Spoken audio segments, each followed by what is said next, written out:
Welcome, Chosen One. Before we begin, I want to take a moment to deeply thank every single one of you who has supported us through super thanks and donations. Your generosity fuels everything we do here, allowing us to continue sharing messages of empowerment, inspiration, and truth. You're not just contributors, you are partners in this journey, and your impact is felt far and wide. To those of you who give selflessly, know that your kindness is seen, valued, and cherished. From the bottom of my heart, thank you. Now, have you ever noticed how legends are whispered, not announced? When you walk into a room, it's like the entire world shifts to adjust to your energy. The air feels different, the focus subtly gravitates toward you, and without saying a word, you make people take notice. They might not even realize it, but something about your presence demands attention. This isn't random, it's the essence of being chosen. And here's the curious part. How often do you hear your name in conversations or catch wind of people discussing your life, even in places you've never been? It's not paranoia, it's reality. Psychologists say humans are naturally drawn to what they can't fully understand. That's why people are so fixated on you. They can sense your depth, your uniqueness, but they can't quite figure you out. That's the beauty of being chosen. You're not meant to be easily understood. You're the kind of soul that breaks molds, rewrites rules, and forces people to question everything they thought they knew. Speaking of divine alignment, if you feel this message resonates with you, drop 777 in the comments below. That simple number holds a powerful vibration. It's a sign that you're walking in divine purpose, fully aligned with the path God has set for you. By leaving this number, you're not just affirming your identity as one of the chosen, you're declaring it boldly for the world to see. Now, let's get real. You're not just the topic of conversation, you're the hot topic, the walking enigma who's admired, envied, and misunderstood in equal measure. You could be doing the most mundane thing, ordering coffee, scrolling through your phone, or just minding your own business. And yet, your existence becomes someone else's headline. Why? Because you defy expectations. You're the living proof that some rules were made to be broken, and that terrifies people. So, buckle up, Chosen One. We're about to explore the deeper truth behind why your presence holds so much power and why you're occupying space in everyone's minds. And no, it's not just about your good looks or charisma, though, let's be honest, those certainly help. It's time to dive into the real reasons you're unforgettable. Are you ready? Let's go. God's chosen ones, the real reason you're the hot topic of every conversation.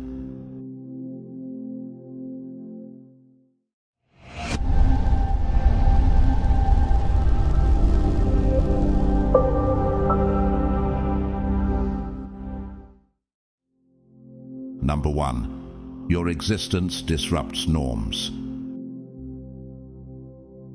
Chosen One, have you ever felt like your very presence changes the atmosphere of a room? You walk in, and suddenly people can't help but notice you. It's not because you're seeking attention, it's because you carry something different, something powerful. You weren't created to fit into the boxes that others try so hard to stay in. You were made to break the mold, and that's why people can't stop talking about you. Most people live their lives clinging to routines, building comfort around rules that feel safe and predictable. But when you show up, everything shifts. It's not just about what you do, it's the way you live authentically and unapologetically. Can you see how that might challenge their sense of normal? They've spent years building their worldviews around what's familiar, and then you come along and disrupt it all without even trying. It's like the story of Jesus healing the man born blind in John 9. The Pharisees couldn't handle the fact that Jesus performed a miracle on the Sabbath. It wasn't the healing that upset them, it was the fact that he broke their rules. His actions exposed the rigidity and emptiness of their traditions. In the same way, your life reveals that many of the limits people believe in are self-imposed. You show them a reality they've been too afraid to consider, and that can be unsettling. Why do people find you so fascinating, even if they don't always admit it? It's because you succeed where others wouldn't dare to try. You walk paths they wouldn't risk, make choices they'd label reckless, yet somehow you thrive. They might wonder, how is this possible? They can't understand your strength, your courage, or your ability to rise above fear. Think of David stepping onto the battlefield with Goliath, 1 Samuel 17. He didn't look like a warrior, and the odds were stacked against him. Yet his faith and courage allowed him to achieve the impossible. David didn't conform to expectations. He shattered them. Do you see the parallel? Like David, you challenge what people think is possible. You force them to confront their own limits and question if they've been holding themselves back all along. This is why people are drawn to you, even if they don't always show it in a positive way. You reflect a kind of freedom and boldness they've told themselves isn't real. Have you noticed how your success makes them rethink their own choices? It's not just envy. It's a deep discomfort with the idea that the rules they've been following might not matter as much as they thought. Isaiah 55:8-9 reminds us, "For my thoughts are not your thoughts, neither are your ways my ways, declares the Lord. As the heavens are higher than the earth, so are my ways higher than your ways, and my thoughts than your thoughts." You live by this truth, walking in alignment with a divine plan that surpasses human understanding. That's why your life feels so different. It's meant to. You don't just exist in the world, you rearrange it.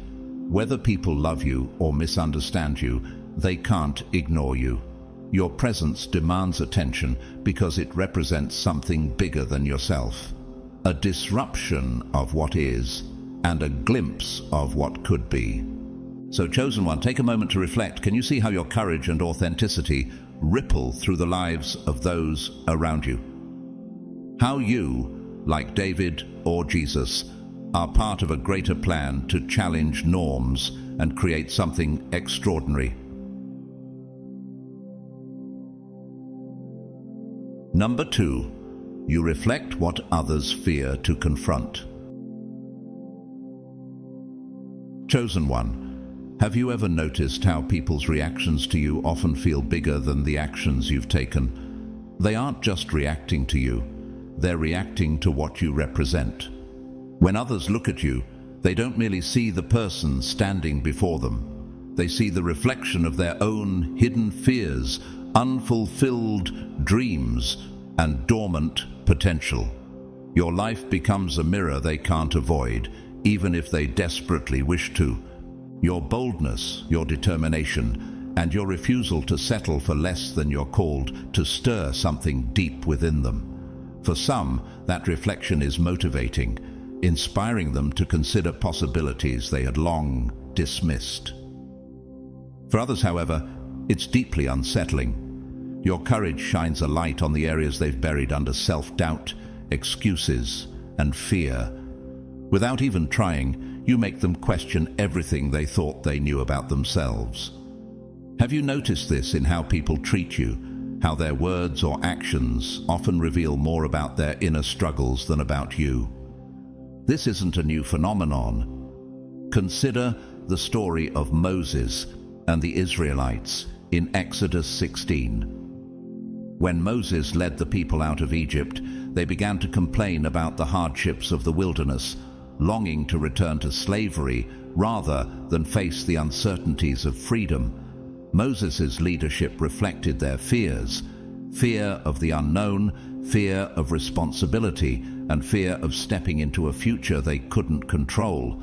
Like Moses, your boldness to step into the unknown challenges others to confront what they're holding on to, whether it's comfort, fear, or old versions of themselves they've outgrown. People have a habit of projecting their internal struggles onto those around them. When they see you thriving, breaking barriers, stepping outside of comfort zones and pursuing growth, they can't help but compare themselves to you. If they've been hesitating to chase their own dreams, your fearlessness becomes a spotlight on their inaction. If they've settled into a life of complacency, your hunger for something greater feels like a direct challenge to their status quo. Can you see how simply living authentically might feel like a confrontation to those around you? Look at the prophet Jonah, whose story is told in the book of Jonah. When God called him to go to Nineveh, Jonah ran in the opposite direction. Why? Because he didn't want to confront the difficult mission God had given him. In the end, God used Jonah as a tool to reflect the hearts of the people of Nineveh and bring them to repentance. Similarly, your life can be a reflection that calls others to confront their own challenges, fears, and callings. Not everyone is ready for that, and some will run from it, just as Jonah did. Some people will put you on a pedestal, seeing you as an example of what they could become if they chose courage over fear. Others, however, will try to tear you down, not because of anything you've done, but because your success or confidence reminds them of their own regrets. Their criticism often has little to do with you and everything to do with the parts of themselves they aren't ready to face. Have you ever wondered why some people admire you while others seem threatened by your very presence? Remember the story of Nehemiah in Nehemiah 4. When Nehemiah set out to rebuild the walls of Jerusalem, his enemies, Sanballat and Tobiah, ridiculed him and tried to stop his work. Their resistance wasn't about the wall itself, it was about what the wall symbolized: strength, renewal, and divine purpose. Like Nehemiah, your actions don't just create change.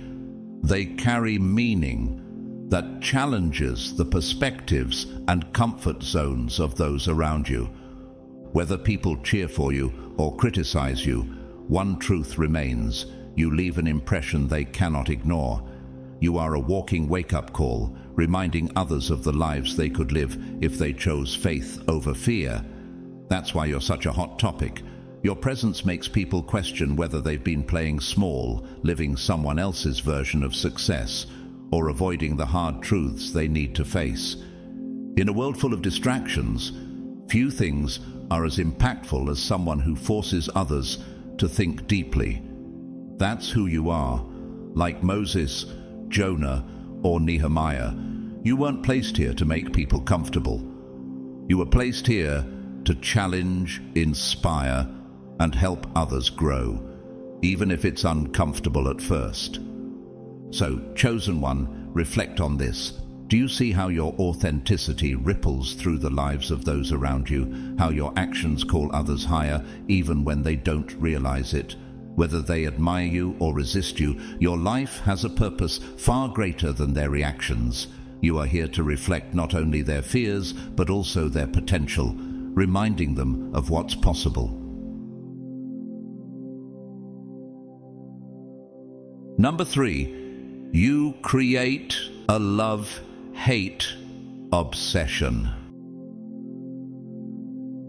Chosen one, have you ever noticed how some people can't seem to decide whether they admire you or resent you? It's because you have this rare ability to evoke two opposing emotions at the same time: love and hate.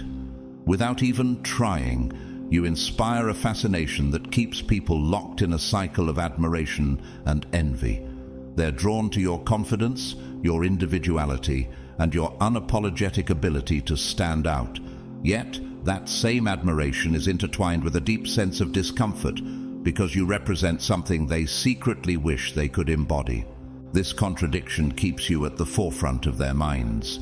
Your boldness energizes them, making them feel alive and awake to the possibilities of life. But it also stirs something deeper, insecurities they've buried under years of fear, routine, or complacency. Have you ever wondered why your mere presence seems to stir so many emotions in people? It's because by thriving unapologetically, you remind them of everything they've held themselves back from pursuing. This dynamic isn't new. Think of Joseph and his brothers in Genesis 37. Joseph, favored by their father and blessed with dreams of greatness, became the target of their jealousy. His brothers loved him as family, but they hated what he represented: favor, potential, and a destiny greater than their own. They envied the dreams he dared to share and resented the attention he naturally commanded. Like Joseph, you become a living reminder of unfulfilled potential, and not everyone knows how to process those emotions. Your ability to evoke both admiration and resentment is what makes you unforgettable. People can't stop watching you, analyzing you, and wondering what you'll do next because you're unpredictable. You don't conform to their expectations or fit neatly into the molds they've accepted for themselves. Instead, you live authentically, and that authenticity feels both exciting and intimidating to those around you. Have you noticed how your authenticity often sparks curiosity, but also discomfort? This love-hate obsession stems from the fact that you embody possibility. You show people what life can look like when it's lived without fear or limitation. That idea is thrilling to some and terrifying to others. Look at the story of Daniel in the lion's den, Daniel 6. Daniel's unwavering faith and integrity made him a man of great admiration, yet it also provoked resentment among his peers. They plotted against him, not because of any wrongdoing, but because his life reflected a level of faithfulness they couldn't match. Similarly, your authenticity highlights both the beauty and the discomfort of living true to oneself. People are wired to be fascinated by what they can't fully understand or control, and that's exactly what you are, a mystery. You don't follow the rules they cling to. You're not predictable. That leaves them constantly questioning, what will they do next? How do they stay so fearless? Whether they praise you or criticize you, one thing is certain: they can't ignore you. Have you ever stopped to think about why people are so hooked on your story? It's because you spark conversations they can't seem to let go of. They may discuss your choices, your success, or even your mistakes, but what they're really analyzing is their own reflection in the mirror you hold up.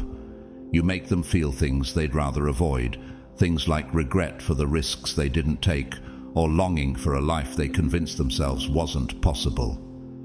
This love-hate dynamic is addictive. Like the Pharisees watching Jesus, people are drawn to your authenticity, even if it challenges them. In Mark 12:37, we read that the large crowd listened to him with delight, yet many of the religious leaders were simultaneously plotting against him. Why? Because he was both loved for his truth and hated for the way that truth exposed their hypocrisy. Your life works the same way. It reveals what people need to see, whether they're ready for it or not. At the core of it all, you are the embodiment of a life lived freely and fearlessly. That kind of freedom is magnetic.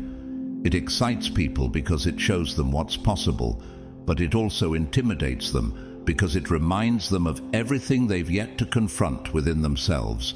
You don't just hold their attention, you take up space in their minds.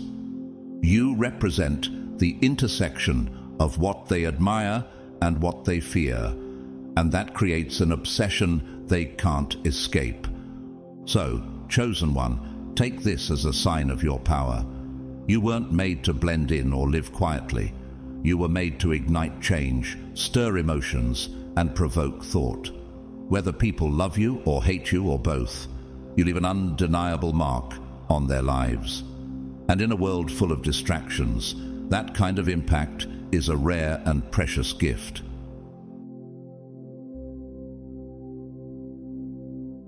Number 4, you redefine success without seeking validation. Chosen one, isn't it incredible how you've managed to thrive without chasing the applause or approval of others? In a world consumed by the need for likes, praise, and external validation, you're a striking contrast. You've chosen a path defined not by the opinions of others, but by your own authenticity, and that alone makes you magnetic. People can't help but watch you, not because you demand their attention, but because your life quietly, yet powerfully, redefines what success truly means. Most people have been conditioned to believe that success follows a specific formula, a prestigious job title, a picture-perfect home, or a life polished for public approval. But you've broken free from those illusions. Instead of walking the well-trodden path of conformity, you've carved your own way, even when it confused or intimidated others. Have you noticed how your independence can leave people simultaneously inspired and unsettled? It's because your life challenges the beliefs they've relied on to feel secure. Think of Abraham in Genesis 12, when God called him to leave everything familiar, his homeland, his family, and his comforts, for an unknown destination. Abraham obeyed, stepping into uncertainty with nothing but faith as his guide. Like Abraham, you've chosen to define success not by what's seen or celebrated, but by the quiet, steady pursuit of your purpose. That kind of courage is rare, and it leaves others in awe, wondering, how do they do it? Your ability to thrive without seeking validation baffles people because it disrupts their understanding of fulfillment.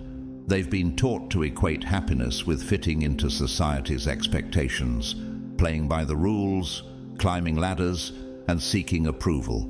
Then you show up, thriving outside those boundaries, and it challenges everything they thought they knew. You don't need applause to keep moving forward, and that terrifies those who rely on recognition to feel worthy. Consider the story of Ruth. When her husband died, Ruth chose to leave her homeland and follow her mother-in-law Naomi, saying, "Where you go, I will go, and where you stay, I will stay." Ruth 1:16. Ruth didn't chase approval or validation. Instead, she pursued what was right and purposeful, even when it defied expectations. Her faithfulness and authenticity eventually led to a life of profound blessing. Like Ruth, you don't measure success by outward appearances, but by the integrity and purpose behind your actions. What confuses people most about you is how your approach works. They can't wrap their minds around the fact that you succeed without conforming, people-pleasing, or waiting for anyone's permission. You don't beg for attention, yet it naturally gravitates toward you. Your achievements, no matter how unconventional, speak louder than any validation ever could. Doesn't it feel powerful to know that your life is proof that success doesn't require fitting into anyone else's mold? Your life exposes the lie that fulfillment comes only from being accepted by others.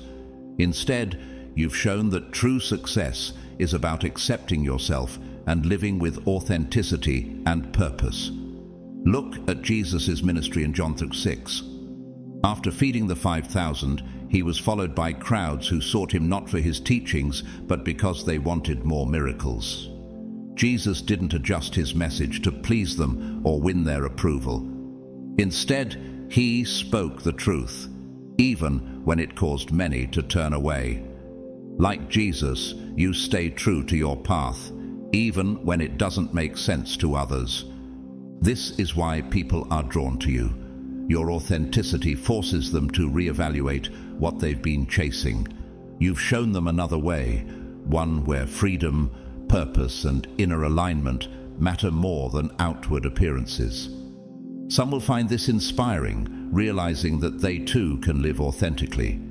Others may feel threatened, realizing that the carefully constructed image they've built doesn't bring the fulfillment they expected. Regardless of how they respond, one thing is certain: you've left an impression they can't ignore. You've demonstrated that success isn't about being accepted by the world. It's about accepting yourself and aligning with a purpose greater than appearances. So, chosen one, reflect on this. Do you see how your life is a quiet revolution, challenging the standards of success that so many blindly follow? Like Abraham, Ruth, and Jesus, you're paving a path that prioritizes authenticity over approval. Whether people are inspired by you or unsettled by your independence, remember this: you are living proof that success isn't about validation, it's about purpose. Number 5. Your energy is unmistakable. Chosen one, have you noticed how people seem to feel your presence before you even say a word? It's not about what you're wearing, what you're saying, or even how you look. It's the energy you carry. When you walk into a room, it's as if the atmosphere shifts. The air grows heavier with meaning, and the attention of others instinctively gravitates toward you. People may not fully understand why they feel drawn to you, but they feel it. That quiet, yet commanding presence is what makes heads turn and conversations spark, even in your silence. Your energy is magnetic, but not because you demand attention. It's because you radiate confidence, purpose, and authenticity. There's a calm assurance in the way you move through life, and that assurance naturally draws people to you. Have you ever wondered why some people are so captivated by your presence even if they don't know you well? It's because your energy doesn't just fill the space, it transforms it. Consider the story of Esther. In Esther 5, we see her courage and poise as she approaches the king uninvited, something that could have cost her life. Yet her presence alone, marked by confidence and purpose, softened the king's heart and granted her favor. Esther's energy wasn't loud or attention-seeking. It was rooted in her mission and her alignment with God's plan. Like Esther, you carry an energy that leaves a mark, one that others can't help but notice and respect, even if they can't explain why. What sets your energy apart is how it lingers long after you've left. People replay the way you made them feel, uplifted, challenged, or simply inspired. It's not about perfection or performance. It's about the genuine connection you create. Whether it's through your passion, your poise, or your unapologetic authenticity, something about you resonates deeply with people. Have you ever considered how your mere presence might be inspiring someone in ways they haven't even shared with you? Your energy also carries a sense of freedom that others find both refreshing and intimidating. In Matthew 5:14-16, Jesus says, "You are the light of the world. A city set on a hill cannot be hidden. Neither do people light a lamp and put it under a bowl. Instead, they put it on its stand, and it gives light to everyone in the house." That's exactly what your energy does. It shines. You don't dim your light to make others comfortable, and because of that, you stand out in a way that is both rare and unforgettable. This is why your energy becomes a topic of fascination. People feel it, talk about it, and even try to replicate it. But what they don't realize is that it's not something that can be imitated. Your energy isn't manufactured, it's lived. It's the result of being fully in tune with who you are, unapologetically walking in your purpose, and staying aligned with the path God has set before you. Think of the prophet Samuel as a young boy in 1 Samuel 3. Even as a child, Samuel's energy was unmistakable because he was aligned with his calling. When God called his name in the night, Samuel responded, "Speak, Lord, for your servant is listening." That attentiveness to purpose is what made Samuel's presence powerful, even before he grew into his role as a prophet. Like Samuel, your energy is rooted in alignment and obedience to a higher calling, and that's what sets you apart. What fascinates people most is how effortlessly you embody this presence. You're not striving for attention or approval, yet it seems to find you. Your authenticity strikes a chord with others, not because you're trying to be anything other than yourself, but because being yourself is so rare in a world full of imitation. Isn't it amazing how being true to who you are can have such a profound impact? This kind of presence isn't something you learn, it's something you live. And because it's so rare, it makes you unforgettable. You aren't just noticed, you're felt. You don't just occupy space, you transform it. People may try to analyze your energy or even replicate it, but what they don't realize is that it's not something that can be borrowed. It's the natural result of living authentically, walking in your purpose, and remaining true to yourself and your Creator. So, chosen one, reflect on this. Do you see how your energy changes the spaces you enter, how your presence inspires, challenges, and connects with people on a level they can't quite articulate? Like Esther, like Samuel, and like the light on a hill, you shine in a way that cannot be hidden, and that's what makes you utterly impossible to ignore. Number 6. You thrive in adversity, making others feel exposed. Chosen one, have you noticed how adversity seems to refine you rather than break you? Where others see chaos as a stumbling block, you see an opportunity. You don't merely survive challenges, you thrive through them. It's as if every setback sharpens your focus and fuels your determination. You've learned to adapt, to find growth even in the most difficult circumstances, and that ability to rise no matter the odds is what sets you apart. Think of Job, a man who faced unimaginable trials yet refused to let them define him. In Job 1:21, after losing everything, he proclaimed, "The Lord gave and the Lord has taken away. Blessed be the name of the Lord." Job's resilience wasn't about ignoring his pain, but about refusing to let it consume his faith. Like Job, you face adversity with strength and clarity, and that resilience doesn't just inspire, it unsettles. Have you noticed how some people admire your strength yet seem uneasy around it? Your ability to navigate hardships shines a light on how others respond to their own challenges. Many crumble under pressure, retreating into self-pity or excuses. Watching you handle setbacks with courage forces them to confront their own potential, the kind they've avoided tapping into. Your resilience acts as a mirror, showing them what's possible if they choose to rise instead of retreat. It's not that they don't respect you, they do, but admiration often comes with discomfort when your strength exposes their weaknesses. Consider Joseph's story in Genesis 39. Despite being sold into slavery and falsely imprisoned, Joseph rose above his circumstances. His unwavering faith and ability to thrive in adversity eventually elevated him to a position of power in Egypt. Like Joseph, you refuse to let struggles define you. Instead, you adapt, grow, and use the lessons of hardship as stepping stones. This is why people talk about you. You've shown them that adversity doesn't have to signal the end. It can be the beginning of something greater.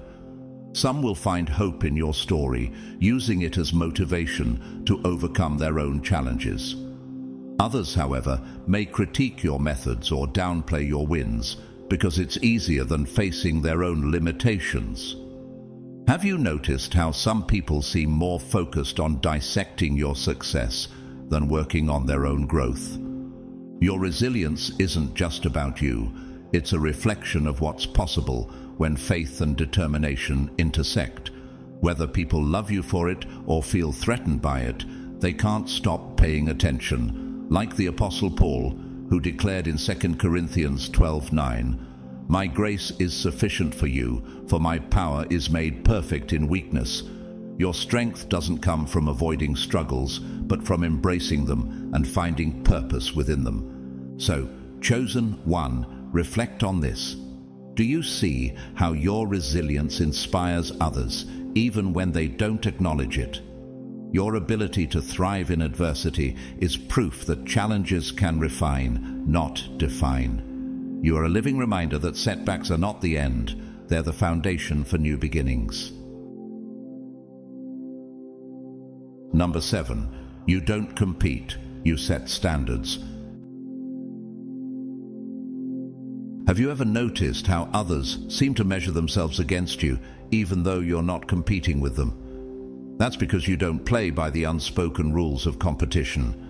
While others are busy comparing themselves to everyone around them, you remain laser-focused on your own growth. You're not interested in outdoing anyone. You're committed to mastering yourself. This mindset changes everything.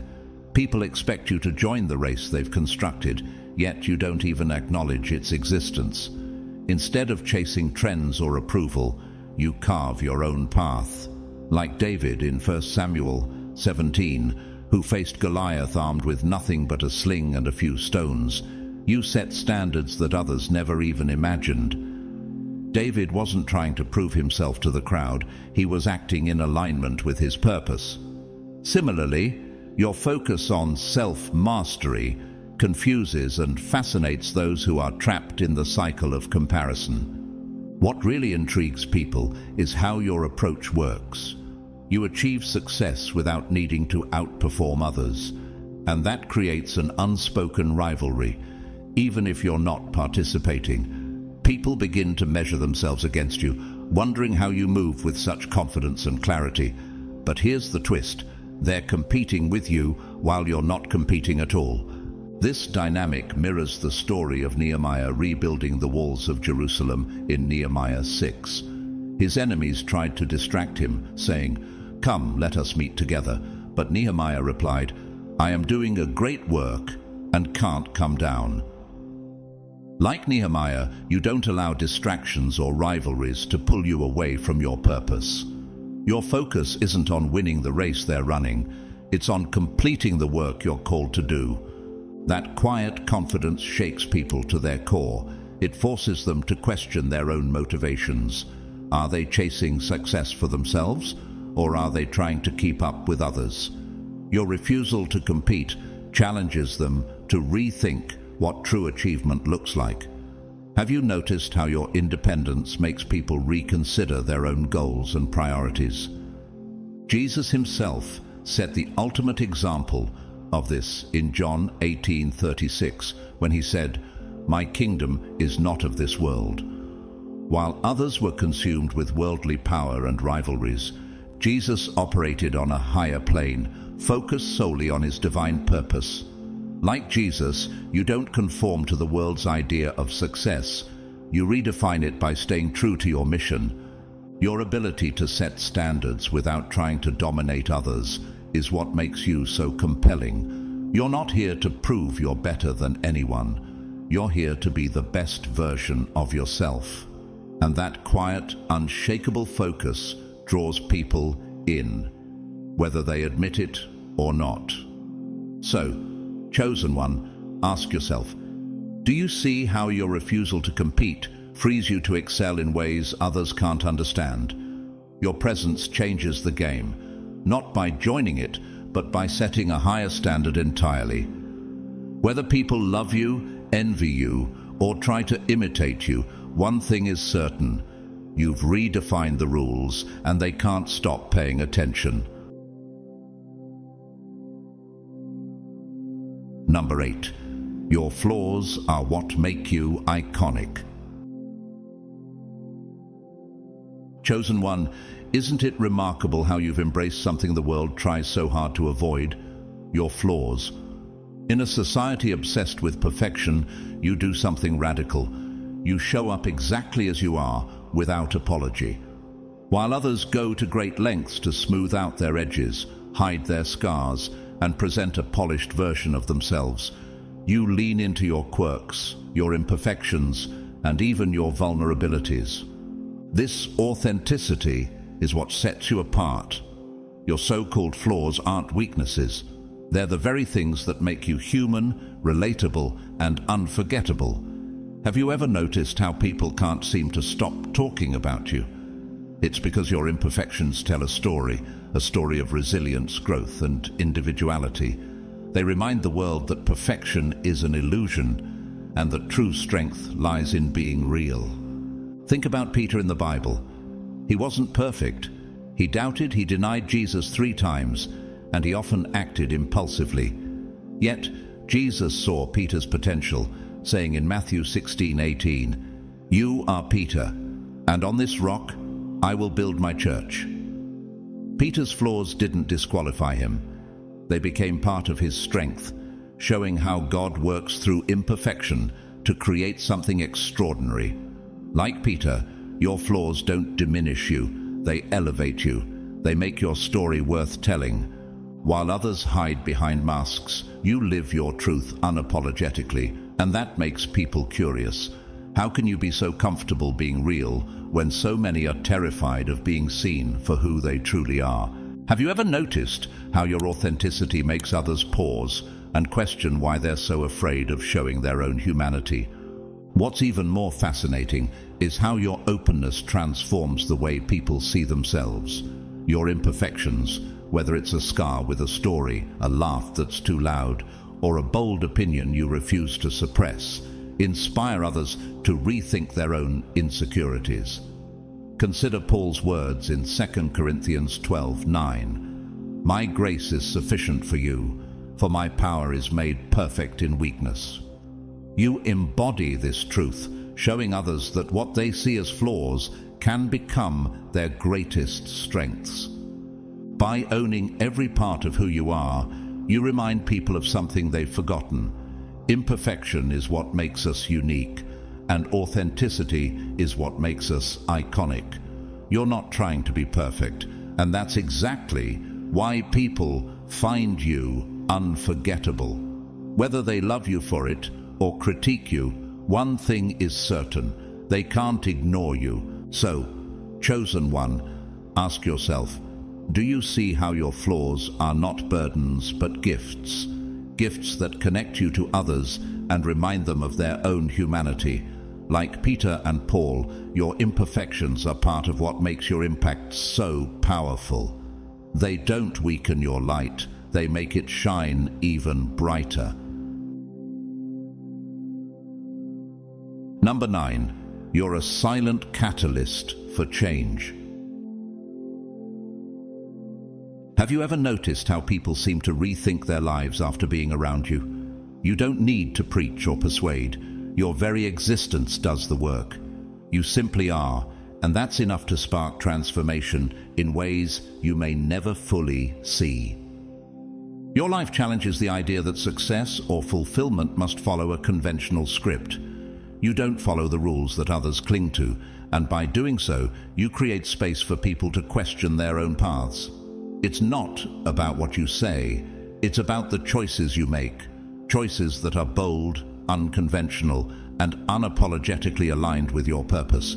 Have you ever wondered how your quiet example might be inspiring someone to take a step toward the life they've always wanted, but were too afraid to pursue?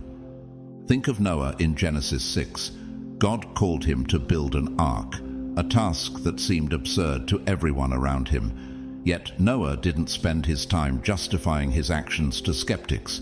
He simply followed God's instructions, and in doing so, he became a catalyst for change, even when others didn't understand him. Like Noah, your actions speak louder than words, showing others what's possible when you walk your own path with courage and faith. What's remarkable about your influence is its subtlety. You plant seeds of change in people's hearts without forcing anything. They might never tell you directly, but your example makes them question, why am I living this way? Is this truly what I want? Or am I just following someone else's script? Look at Jesus' interaction with Zacchaeus in Luke 19. Zacchaeus, a tax collector shunned by society, climbed a tree just to catch a glimpse of Jesus. When Jesus noticed him and invited himself to Zacchaeus' home, that simple act of recognition led to Zacchaeus' transformation. Jesus didn't lecture or demand change. He simply was, and his presence inspired Zacchaeus to rethink his life. Like Jesus, you influence others by simply living authentically, creating a ripple effect that reaches far beyond what you can see. Your presence challenges people to reconsider what they thought was possible. You've shown them that there's another way, a way that doesn't rely on external validation, rigid expectations, or fear. Some will feel inspired to take risks and explore new possibilities, while others might resist the discomfort of questioning their choices. But regardless of their reaction, one thing is certain: you've planted a seed. This kind of influence isn't loud or forceful, it's quiet, yet undeniable. You're not trying to change anyone, but your authenticity makes change seem possible. Consider Proverbs 27:17. As iron sharpens iron, so one person sharpens another. Your life sharpens others, not by force but by example. So, chosen one, reflect on this. Do you see how your life has the power to inspire others to grow simply by existing authentically? Like Noah, Jesus, and even the wisdom of Proverbs, your influence isn't in what you say, but in how you live. And that quiet, unshakable example is a catalyst for change in ways you might never fully realize. Number 10. Your boundaries. Confuse and intimidate. Chosen one, have you noticed how your boundaries leave people puzzled, even unsettled? In a world that thrives on drama, constant validation, and endless distractions, you stand out because you operate on a completely different level. While others feel the need to be everywhere, say everything, and participate in every emotional tug-of-war, you have the clarity to know when to engage and when to walk away. That self-awareness is not just rare, it's a superpower. Your boundaries aren't about creating distance, they're about protecting peace. And that calm composure you carry, it's deeply unsettling to those who thrive in chaos. People who are addicted to drama often find your restraint baffling because it challenges the very environment they're comfortable in. Consider Jesus in Luke 5:16, where it says, "But Jesus often withdrew to lonely places and prayed." Even in the midst of his ministry, Jesus knew when to step away to recharge and connect with his purpose. Like Jesus, you understand that withdrawing isn't weakness, it's wisdom. Have you ever noticed how some people react when you refuse to feed into their emotional games? They can't comprehend how you stay so composed while they're swept up in turbulence. Your ability to choose peace over chaos doesn't just confuse them, it forces them to confront their own addiction to drama. Could it be that your boundaries make them realize their constant need for conflict is a choice they've been making all along? Think of Nehemiah again in Nehemiah 6. When his enemies tried to distract him from rebuilding the walls of Jerusalem, he calmly replied, "I'm doing a great work and cannot come down." He refused to be pulled into unnecessary conflict because he understood the value of staying focused. Like Nehemiah, you don't allow distractions to pull you off course. Your boundaries protect your energy, and that clarity is both admirable and intimidating to those who can't seem to find it within themselves. Your ability to walk away from what no longer serves you leaves people questioning their own choices. They see your emotional clarity and realize they too could take control of their environments. But not everyone is ready for that kind of responsibility. Instead of addressing their discomfort, they talk about you.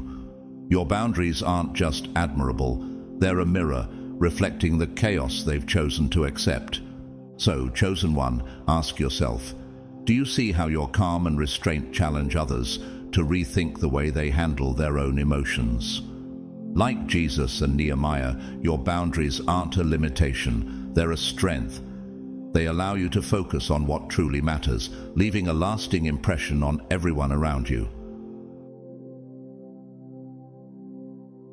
Number 11. You embody what they fear. Losing freedom. Chosen one, isn't it incredible how you live with a level of freedom that others only dream of? Your life isn't dictated by society's rules, and that independence is as liberating as it is intimidating to those who've boxed themselves into the expectations of others. While they're tethered to deadlines, appearances, and constant approval, you move through life unapologetically, guided by your own values. Your freedom is magnetic. It's something they secretly long for, but are too afraid to reclaim. Have you ever wondered why people seem so drawn to you, even if they can't fully articulate why? It's because you remind them of what they've given up, parts of themselves they've silenced to fit in, please others, or meet standards that were never truly theirs. Think of the Israelites in Exodus 14 as they stood at the edge of the Red Sea. Although God had freed them from slavery in Egypt, they were paralyzed by fear and even longed to return to bondage because it felt familiar. But Moses reminded them, "Do not be afraid. Stand firm, and you will see the deliverance the Lord will bring you today." Like Moses, your life is a reminder that freedom is not only possible, but worth pursuing, even when it feels uncertain or uncomfortable. Your independence forces people to confront the compromises they've made. They see you living unapologetically, and suddenly they're reminded of the dreams they abandoned, the passions they let fade, and the moments they chose conformity over authenticity. Have you noticed how your presence stirs up both admiration and regret in others? Consider the prodigal son in Luke 15. When he returned to his father after squandering his inheritance, he was welcomed with open arms. His story reminds us that it's never too late to reclaim what's been lost. Like the prodigal son, your life offers others the hope that they too can break free from the confines of societal expectations and rediscover their true selves. You're living proof that it's possible to live boldly, unapologetically, and on your own terms. This realization both inspires and challenges those around you. They see you and begin to question, am I living the life I truly want, or have I settled for what's expected of me? Your freedom isn't just about breaking rules. It's about living authentically and fully aligned with your purpose. This terrifies some people because it makes them confront what they fear losing most: their freedom to live as they truly desire.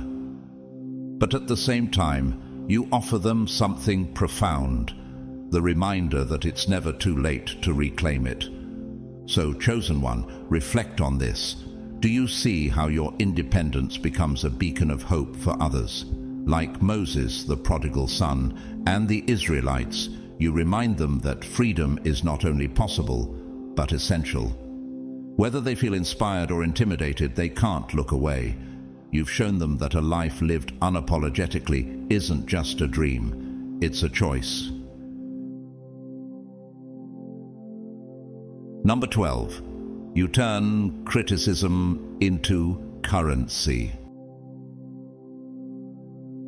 Chosen one, have you noticed how the very things meant to tear you down only seem to lift you higher? While others wilt under the weight of judgment or retreat in the face of negativity, you do something remarkable. You thrive. Criticism, whispers, side eyes, and even outright attacks become fuel for your journey. It's not that you're immune to the sting of words. It's that you've mastered the art of turning that sting into strength. Instead of letting criticism harm you, you convert it into momentum. Every doubt cast your way, every word spoken behind your back becomes a stepping stone. What they intend as a weight to pull you down, you transform into a platform that elevates you. Have you ever stopped to reflect on how your ability to thrive under pressure confounds those who try to undermine you? Think of Joseph in Genesis 50:20, who faced betrayal from his own brothers. After being sold into slavery and enduring years of hardship, Joseph rose to a position of power in Egypt. When he confronted his brothers, he said, "You intended to harm me, but God intended it for good to accomplish what is now being done, the saving of many lives." Like Joseph, you've learned to take what others mean for harm and turn it into something that works in your favor. Criticism doesn't weaken you. It sharpens your focus and strengthens your resolve. While others might crumble under the weight of judgment, you see it as an opportunity to prove them wrong, refine your path, or simply rise above the noise and keep moving forward. Have you ever considered how your ability to weaponize attention, whether positive or negative, might be the very thing that sets you apart? Jesus himself faced relentless criticism throughout his ministry. In John 8, when the Pharisees brought a woman caught in adultery to test him, Jesus didn't engage in their attempts to trap him. Instead, he responded with calm authority, saying, "Let any one of you who is without sin be the first to throw a stone at her." His words not only silenced his critics, but also revealed their hypocrisy. Like Jesus, you don't waste energy fighting back. You allow your actions and focus to speak louder than any words ever could. What your critics fail to understand is that their attention, whether it comes as praise or condemnation, is just another tool in your hands. Each comment, each critique, each doubt cast your way becomes energy that propels you further. Have you noticed how the more they talk, the more you rise? The more they judge, the more you evolve. It's not a coincidence, it's the power of resilience and clarity at work. Consider David in 1 Samuel 17.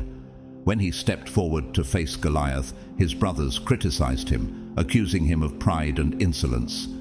Yet David didn't let their words deter him. Instead, he replied, "Is there not a cause?"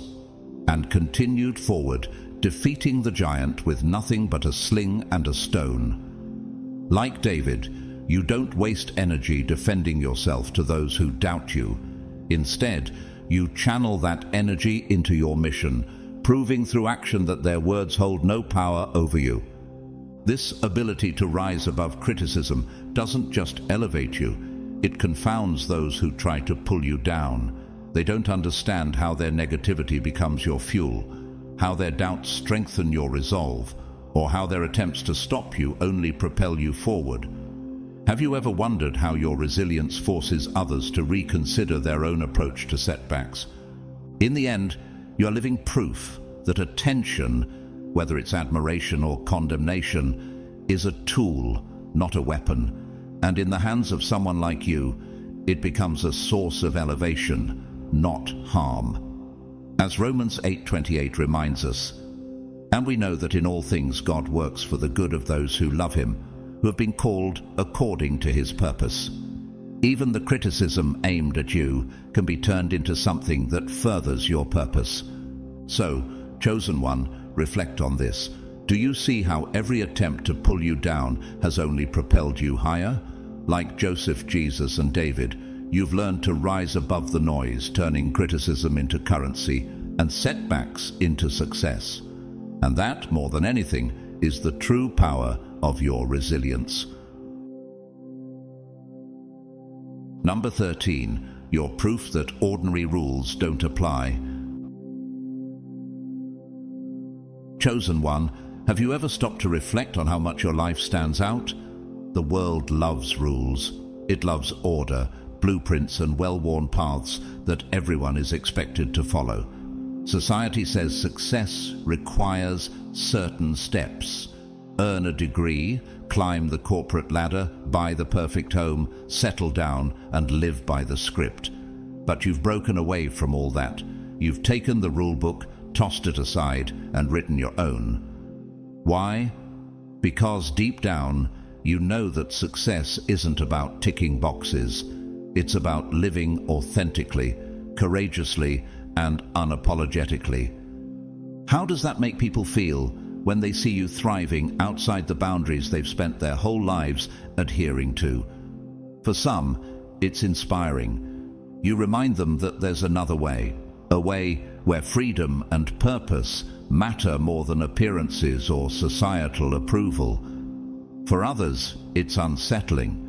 You force them to question the formula they've been following and wonder if it's even real. Have you noticed how often people are drawn to you, not just because of what you do, but because of how you do it? Think about Jesus in Matthew 4:18-22, calling his first disciples. Peter and Andrew were fishermen, deeply embedded in their daily routines, when Jesus said, "Come, follow me, and I will send you out to fish for people." Without hesitation, they left their nets and followed him. Can you imagine what that looked like to those around them? Leaving behind stability, family, and everything familiar to pursue a purpose they couldn't yet fully understand. Like the disciples, you've chosen to walk away from the familiar and embrace the extraordinary. Doesn't it feel powerful to know you're carving a path that's uniquely yours? What's truly fascinating about your journey is how effortless it seems to others. They see you thriving without a guidebook, succeeding without a blueprint, and they can't figure out how you do it. Have you ever wondered why your choices baffle people so much? It's because they've been conditioned to believe that success only comes from following a predetermined formula. But you're living proof that the formula is a myth. You don't just survive outside the rules, you thrive. Consider Abraham's story in Genesis 12:1-4. God called him to leave his homeland and journey into the unknown with only a promise to guide him. Abraham didn't have a detailed plan or a safety net. All he had was faith. Doesn't that parallel your own journey? Like Abraham, you've stepped out into the unknown, trusting your instincts, your purpose, and a higher calling. And while others might see it as reckless, you know it's exactly where you're meant to be. Your life doesn't just challenge the rules, it dismantles them. How do you think it makes others feel to see you succeeding without following their script? For many, it's uncomfortable. They've spent years placing their trust in a checklist, believing that if they just follow the steps, happiness and success will come.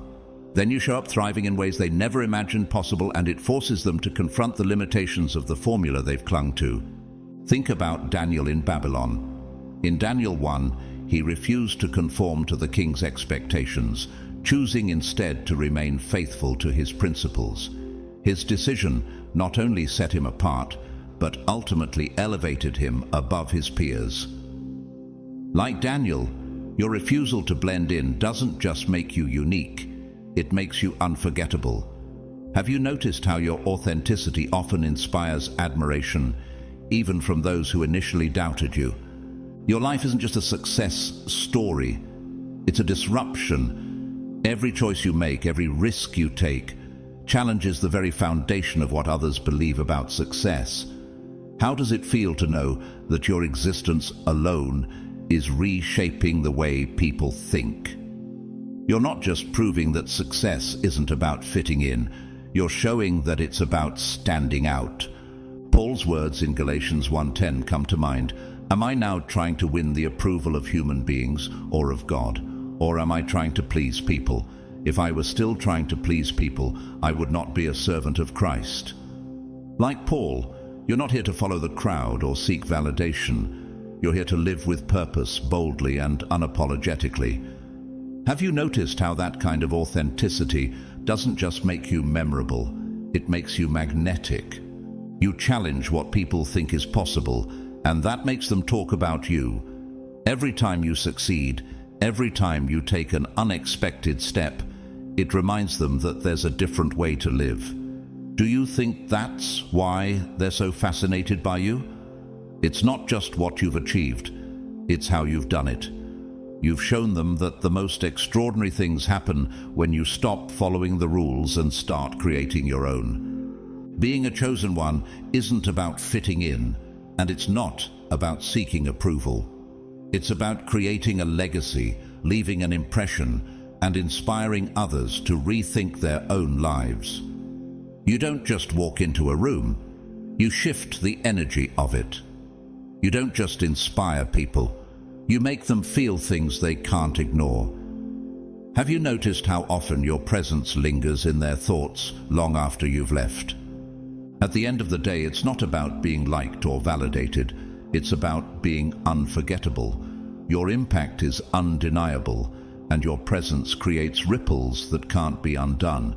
Like Abraham, Daniel, Jesus, and Paul, You remind people of what's possible when we step outside the lines and dare to pursue something greater.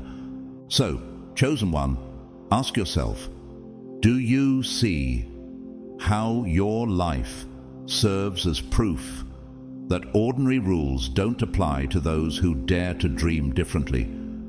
Can you feel how your courage to carve your own path is inspiring others to question their own? Whether they understand you, admire you, or feel unsettled by your presence, one thing is certain: they will always remember you. Beloved chosen one, if you've made it this far, you already understand why you are so captivating to the world around you. Your life, your energy, and your courage to break away from the ordinary make you impossible to ignore. You challenge the norms, disrupt expectations, and leave an indelible mark on every space you enter. Whether it's your authenticity, your resilience, or your unwavering ability to rise above the noise, you've become a light in a world that craves the extraordinary. Your journey hasn't been easy, and it was never meant to be. Being chosen means walking a path that others don't understand, facing criticism, and carrying the weight of being different. But look at you now, stronger, bolder, and thriving in ways they never expected. You are living proof that being chosen isn't about fitting in or being perfect. It's about fulfilling a purpose greater than yourself. And for that, people can't help but talk about you. To those of you who feel inspired by this message, we invite you to partner with us in continuing this work. Your support through a donation, whether big or small, makes it possible for us to share more encouragement, wisdom, and light with others who need it. If you feel called to contribute, consider using Super Thanks or any of the available channels to keep this mission alive. Your generosity fuels this movement of chosen ones, helping us all rise together. To our incredible audience, thank you. Whether you've supported us with donations, shared our content, left thoughtful comments, or simply taken the time to reflect on these words, we are deeply grateful. You're not just part of this journey, you are the reason it exists. Every time you engage, you amplify the message, spreading inspiration and hope to others who need it most. As we close, we want to speak a blessing over your life. May you continue to walk boldly in your purpose, unshaken by the doubts of others. May your authenticity inspire those around you, and may your light shine even brighter in times of darkness. May you always find the strength to rise, the wisdom to discern your path, and the peace of knowing that you are exactly where you're meant to be. You are chosen for a reason, and your impact is far greater than you realize. Thank you for being here, for being part of this journey, and for being you. Go forth with confidence, knowing that your presence in this world is unforgettable. Stay bold, stay authentic, and stay blessed.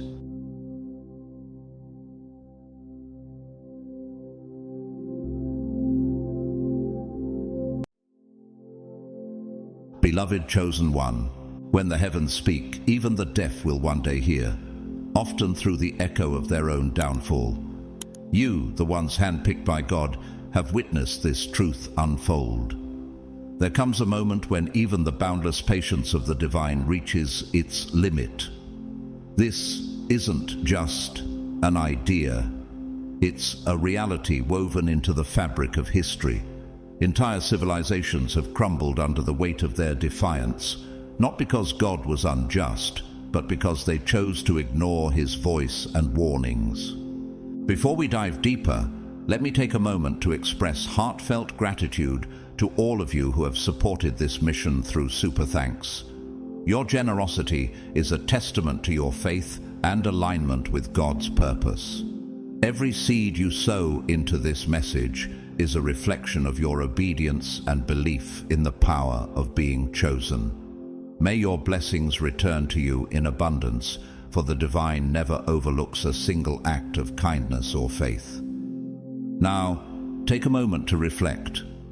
What does it feel like to be one of the chosen one? to carry the weight of divine favor while the world mocks and doubts. Imagine this. You're an enemy of the chosen one, standing before God, thinking you've outsmarted him. You've laughed, mocked, and dismissed his warnings. But then the moment of reckoning arrives. Suddenly, the laughter stops, replaced by a silence so heavy it feels eternal. God has been watching, like a parent who has warned their child countless times. Except this time, there's no room for leniency, no gentle reminder. Instead, the consequences are precise and targeted. A sickness so exact it's impossible to deny it comes from the divine. For those who have risen against God's chosen, that moment has now arrived. They scoffed, they ignored every sign, every call to repent, but divine patience has shifted into divine justice. The result? Their mocking has turned into silence, their arrogance into trembling. And you, beloved chosen one, are witnesses to this truth. When God declares enough, the heavens move, and justice is served. This is your story as much as theirs, a story of protection, favor, and unwavering purpose. As you walk this path, know that the hand shielding you is the same hand bringing judgment upon those who rise against you. Have you ever felt the immense weight and responsibility of being chosen, knowing the world might not understand, but heaven always does? Reflect on this truth. Comment 999 to affirm your calling, and stay with us. The journey is just beginning, and the story isn't over yet. God's chosen one, your enemies didn't listen. God has run out of patience and issued them a sickness.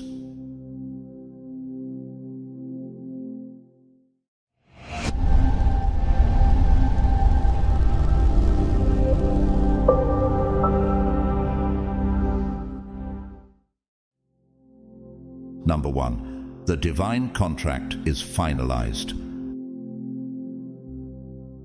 Beloved chosen one, you are not here by chance.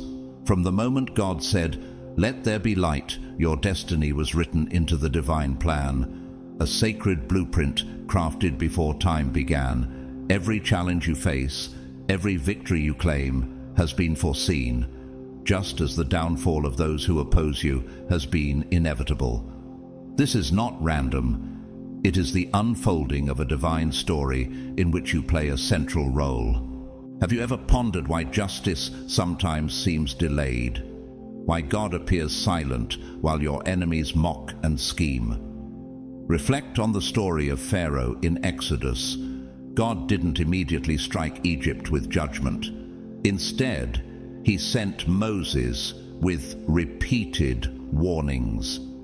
Each warning was a chance for Pharaoh to turn back, yet his arrogance hardened his heart.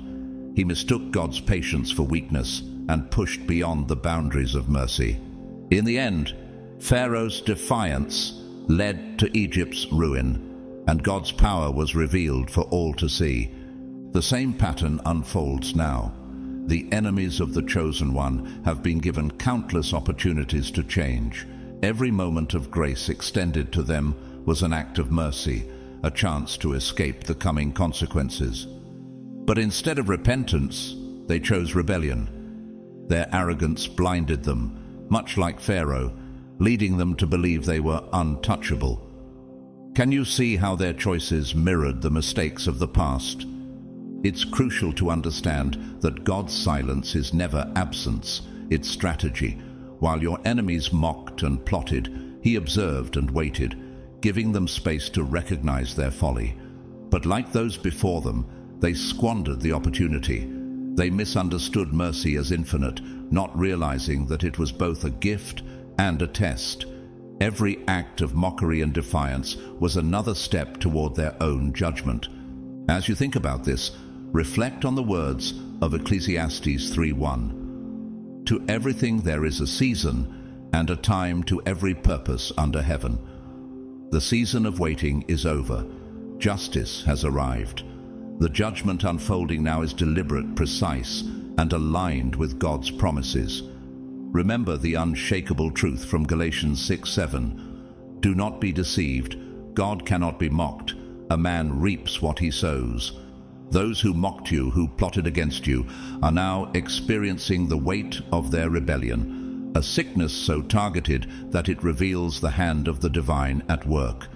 Consider the story of Haman in the book of Esther. Haman's arrogance led him to construct gallows for the destruction of God's people, but in the end, he was hung on the very gallows he built. History has always shown that the plans of the wicked are often their own undoing. How many of your enemies thought they could escape accountability, only to find themselves caught in the traps they laid? What does this make you feel, knowing that God is both your protector and the ultimate arbiter of justice? Now, the divine contract is complete. There is no more room for negotiations or pleas. The time for mercy has passed, and the consequences of rebellion are unavoidable. You, the chosen one, have stepped into your rightful position, protected, elevated, and vindicated by the hand of the Almighty. Meanwhile, those who opposed you are left to face the reality of their decisions. How does it feel to finally see justice unfolding before your very eyes? This isn't mere retribution. It is the manifestation of justice, the fulfillment of a story that they themselves authored with their actions. And you, standing firm in your calling, are living proof of God's unwavering promises. Can you see how God's timing is perfect, even when it feels delayed? Take a moment to reflect on what it means to be part of this divine plan. Every step you take is guided by a higher purpose. Every victory you experience is a testament to the power of God working in your life. The divine contract is finalized and your story continues, unfolding in triumph and victory. Stay vigilant, for there is more to come, and your role is far from over. Share your thoughts below, and let the world see the testimony of the chosen one. Number 2. The sickness mirrors their deeds. Chosen. 1. The sickness that has befallen your enemies is no accident. It is not random, nor is it a mere coincidence of fate. This affliction is a precise and divine reflection of their own deeds, a mirror held up to their actions, showing the truth they sought to bury. They planted the seeds of malice, deceit, and harm, and now the harvest has come. Do you recognize how their own actions have become the instrument of their downfall? The consequences of their rebellion have woven themselves into their lives, and the sickness is the thread unraveling the fabric of their misdeeds. Consider the principle laid out in Job 4:8. As I have observed, those who plow evil and those who sow trouble reap it. This is not merely punishment, it's the embodiment of their actions returning to them in a form they cannot escape. The harm they inflicted on others, on you, the chosen one, has come back upon them, multiplied and unavoidable. Just as they sowed cruelty and deceit, now they must reap the bitter fruits of their labor. Does it bring you peace to know that God's justice ensures every wrong is accounted for? This sickness is more than physical. It operates on multiple levels, gripping them mentally, spiritually, and emotionally. It confuses them, isolates them, and leaves them searching for answers that will not come. To those watching from the outside, it may seem like their bodies are simply failing. Have you noticed how their confusion mirrors the chaos they created in others' lives? But the truth is far deeper. The illness isn't confined to their flesh. It resides in their spirit. It's the rot they allowed to fester within their hearts, now spilling outward for all to see. Remember the story of King Saul in 1 Samuel 16:14-23. When Saul turned away from God and allowed jealousy, anger, and rebellion to consume him, he was afflicted by an evil spirit that tormented him relentlessly. His actions, his disobedience and envy opened the door to his suffering. Like Saul, your enemies are now living with the torment they brought upon themselves. Can you see how their choices, like Saul's, have led them to this point of self-destruction? Their lies, betrayal, and cruelty have become their constant companions, manifesting in ways that even science cannot explain. What is most striking is how specific this affliction is. It's not a vague or generalized punishment. It aligns perfectly with the harm they caused. For those who spread fear, paranoia now consumes them. For those who inflicted pain, they now feel it inescapably. Each symptom is like a mirror held up to their soul, forcing them to see the truth they've long denied. How does it feel to witness such precise justice unfold, knowing God's hand is guiding it all? This is divine justice in its most surgical form, a reckoning so thorough that no denial or arrogance can shield them now. Consider the chilling words of Proverbs 26:27. Whoever digs a pit will fall into it. If someone rolls a stone, it will roll back on them. They are living the reality of this truth. Doesn't it confirm that no plan against God's chosen can ever prosper? The very traps they set for others have ensnared them, and the sickness has become their reckoning. And yet, even as they suffer, many resist. They refuse to acknowledge their part in their downfall, clinging to their pride and blaming others. But the longer they resist, the deeper the sickness takes root. Have you noticed how their refusal to take responsibility only worsens their situation? Each moment of denial strengthens the grip of their affliction. They are left to confront the legacy of their choices, staring into the consequences of the lives they've built. As you watch this unfold, chosen one, reflect on the power of divine justice. The sickness isn't just a warning, it's a reckoning uniquely tailored for them. Every symptom is a reminder that God's justice is not only precise, but unyielding. Does this reaffirm your faith, knowing that God's justice is always on time and never misses its mark?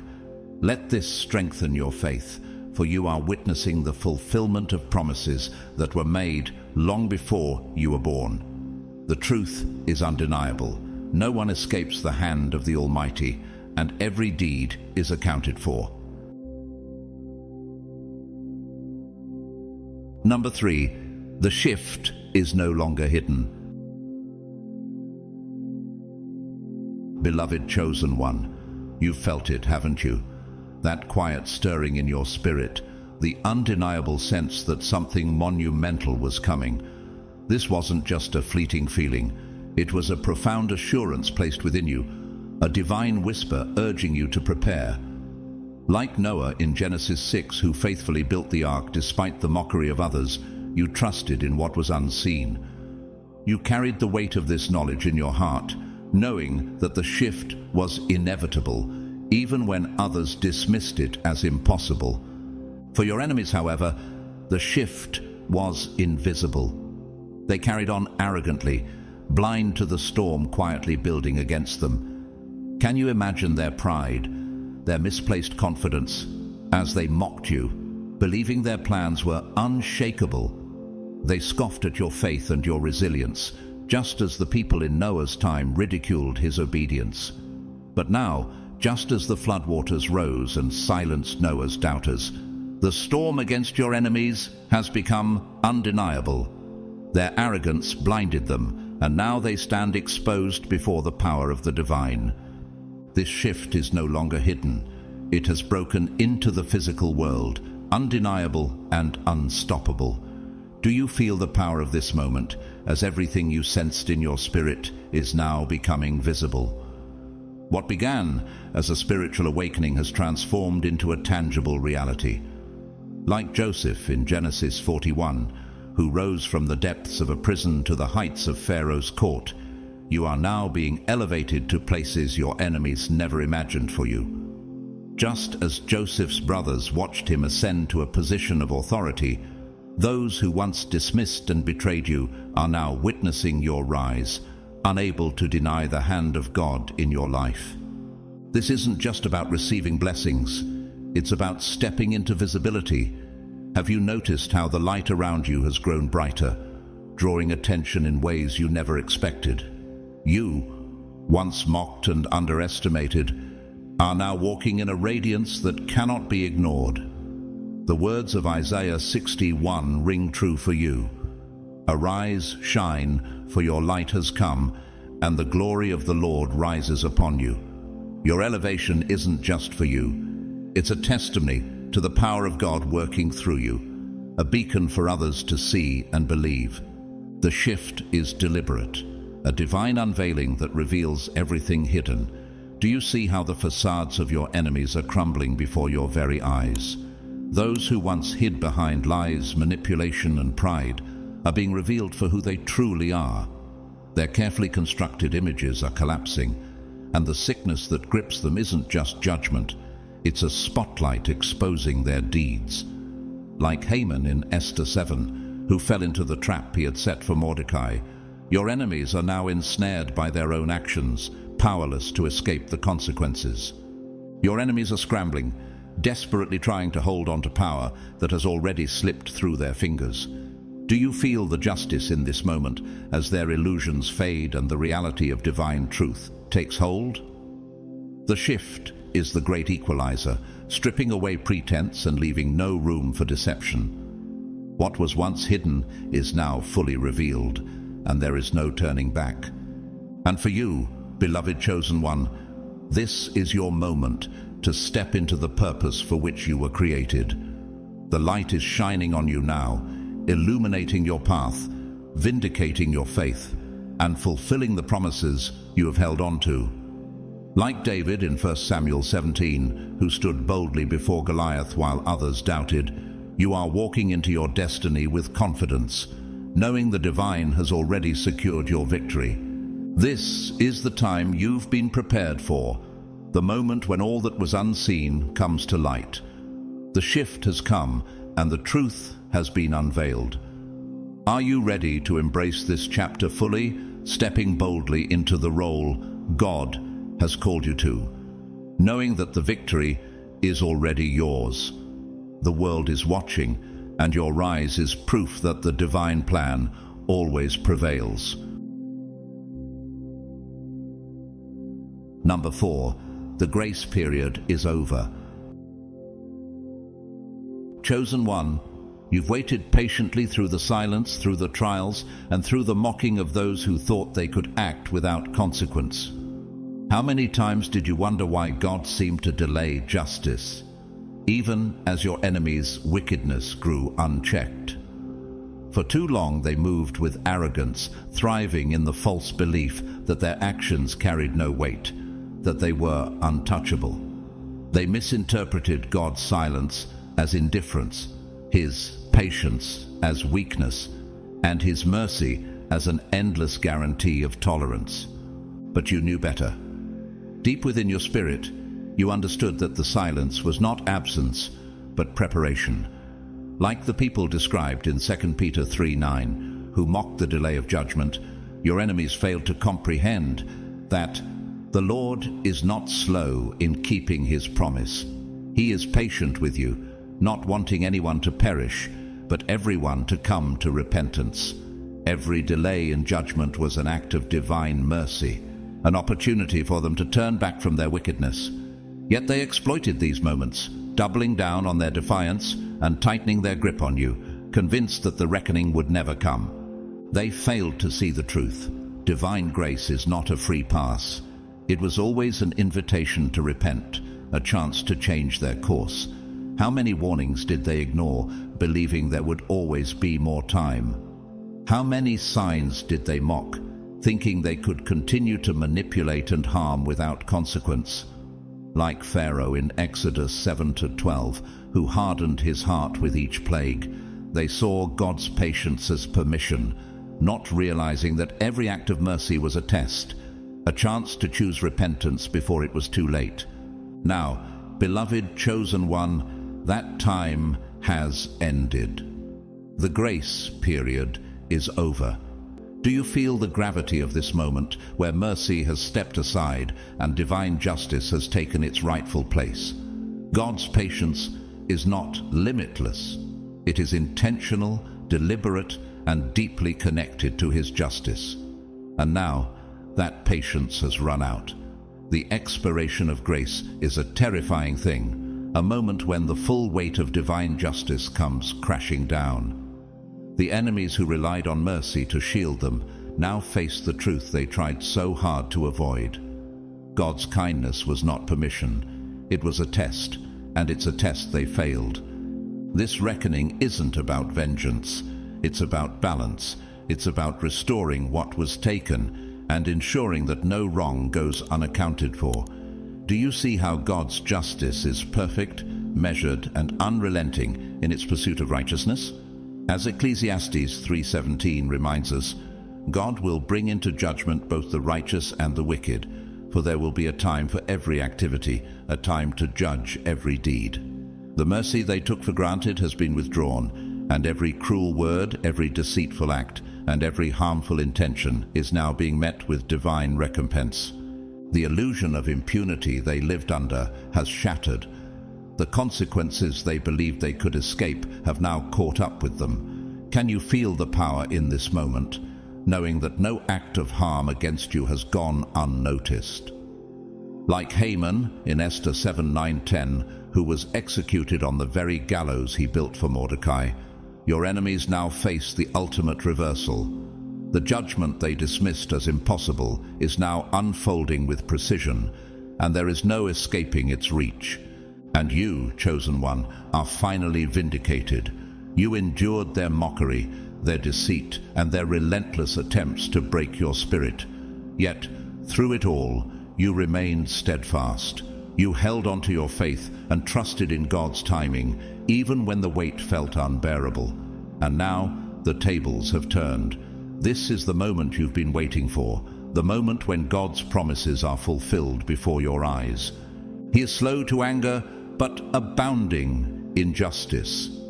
His timing is perfect, and his justice is relentless.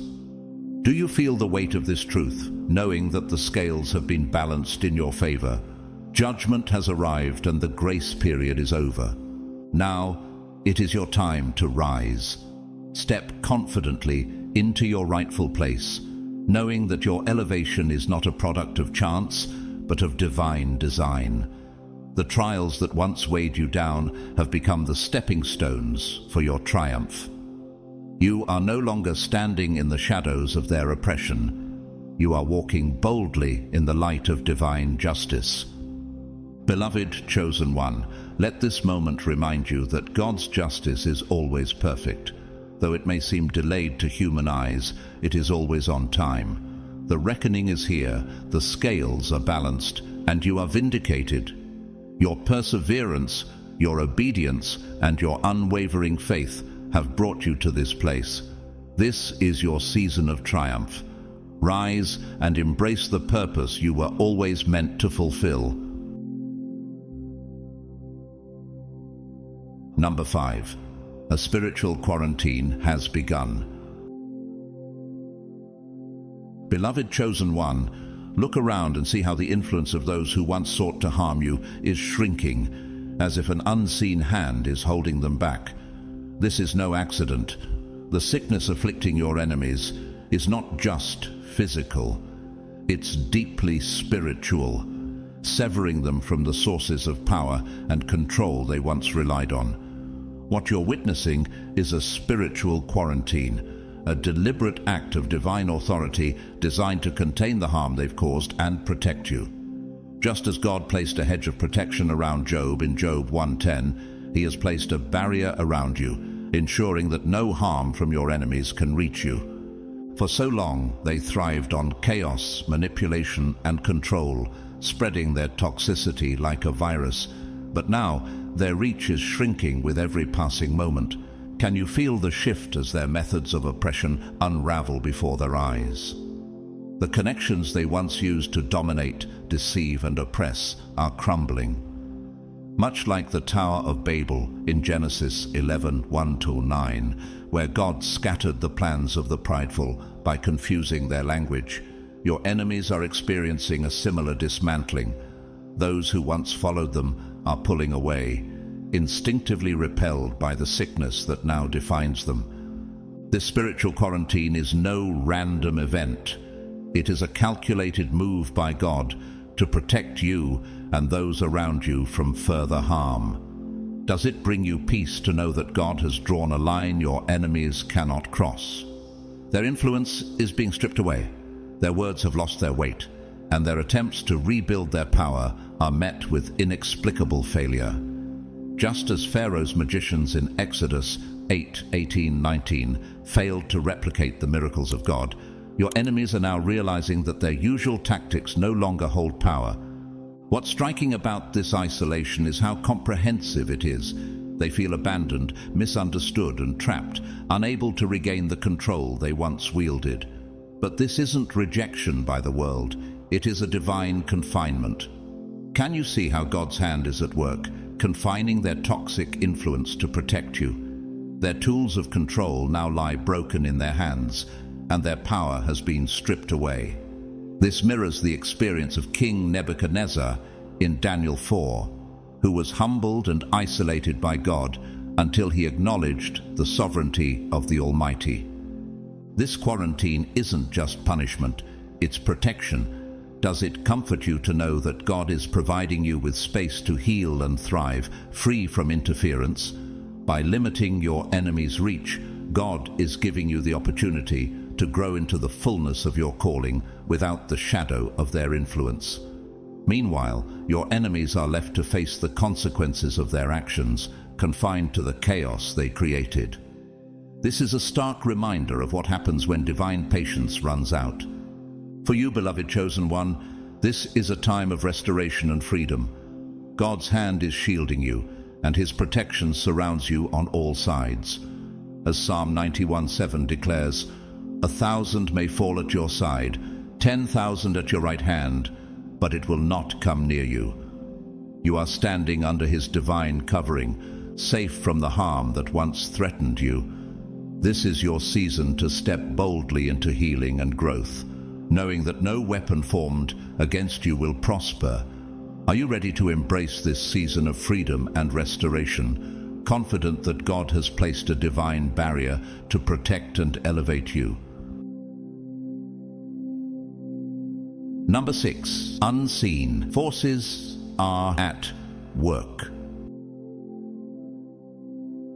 Beloved chosen one, what is unfolding in your life right now is far greater than what the eye can see. The judgment falling upon your enemies is not merely the visible hand of God, it is the coordinated effort of unseen forces working with unmatched precision. These heavenly agents of justice, who have long waited in silence, are now unleashed to fulfill their divine mission on your behalf. They are the fulfillment of Psalm 91:11, which promises, "For he will command his angels concerning you to guard you in all your ways." For so long these angels stood watch, observing as your enemies built fortresses of deceit, wielding their tools of oppression against you. They remained silent, holding back until the exact moment appointed by God.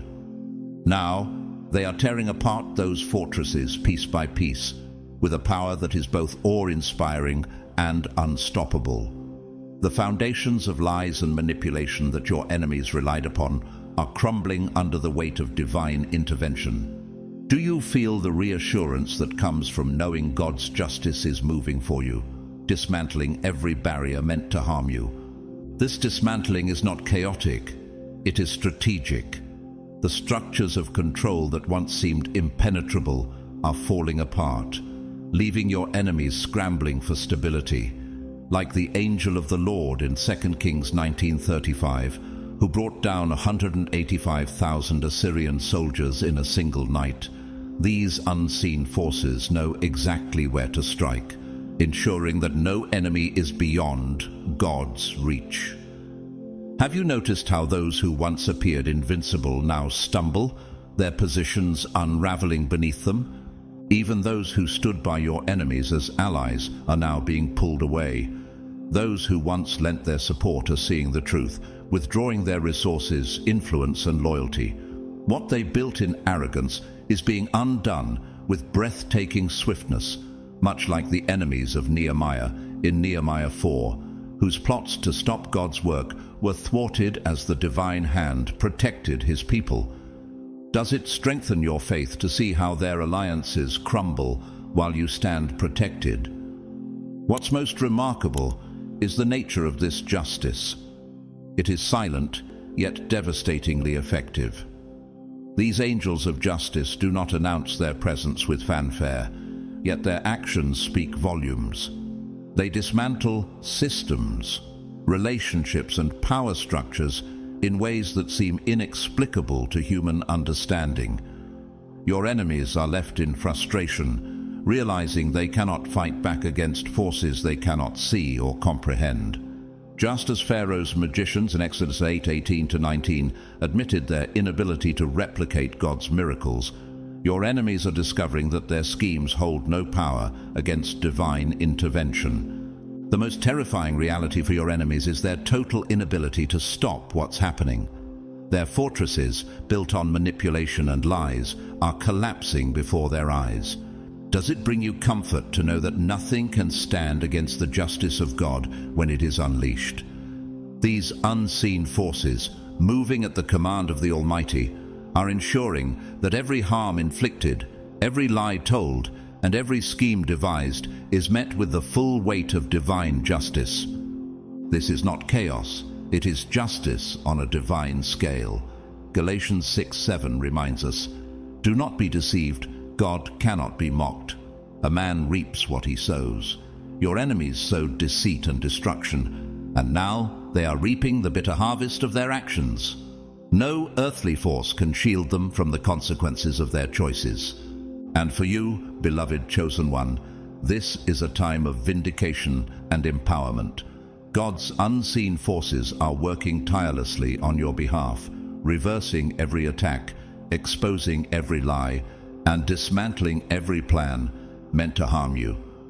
Can you feel the shift in the atmosphere as the forces of heaven move to secure your protection and victory?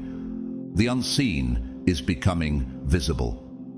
The forces of heaven are ensuring that no harm goes unaccounted for and that every obstacle placed in your path is removed. You are witnessing divine strategy at its finest, justice carried out with precision, purpose, and power. Stand firm in your calling, for this is the season where the unseen moves in your favor and your victory is secured by the divine hand. Number 7. Divine justice is public, not private. Beloved chosen one, the time has come when the truth you've held on to in faith is no longer hidden. It is being declared openly for all to see. Divine justice does not work in secret or behind closed doors. It unfolds in the light, undeniable and impossible to ignore. Your enemies, who once acted with arrogance as though their actions were invisible, are now facing a judgment that is displayed for all to witness. The sickness afflicting them is not subtle or hidden. It is a glaring and undeniable mark of their defiance against the divine. This moment, chosen one, is your vindication. The suffering you endured in silence is now being acknowledged openly. Think of King Nebuchadnezzar in Daniel 4, whose pride led to his public humiliation before his entire kingdom. His fall was a spectacle, a lesson to all who witnessed it. In the same way, your enemies are now facing the consequences of their arrogance, and their downfall is a testimony to the justice of God. Does it strengthen your faith to see how clearly and openly God's hand is at work, leaving no room for denial? What makes this judgment so profound is its sheer visibility. Even those who once remained indifferent, who turned a blind eye to the injustice inflicted upon you, are now forced to confront the truth. No one can claim ignorance anymore. This isn't just a punishment for your enemies, it is a lesson for everyone watching. Consider Pharaoh in Exodus 14, whose defeat at the Red Sea not only freed the Israelites, but also demonstrated God's power to all of Egypt. Similarly, the judgment unfolding now is forcing even the doubters to acknowledge the sovereignty of the divine. There is no escaping it. It's happening right before everyone's eyes. Those who once doubted your calling or dismissed your faith are now witnessing what cannot be denied. Do you feel the shift, as even those who doubted are beginning to see the truth? This public display of justice does more than shame your enemies. It forces a reckoning for those who once stood by in silence. The sickness that grips your enemies, the unraveling of their power and influence, is not just a consequence. It is a wake-up call for all who observe it. Watching these consequences unfold, seeing the sins of your enemies manifest into undeniable suffering, is a sobering moment. This is the fulfillment of Proverbs 16:18. Pride goes before destruction, a haughty spirit before a fall. The arrogance that once fueled their actions has led them here, and now their defiance is being met with a response that the world cannot ignore. Can you sense the magnitude of this moment as people are confronted with the reality of divine justice? But this isn't only about the enemies, it's also about those who stood by, complicit, complacent, or unaware. Just as Jonah's message to Nineveh in Jonah 3 led an entire city to repentance after seeing the warning signs. This public reckoning is a call for reflection and change. For those watching, it's a reminder that divine justice spares no one who turns a blind eye or ignores the signs. Beloved chosen one, this is your moment of vindication. The trials you endured, the injustices you faced, and the suffering you withstood are now being acknowledged by all. God's justice is not only precise, it is public. His sovereignty is on display for the world to see, ensuring that the truth is undeniable. Do you feel the power of this moment, knowing that the justice unfolding now affirms not only your faith, but also your calling? As the world watches, let this be your reminder. Divine justice is always visible, always true, and it never fails to fulfill its purpose. This is your vindication, and it is happening in full view. Walk boldly, knowing that the justice unfolding before your eyes is proof of the power, faithfulness, and sovereignty of the God who chose you. Number 8. The balance of power has shifted. Beloved, chosen one, the moment you have sensed deep within your spirit has finally arrived. The scales of power have tipped, overturning the dominance of those who sought to oppress you. Those who once ruled with arrogance, manipulating and controlling without regard for justice, now find themselves powerless. They believed their influence to be eternal, but it was always temporary, a fragile illusion now shattered by divine justice. And here you are, standing where you were always meant to be. You, who were mocked, ignored, and misunderstood, have been lifted to a position of authority you never sought but were destined to inherit. How does it feel to step into this calling, knowing that God's hand has been guiding you all along? Consider Joseph in Genesis 41:41. Betrayed by his own brothers, sold into slavery, and imprisoned unjustly, yet ultimately elevated to rule over all of Egypt. Like Joseph, you're now stepping into a place of prominence, not by human effort, but by God's design. But this isn't just about worldly authority. You've been granted something far greater, spiritual authority. Can you sense the immense power God has placed within you, the ability to align your prayers with His will to bless or bring justice? Like Elijah in 1 Kings 17:1, who commanded the heavens to withhold rain, your words now carry the weight of divine power. You're no longer a victim of circumstances. You're a vessel of God's will, a conduit of His judgment and mercy. Look at your enemies now. Those who once sought to harm you are helpless. Their tools of manipulation and control, which they wielded so confidently, have been rendered useless. Have you noticed how the structures they relied on are crumbling, just as the walls of Jericho fell in Joshua 6? Their wealth, influence, and alliances are failing, leaving them exposed and vulnerable before the authority God has given you. What's even more extraordinary is that you no longer need to fight for survival. The battle is no longer yours to wage. Do you feel the peace that comes from trusting God to fight on your behalf? Remember the promise in Exodus 14:14. The Lord will fight for you. You need only to be still. Now is your time to align with God's purpose and watch as He brings everything into order. Your role is not to strive, but to trust, not to struggle, but to stand firm in His promises. Even your enemies are starting to recognize the truth. Like Joseph's brothers in Genesis 50:20, who fell before the very man they sought to destroy, your adversaries now find themselves at your mercy. But this isn't about vengeance. It's about revealing the power of God's justice. You've been placed in a position to extend mercy or step aside and let judgment unfold. How does it feel to know that your faithfulness has brought you to this pivotal moment where even your enemies acknowledge the power of God in your life? This is more than a reversal of roles. It's a fulfillment of Luke 1:52. He has brought down rulers from their thrones, but has lifted up the humble. You are living proof of God's faithfulness, a testimony to His promises and justice. Are you ready to embrace this season, standing boldly in the authority God has given you to fulfill the purpose for which you were called? The balance of power has shifted, and everything is now in its rightful place. This is your moment, chosen one. Step into it boldly, knowing that heaven itself stands behind you. Number 9.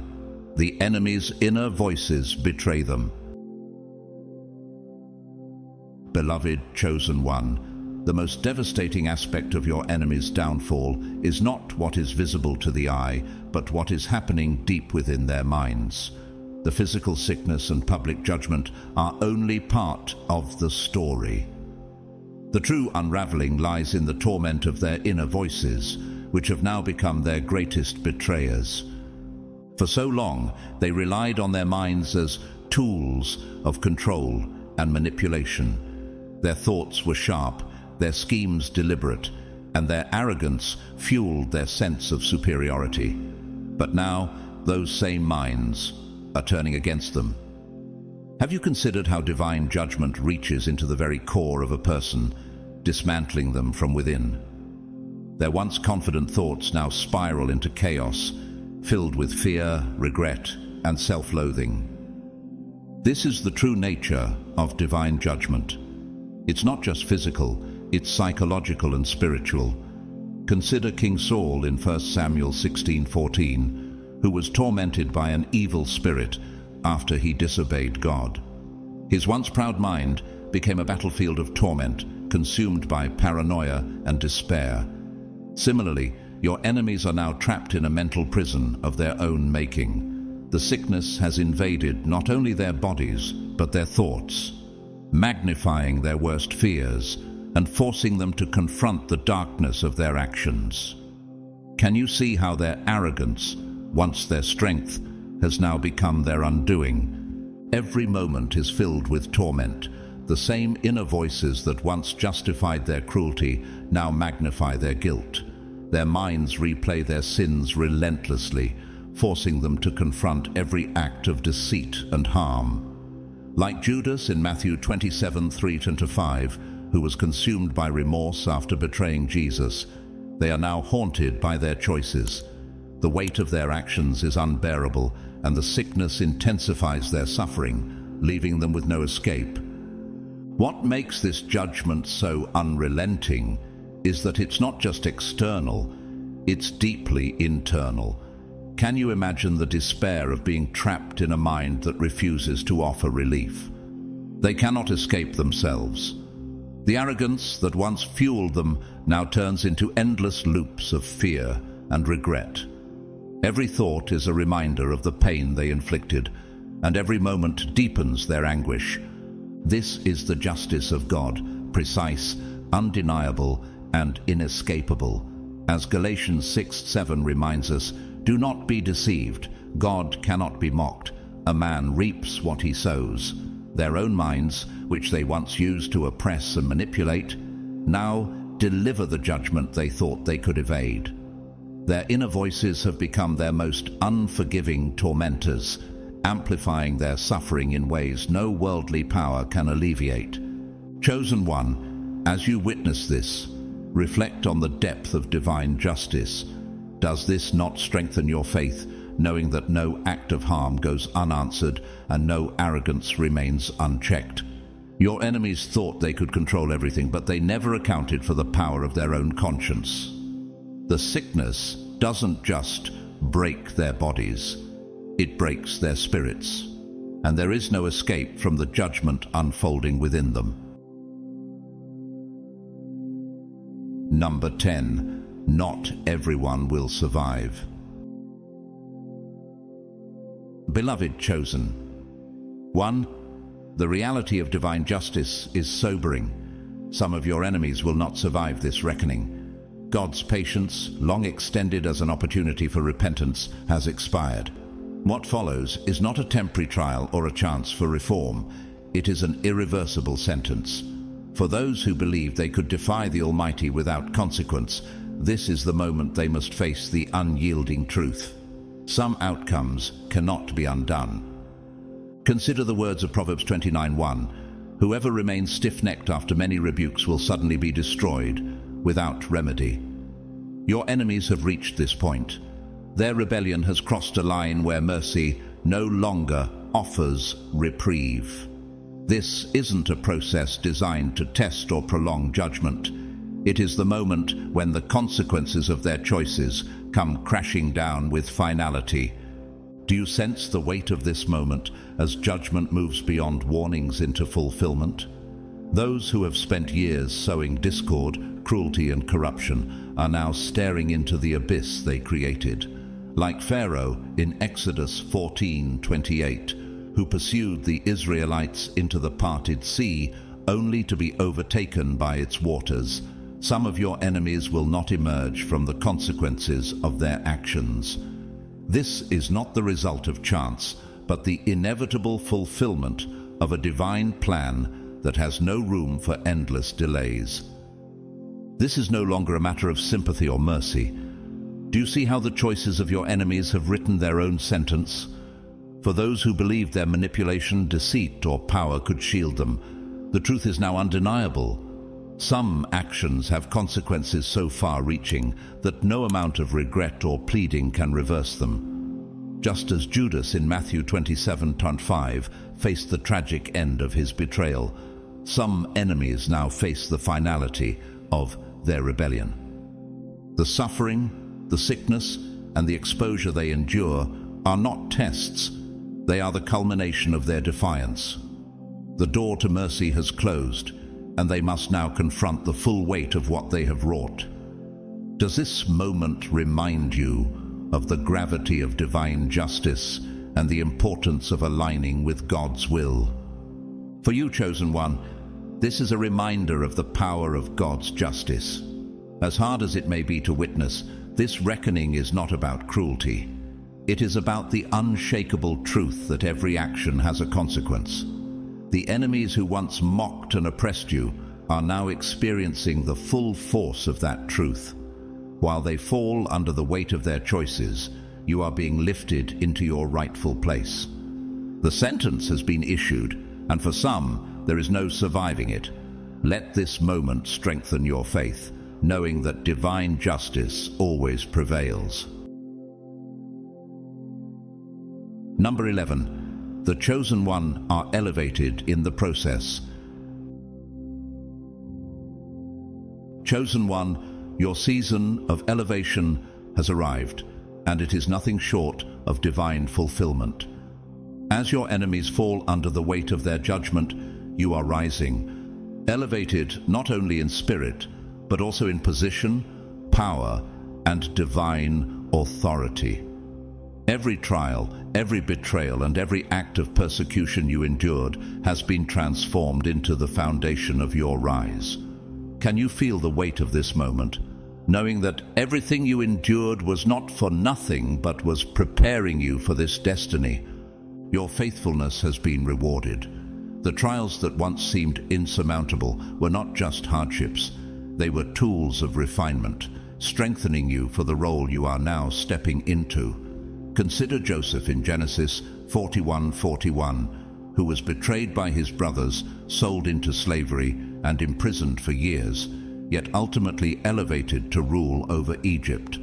Like Joseph, you have emerged from the shadows of suffering into the light of God's promise. Your perseverance has positioned you for a reward so undeniable that it cannot be ignored. The same people who once sought to destroy you are now powerless to stop your rise. Have you noticed how those who mocked and oppressed you are now silent, forced to watch as you ascend? What makes your elevation extraordinary is its visibility. This isn't just a private victory. It is a public declaration of God's faithfulness to His chosen. As Psalm 23:5 proclaims, "You prepare a table before me in the presence of my enemies. You anoint my head with oil. My cup overflows." Your rise is happening in full view of those who doubted you, and they are unable to deny the divine hand behind your success. But this is not just about vindication. It is about purpose.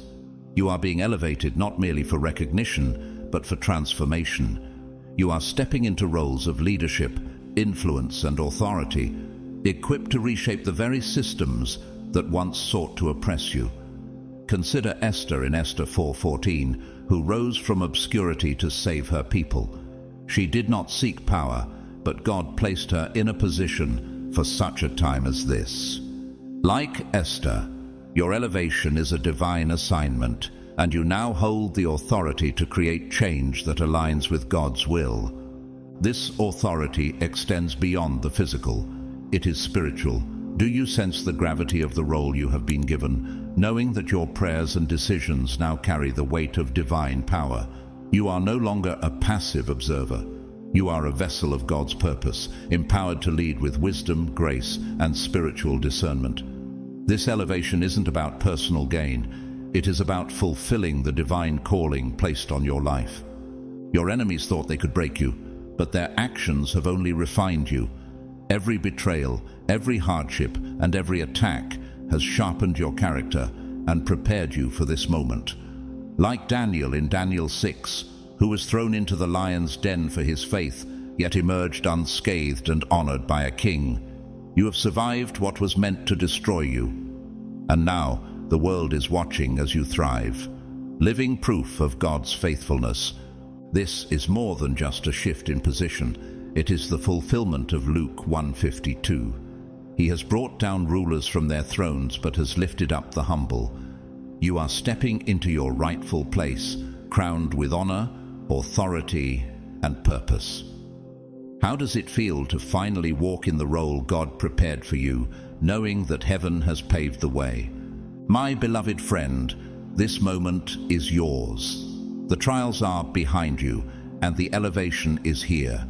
You are not just surviving, you are thriving, standing in the authority God has granted you to fulfill His plan.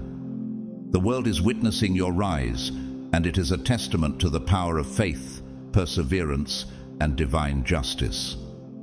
Are you ready to embrace this calling, to walk boldly in the light of your purpose, and to lead with the confidence of one who knows they are chosen? The time is now. Step forward, for this is the season of your elevation. Number 12. The sickness exposes hidden alliances. Chosen one, the sickness that has overtaken your enemies is more than just a physical affliction. It is a divine instrument revealing the webs of deceit and corruption that were hidden in darkness. As it spreads, it acts like a floodlight, exposing not only the perpetrators, but also those who operated in the shadows, the silent partners, the enablers, and the opportunists who benefited from the harm inflicted upon you. Have you noticed how the sickness doesn't stop at the surface but reaches deep into the hidden networks of injustice? Like a magnifying glass, it brings every hidden alliance into sharp focus. Those who thought they could remain unseen are now being dragged into the light, their complicity laid bare for all to see. Just as Ephesians 5:13 declares, "But everything exposed by the light becomes visible, and everything that is illuminated becomes a light." This sickness exposes every corner of deceit, revealing the full scope of their wrongdoing. The judgment is not limited to the primary offenders.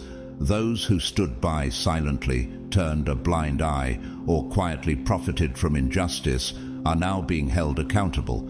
Does it strengthen your faith to see that no accomplice, no matter how small their role, can escape divine justice? Like the conspirators who plotted against Daniel in Daniel 6:24, who were themselves thrown into the lion's den, the enablers of harm are now facing the same fate as those they supported. The sickness reveals that their alliances were never as secure as they believed. The silent partners, the quiet collaborators, and the hidden beneficiaries are being exposed.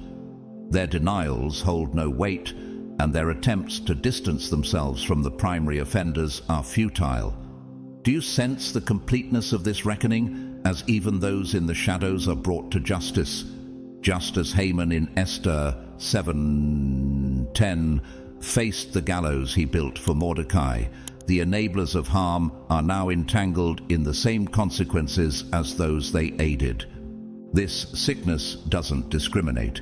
It infects and exposes everyone complicit in the injustice, unraveling networks of corruption that were thought to be impenetrable.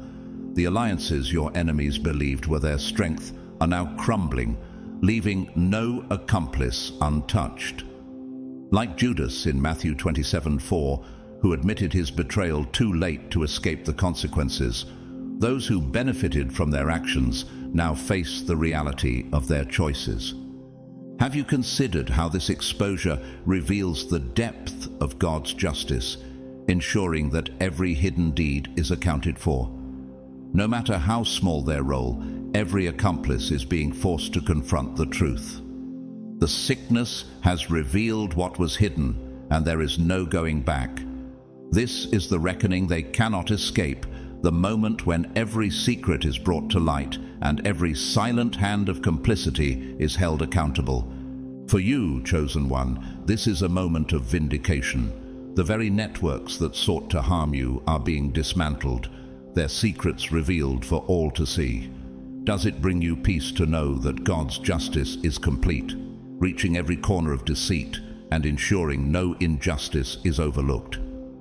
The sickness isn't just judgment, it's a cleansing, a divine unveiling that ensures every accomplice is seen and every hidden alliance is broken. This is the truth of God's justice. Nothing remains hidden, and no wrong goes unanswered. Number 13. Redemption is still possible, but at a cost. Chosen one, even in the midst of this reckoning, a glimmer of redemption remains for those who dare to seek it. But let there be no mistake. This is no easy path, no free pass to escape the consequences of their actions. Redemption demands more than words. It calls for a complete surrender, an unflinching confrontation of their sins, and an unwavering commitment to make amends. Do you see how this process separates the truly repentant from those who only seek to avoid judgment?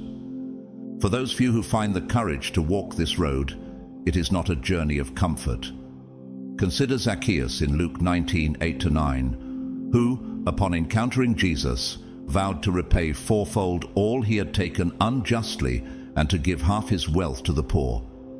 Redemption requires such radical action, an acknowledgement of the harm caused and a willingness to undo it, no matter the cost. The road to healing is long and humbling, filled with pain and struggle. There are no shortcuts, no way to erase the scars of the past overnight. To seek redemption, the enemies must confront the destruction they have wrought, not just in the lives of others, but within themselves. Have you ever seen someone stripped of pride, brought low by their own choices, and then begin to rebuild? This is the essence of true repentance. Like King Manasseh in 2 Chronicles 33, who humbled himself greatly before God after a lifetime of rebellion, they must cast aside their ego and accept the consequences of their actions. This path is not one of personal gain or glory. It is a road of humility, where they must be willing to sacrifice everything they once held dear: their pride, their power, and their status. Redemption means facing the depth of their failures and beginning the painstaking work of restitution. Can you imagine the strength it takes to rebuild what was broken, starting with one's own soul? For those who genuinely commit to this process, restoration is possible, but it is neither immediate nor easy. The chosen one, on the other hand, stand in the light of victory, not by vengeance, but by divine justice. You have endured the trials, stayed obedient, and trusted in God's timing. Now, as your enemies unravel and the consequences of their defiance are laid bare, you stand firm, knowing your elevation is by divine design. Do you feel the power of this moment, as the perseverance you've shown becomes a testimony to God's faithfulness? The sickness that has afflicted your enemies is not merely physical. It is the outward manifestation of their inner corruption and their defiance of divine will. Like Pharaoh in Exodus 9:12, whose heart hardened despite numerous opportunities for repentance, your enemies squandered the grace extended to them. This reckoning is the culmination of their arrogance, their refusal to heed warnings, and their belief that they could escape accountability. Even as they face the unraveling of their power, their torment is not only external, but deeply internal. Their minds betray them, their alliances crumble, and the networks they once trusted fall apart. Yet, for a few, redemption remains a possibility. Do you see how even judgment is laced with an opportunity for grace? For those willing to fully surrender, to repent without reservation, and to take on the painful process of healing, there is still hope for restoration. But redemption comes at a steep price. Complete humility, honest acknowledgement of their actions, and a commitment to restitution. Like the prodigal son in Luke 15:20, who returned to his father in brokenness, they must come back with nothing but a contrite heart. Only then can they begin the slow journey towards spiritual restoration, rebuilding from the ashes of their past. Ultimately, this is more than a story of judgment. It is a testament to the unyielding truth of divine justice. It is relentless in holding all accountable, but it is also redemptive for those willing to embrace its demands. Do you now see how justice and mercy coexist, how every choice leads to either reckoning or restoration? In the end, no one escapes the truth. Whether through redemption or reckoning, all must face the consequences of their actions. For you, beloved chosen one, this is a moment of triumph and vindication. Your enemies stand as a warning to those who believe they can defy divine will, while you stand as living proof of the power of faith and perseverance. The balance of divine justice has been restored, and the world will never be the same. Are you ready to embrace your rightful place in this new order, knowing that your elevation is part of God's eternal plan? Beloved chosen ones, as we reach the end of this profound message, I want to take a moment to reflect on the journey we've shared. Each step of this path has revealed the truth of divine justice, the power of perseverance, and the unshakable promises of God. Your presence here is no coincidence. You are here because you are part of something far greater than what the eye can see. Thank you for walking this journey with me, for opening your heart to these truths, and for standing as a living testament to faith, resilience, and purpose. This message isn't just words. It's a call to action, a reminder of who you are, and a declaration of the times we are in. If this message resonated with you, don't let it stop here. Make sure you subscribe to stay connected and receive more powerful insights that will continue to guide you in your calling. Hit the like button if you feel the shift we've discussed today as a sign of your alignment with the truths of divine justice and awakening. And most importantly, share your voice in the comments below. How are you feeling about the divine reckoning unfolding before our eyes? What part of this message spoke most deeply to you? Your thoughts matter, and your perspective can inspire others who may be on the same journey. To those who have supported this platform through super thanks or donations, my heartfelt gratitude goes out to you. Your contributions make it possible to keep creating and sharing these messages of hope, truth, and encouragement. But let me be clear, whether you choose to donate or not, your presence here is already a blessing. Your engagement, your faith, and your willingness to be part of this movement are gifts I do not take lightly. Thank you for being here, for standing with us, and for allowing these messages to resonate in your life. As we move forward, I encourage you to share this message with someone who may need to hear it. We all know someone who is struggling, someone who needs clarity, someone who feels lost in the chaos of this reckoning. Can you imagine the impact you could have by sharing this truth with them? The time for awakening is now, and we are called to be the light in a world desperate for guidance. Together, we are stronger, and together, we rise. I want to remind you, dear chosen ones, that you are not alone. Every trial you've faced, every tear you've cried, and every prayer you've whispered has brought you to this moment. The trials of the past have not been wasted. They've prepared you for the elevation and authority you now step into. This is your season to rise, to walk boldly in your purpose, and to stand firm in the truth that you were chosen for such a time as this. As we close, I pray that God's blessings overflow in your life. May He grant you strength in your journey, clarity in your decisions, and peace in your spirit. May His justice continue to protect and elevate you, and may His mercy guide you as you walk in the authority He has placed upon you. Never doubt your calling. You are chosen, loved, and guided by a power far greater than anything this world can offer. Stay faithful, stay vigilant, and stay blessed.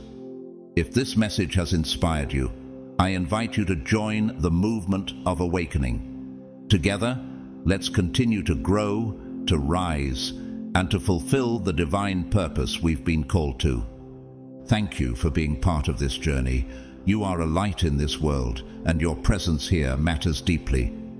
Let's walk forward together, confident in the knowledge that we are chosen, we are protected, and we are called to make a difference. God bless you abundantly, chosen ones. Let's rise.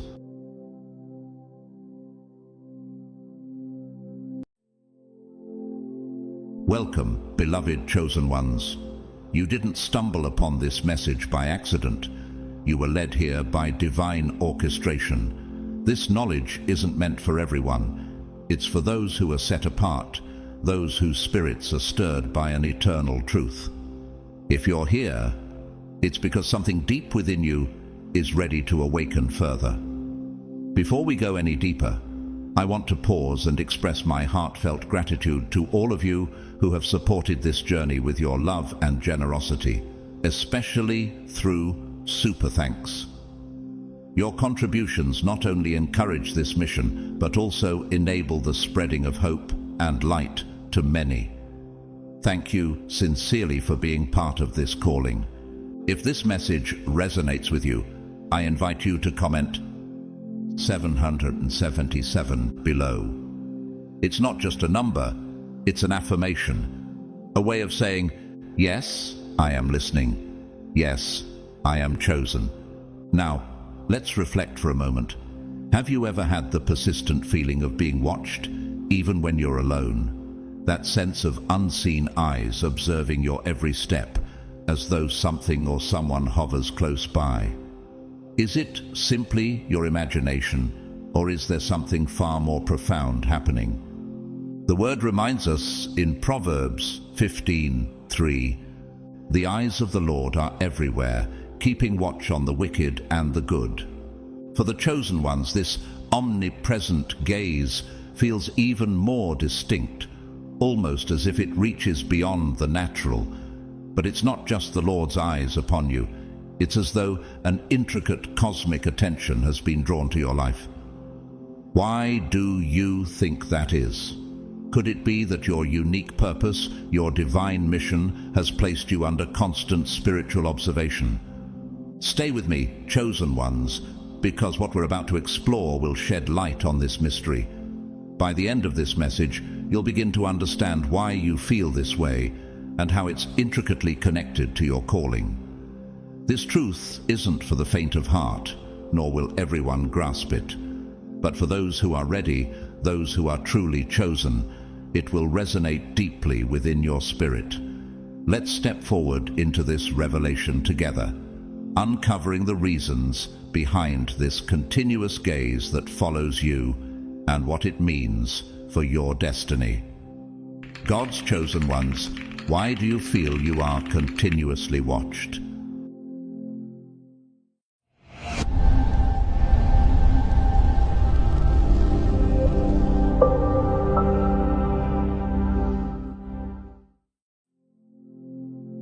From an early age, many of God's chosen ones experience the peculiar sensation of being watched, an invisible presence observing their every step, as if eyes are always upon them. This feeling is not just a figment of imagination or a fleeting thought. It is a profound reality. As a chosen one, your very essence radiates a light so powerful that it attracts attention from every corner of the spiritual realm, both from divine forces and from darker, more malevolent powers. Have you ever wondered why this sensation seems to follow you, especially during moments of solitude or vulnerability? The truth lies in the very nature of your calling, your spiritual light, which often makes you a target for both the heavenly and the unseen forces that dwell in the shadows. This heightened awareness isn't a coincidence. As someone marked by the divine, you possess a unique sensitivity to spiritual realms that others may not perceive. The presence you sense, whether it's the feeling of someone standing behind you or an inexplicable weight on your chest, is not a trick of the mind. It's an indication of the spiritual attention you draw simply by being who you are. Remember the story of Daniel in the Bible? Despite his faith and dedication to God, Daniel was constantly watched, not only by his enemies, but by the heavenly realm as well. Every action, every prayer, every decision was observed closely. Daniel's life was under surveillance because of the divine purpose he carried. Does that resonate with you? Like Daniel, your life is intricately connected to a divine mission that attracts both the gaze of heaven and the scrutiny of those who work against the divine. But why? Why does it feel as though unseen forces are constantly monitoring your every move? The answer lies in the divine purpose you carry. You, chosen one, are a light in a world overshadowed by darkness. Every time you walk into a room, your presence shifts the spiritual atmosphere, often without you even realizing it. The very energy around you changes. Have you ever noticed how, when you walk into a place, the environment feels different? This isn't just coincidence. Your spiritual energy, your light, disrupts the darkness. Forces that operate unseen, whether angelic or demonic, take note. Those who exist in the shadows, like demons and negative spirits, are drawn to the power that you carry. They know that you are marked, that you are not like others. They sense that you have been touched by the divine, and that you walk with a greater purpose. Does this make you question why you might sometimes feel uneasy or overwhelmed by energy in certain spaces? But it's not only the dark forces that are attuned to your presence. The divine realm is equally aware of you, protecting you and guiding you toward your destiny. Angels, spirit guides, and guardian spirits are ever vigilant, ensuring that you stay on the path set for you. Your life is precious to the divine, And with that divine attention comes a sense of protection, as well as a heightened responsibility. The more closely you are watched, the more you are called to remain pure in heart, grounded in faith, and aligned with your spiritual mission.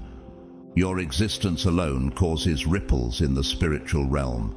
Just as light causes shadows to flee, your presence disturbs the forces of darkness, compelling them to take notice. Have you ever wondered why some people feel inexplicably drawn to you, while others seem to avoid you for no apparent reason? It's because, on a subconscious level, they can sense the power you carry. Your energy has an undeniable pull, and it demands attention, whether positive or negative. The way others react to you is often a reflection of the divine energy you radiate. This is why your spiritual calling requires you to stay vigilant, trusting that this feeling of being watched is not just a burden, but a part of your journey toward fulfilling your divine purpose. As a chosen one, you're not only watched, but cared for by spiritual forces. In moments of fear or uncertainty, remind yourself that this attention is not to be feared. It is a sign that you are being guided, protected, and called to a higher purpose. The feeling of being watched is not a burden, but a mark of honor. Keep moving forward in faith, knowing that the divine is with you every step of the way. The constant sensation of being watched is far more than a fleeting or random experience. It is a profound and intentional test. For God's chosen ones, this spiritual observation serves a divine purpose. It is not merely a safeguard for your protection, but a meticulous process of refinement, shaping you for a greater calling. Imagine heaven itself attentively observing your every move, not with judgment, but with a purpose, to see how you navigate trials, respond to the pull of worldly temptations, and maintain your faith during moments of doubt. This process is designed to test your strength, resilience, and unwavering faith. Every choice you make, each step you take, carries significance because your journey is meant to serve as a beacon of inspiration for others. Do you ever wonder why your life feels so uniquely challenging? It's because you are not ordinary. Your path is divinely crafted, narrow, steep, and often riddled with tests that forge a stronger connection between you and the will of God. Consider the story of Job, a man whose life epitomized the essence of being under spiritual scrutiny. Job endured relentless trials under the watchful gaze of both God and the adversary. He was not only judged by those around him, but also placed in the spotlight of forces he could not fully comprehend. Despite immense suffering and loss, Job clung to his faith, never wavering in his trust in God's ultimate plan. Can you see parallels between Job's journey and your own? What if the challenges you face are preparing you for something far greater than you could imagine? This divine observation is not intended to evoke fear, but to refine your spirit. Like a master sculptor chipping away at marble, these tests mold you into the person you are destined to become. The eyes watching you, both heavenly and earthly, are not fixated on your failures, but are witnesses to your growth and perseverance. Could it be that every challenge you face is a divine opportunity to step closer to the greatness God has planned for you? As Job's story illustrates, the weight of being observed can feel overwhelming, but it is also a reminder of your significance in the grander divine narrative. How will you carry yourself under this divine test?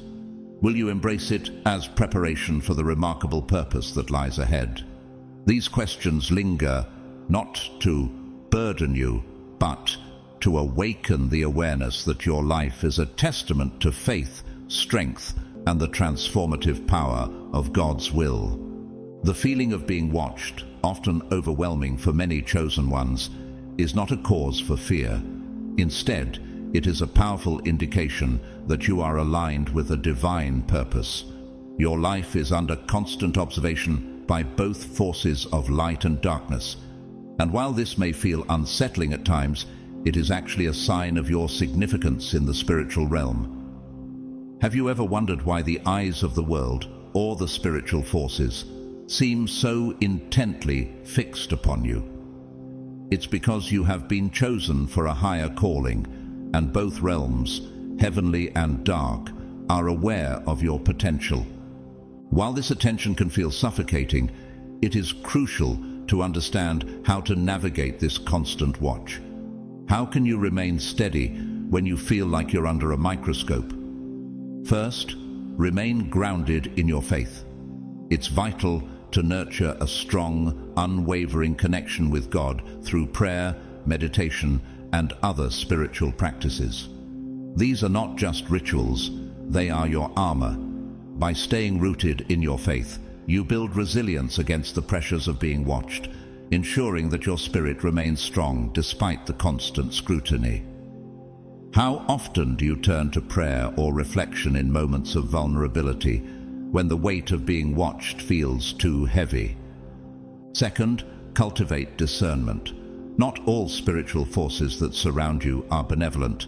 Just as Daniel in the Bible faced numerous trials from his enemies and deceptive forces, the chosen ones often encounter spiritual opposition meant to distract, discourage, and mislead.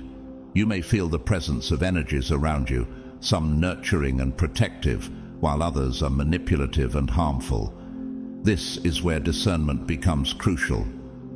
Trust your intuition when something doesn't feel right. Learn to distinguish between the presence of light and dark forces, just as Jesus warned of wolves in sheep's clothing. The battle is not only visible, it's deeply spiritual. Are you able to recognize when negativity or deceit is trying to enter your life? Finally, cultivate humility. Being chosen is a great honor, but it is not a status of superiority. The divine calling placed upon you is a journey of transformation. You are being watched, not because you are perfect, but because you are being perfected. Just as God guided the Israelites through the wilderness, teaching them, shaping them, and leading them to greatness, your spiritual journey will include challenges meant to refine you. Embrace these challenges, even when they feel painful or difficult. With each lesson, you grow in wisdom, strength, and divine purpose. How often do you pause to reflect on the lessons that come your way, especially the difficult ones? The sense of being watched is deeply connected to the ongoing spiritual tug-of-war between the forces of light and darkness. Have you ever felt pulled in two directions, feeling clear and purposeful one moment, only to be engulfed in uncertainty and heaviness the next? This internal struggle is not a coincidence, it's a spiritual battle. On one side, the forces of light, angels, guides, and divine entities work tirelessly to protect, guide, and keep you aligned with your purpose. On the other side, darker forces, eager to derail you, seek to cloud your mind with doubt, fear, and distractions. Just as we see in the story of Job, where his faith was tested by the forces of darkness, your life, too, is a battlefield. These dark forces watch you closely, looking for any vulnerability, any weakness, or any moment of doubt that they can exploit.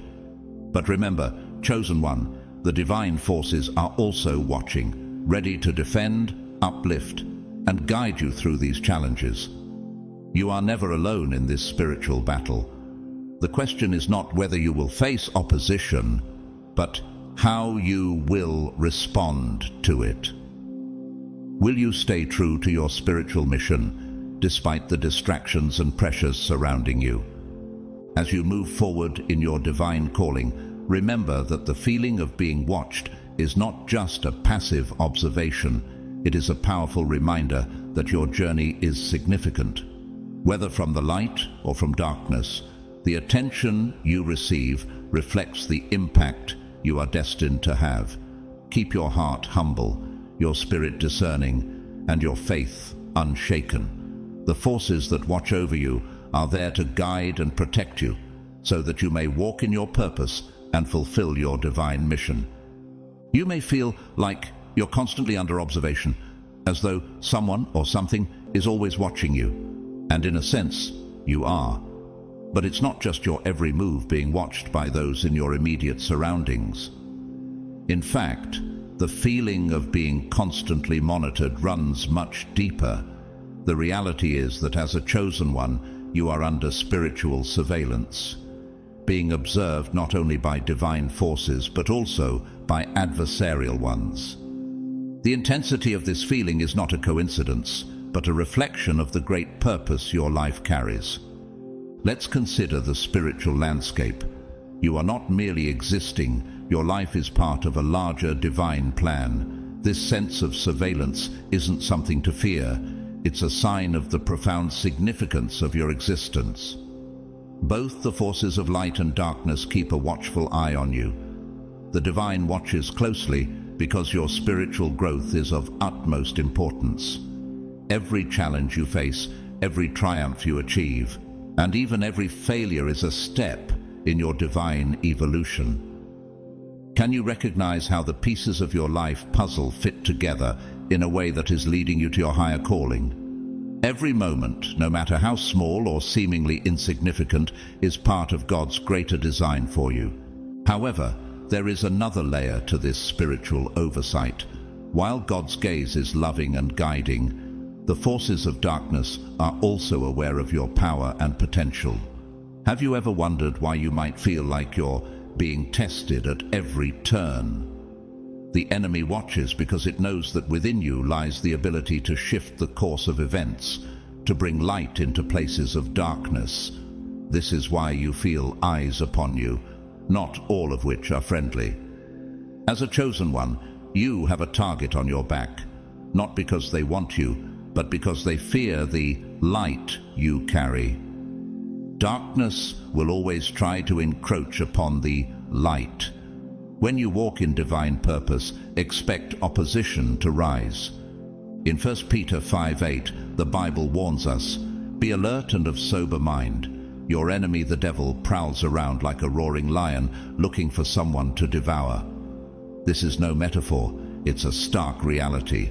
The enemy isn't simply watching you to watch you, it's waiting for a weakness, a moment when you may slip up, a gap in your defenses. It doesn't want you to succeed in fulfilling your divine purpose. Your every action, every word, every decision is under scrutiny because it knows that you have been marked for greatness by the divine. Your potential to change the world is real, and it is both a gift and a battle. But being chosen doesn't guarantee a smooth path. In fact, often the opposite is true. Think of how a lamp attracts both light and shadow.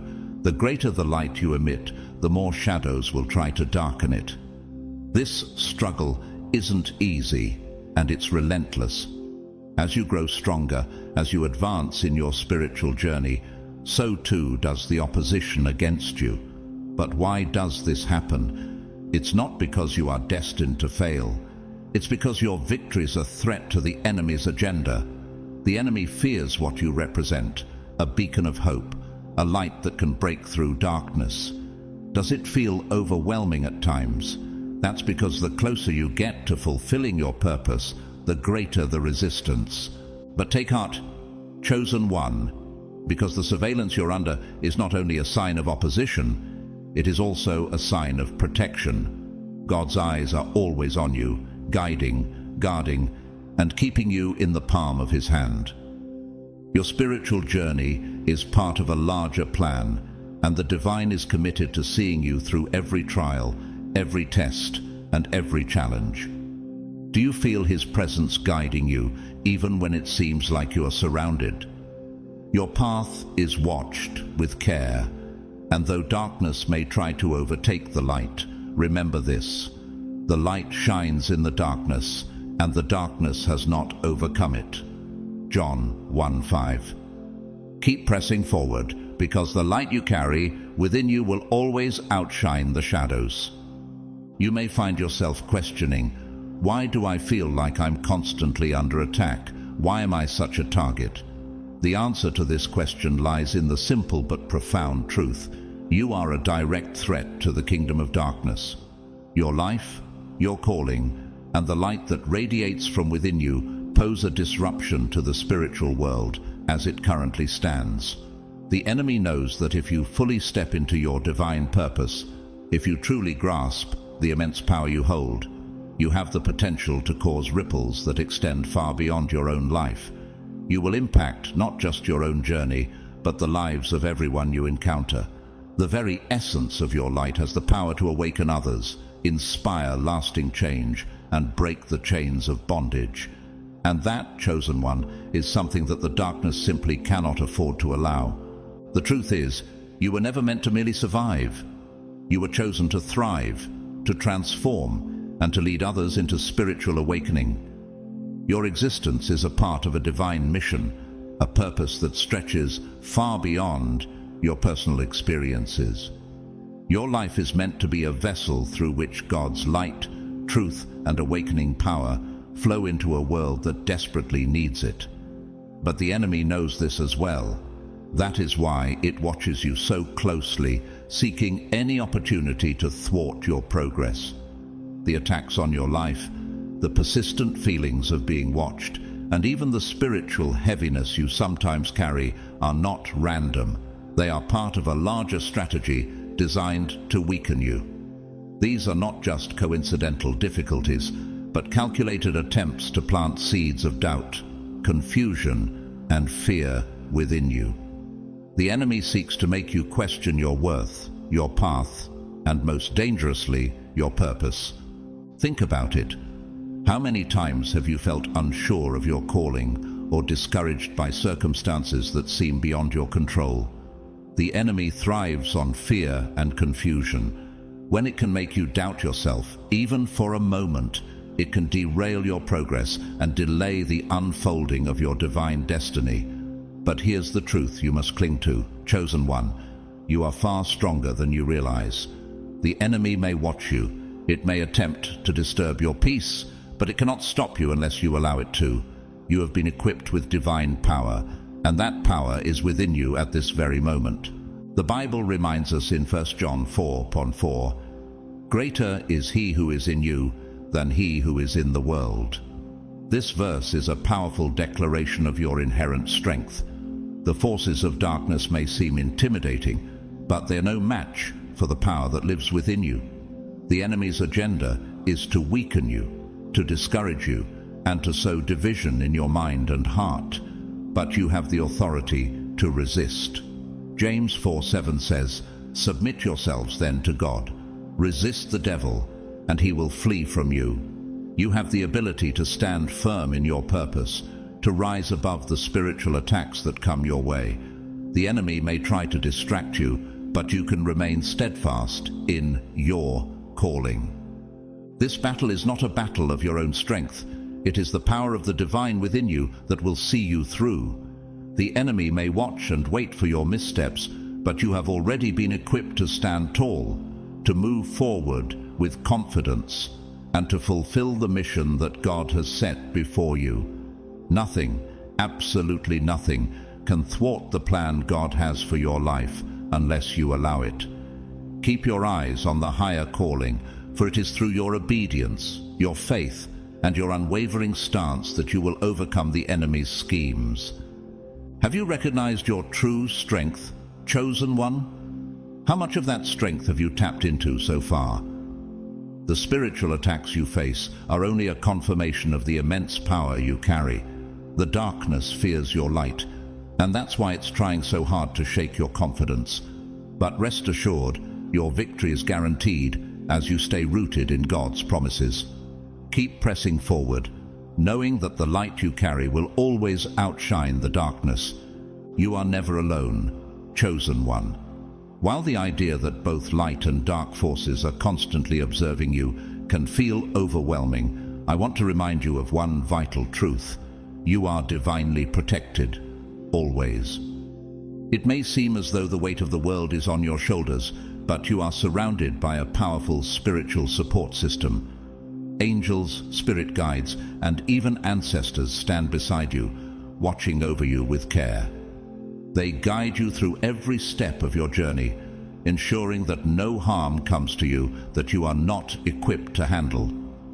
Picture this. There is a divine hedge of protection around you, an invisible shield that no darkness can penetrate unless you allow it. Your safety is not a matter of chance. It is a matter of divine intention. This is why maintaining your spiritual practices is so essential. Acts of prayer, meditation, and faith aren't just rituals. They are the lifelines that keep you grounded in the divine presence. They connect you to the ultimate source of all protection, ensuring that you remain under the watchful care of the Most High. When you feel the weight of the world and the pressure of spiritual surveillance, remember this: you are never walking alone. Psalm 91:11 reminds us, "For he will command his angels concerning you to guard you in all your ways." This isn't just comforting language. It's a powerful truth woven throughout the fabric of your existence. As a chosen one, God has assigned specific guardians to protect and guide you, making sure that you fulfill your divine mission without interference. These protectors aren't standing by as passive observers. They are actively engaged in keeping you on course, shielding you from harm. However, here's the key. You must trust in that protection. Your belief in the divine forces working in your favor is critical. Fear, doubt, and anxiety are the very tools the enemy uses to weaken your defenses. When you give in to these emotions, you lower your spiritual vibrations, leaving space for negative forces to influence your thoughts and actions. But when you stand firm in faith, trusting that you are divinely protected, you reinforce your spiritual armor. You become an impenetrable force, not because of your own strength, but because of the strength of the divine presence within you. When you trust, you fortify your defense against the darkness. In the midst of spiritual battles, it's important to remember that being watched isn't solely about the forces observing you. It's also about your response to this attention. You are not a passive participant in this spiritual journey. You are a warrior, equipped with divine weapons. Your actions, your mindset, and your faith are the tools you use to fight the unseen battles around you. That's why vigilance is so important. You must remain aware of both the good and bad forces at play. Keep your spiritual armor strong and your connection to the divine unwavering. Stay close to God through prayer, meditation, and acts of service. These practices not only protect you, but also strengthen your intuition, allowing you to recognize the signs that the spiritual realm is constantly sending your way. The more you tune in to these signs, the more you will understand the messages being delivered to you. Can you see the divine guidance already at work in your life? When you feel the weight of being watched, don't shrink back in fear. Stand tall and embrace your significance. You are being watched because you matter. You are being watched because you have been chosen for something much greater than yourself. This feeling of being observed is not a burden or a sign of weakness. It is, in fact, confirmation of your importance in God's divine plan. The enemy may watch you closely, but your divine protectors are even closer. Your task is to stay vigilant, to trust in that protection, and to walk boldly in the path that has been set before you. You are not alone, and the more you trust in the divine, the more invincible you will become. Your spiritual essence speaks more profoundly than your words or deeds ever could. Your aura, the radiant energy that surrounds you, communicates in ways that go beyond the physical or verbal. As one of God's chosen, your presence naturally draws attention. Even in silence, your energy speaks volumes, captivating those around you. Imagine stepping into a room, and without a single word, the atmosphere shifts. Some feel a comforting warmth, while others become restless, sensing something extraordinary but indescribable about you. Have you ever wondered why this happens? For those attuned to spiritual vibrations, whether consciously or not, your presence feels like a sanctuary. They may feel an inexplicable peace or a spark of inspiration when near you, as though something within their spirit has been awakened. This reaction is not random. It reflects the profound light of God shining through you. Your energy serves as a gentle reminder of the divine, a whisper to their soul that they too are called to greater things. As it says in Matthew 5:14, "You are the light of the world. A town built on a hill cannot be hidden." Your purpose, like a beacon on a hill, is to illuminate and inspire, guiding others toward God's grace. Yet, this light you carry is not universally welcomed. Not everyone will embrace the peace and inspiration your presence brings. In fact, some may react with discomfort or even hostility.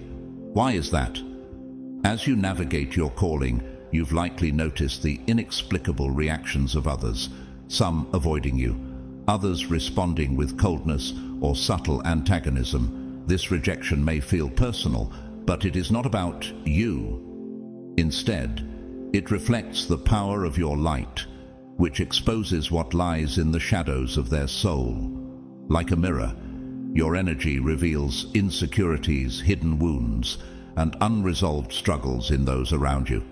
It's a profound, albeit uncomfortable, confrontation with their true selves.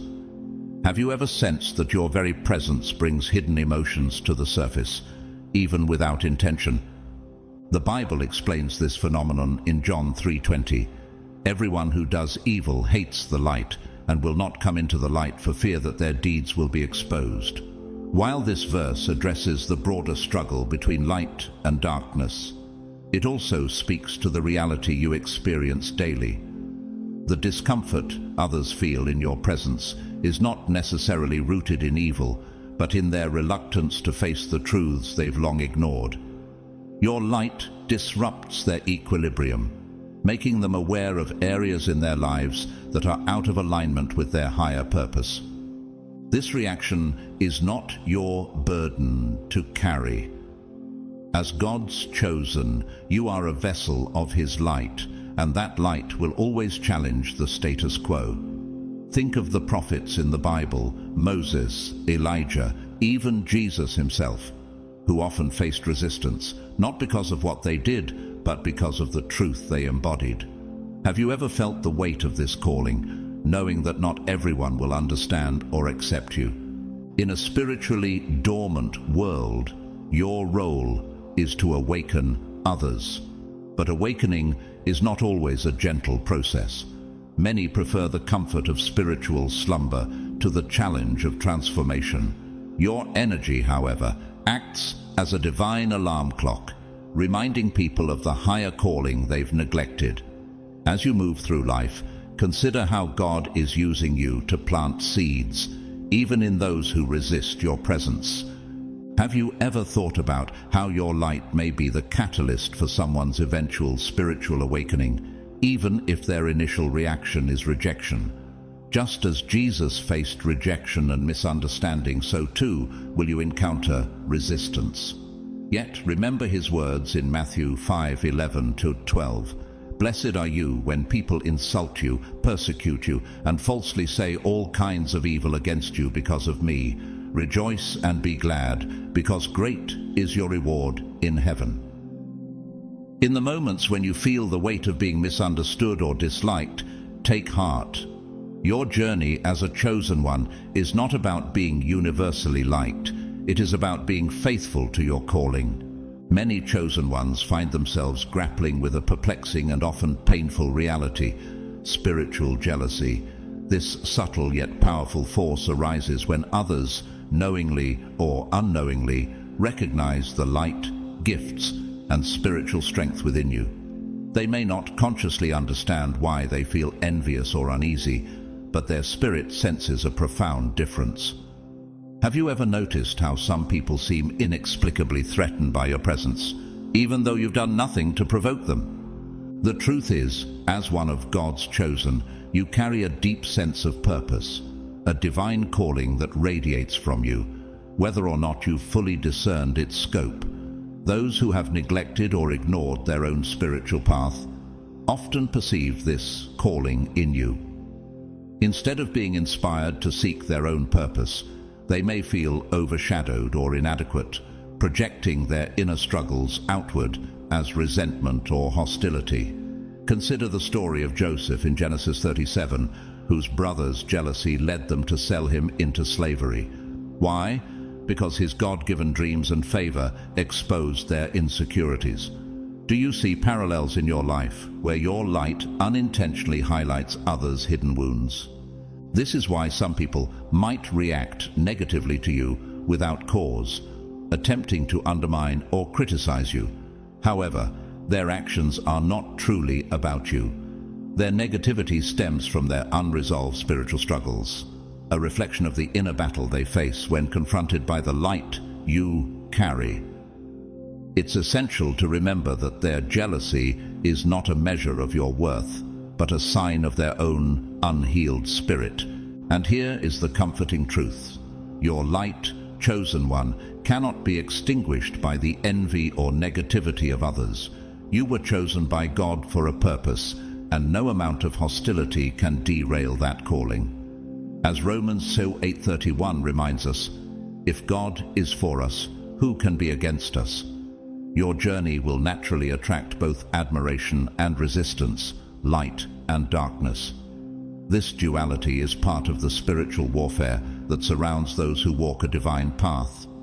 Have you ever considered how even the opposition you face might be shaping you for the mission God has for you?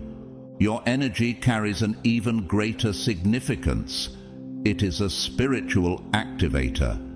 This means that simply by being who you are, you awaken something dormant in others.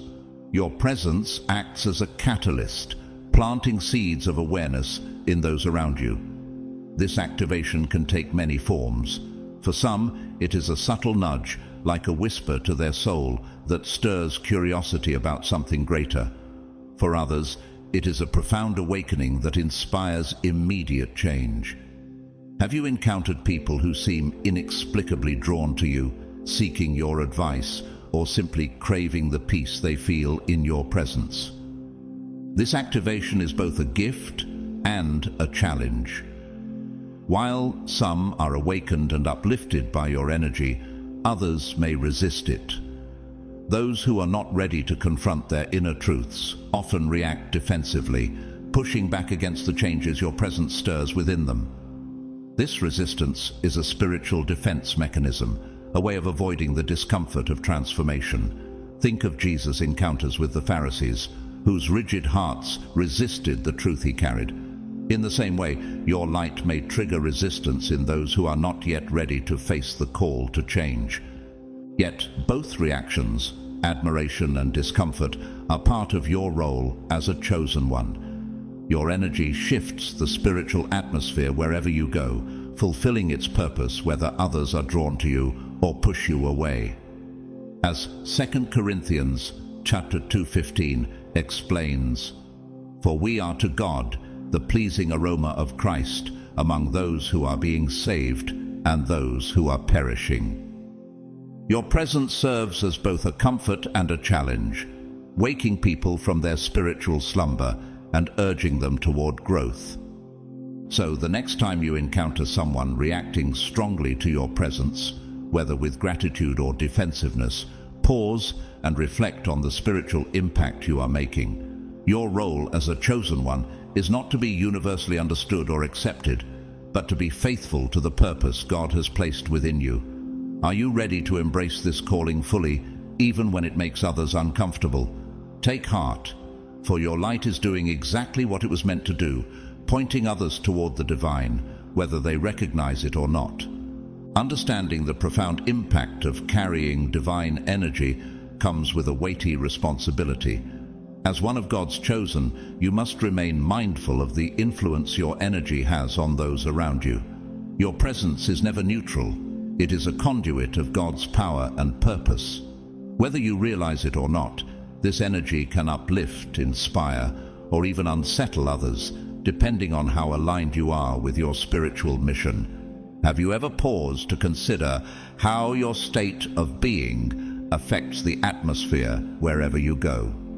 When your connection with the divine is strong, your energy flows in harmony with your purpose. It becomes a source of peace, healing, and transformation. But when you neglect your spiritual health, this energy can become chaotic, even inadvertently disruptive. Think about those moments when you felt spiritually disconnected.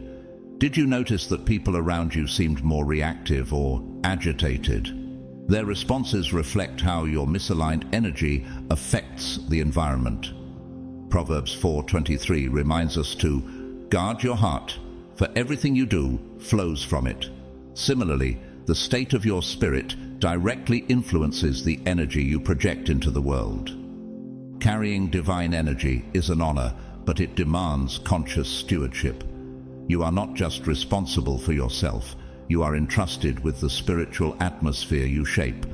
This is why maintaining practices like prayer, meditation, and grounding rituals is essential. These practices are not mere routines. They are lifelines that keep your energy pure, strong, and in alignment with God's purpose. Have you made it a priority to nurture your spiritual health daily, ensuring that your energy reflects the divine? Protecting and sustaining this sacred energy requires vigilance, especially in a world where you may feel constantly observed or even attacked. How can you guard your spirit while fulfilling your calling? The foundation of your protection lies in your connection to the divine. Through prayer and meditation, you strengthen your spiritual shield, creating a fortress that negativity cannot penetrate. Psalm 91:1 reminds us, "Whoever dwells in the shelter of the Most High will rest in the shadow of the Almighty." By staying rooted in God, you ensure that no external force can disrupt your peace or purpose. Equally important is the practice of discernment. Not everyone who seeks your light has good intentions. Some are drawn to you because of their need, but they may unconsciously drain your energy or bring negativity into your space. Have you ever encountered someone who left you feeling exhausted after a conversation? This is why boundaries are crucial.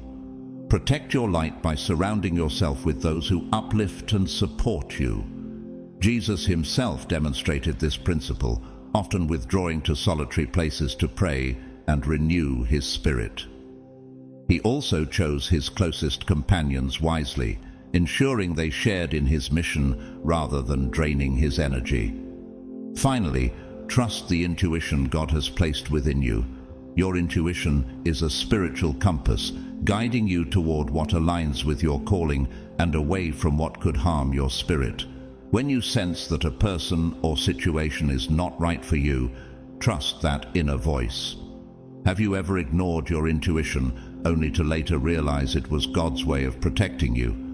Your role as a chosen one requires both vigilance and grace. By staying connected to God, setting healthy boundaries, and listening to your intuition, you honor the sacred responsibility of carrying divine energy. Remember, your light is not only a gift but also a mission. Are you ready to protect and nurture it, allowing it to shine even brighter for those who need it most? Angels and spirit guides play a constant and pivotal role in the life of a chosen one. These divine protectors work tirelessly behind the scenes, orchestrating events, shielding you from unseen dangers, and gently guiding you toward the path God has laid out for you. Whether you are consciously aware of their presence or not, they are always near, fulfilling their sacred mission to support and protect you.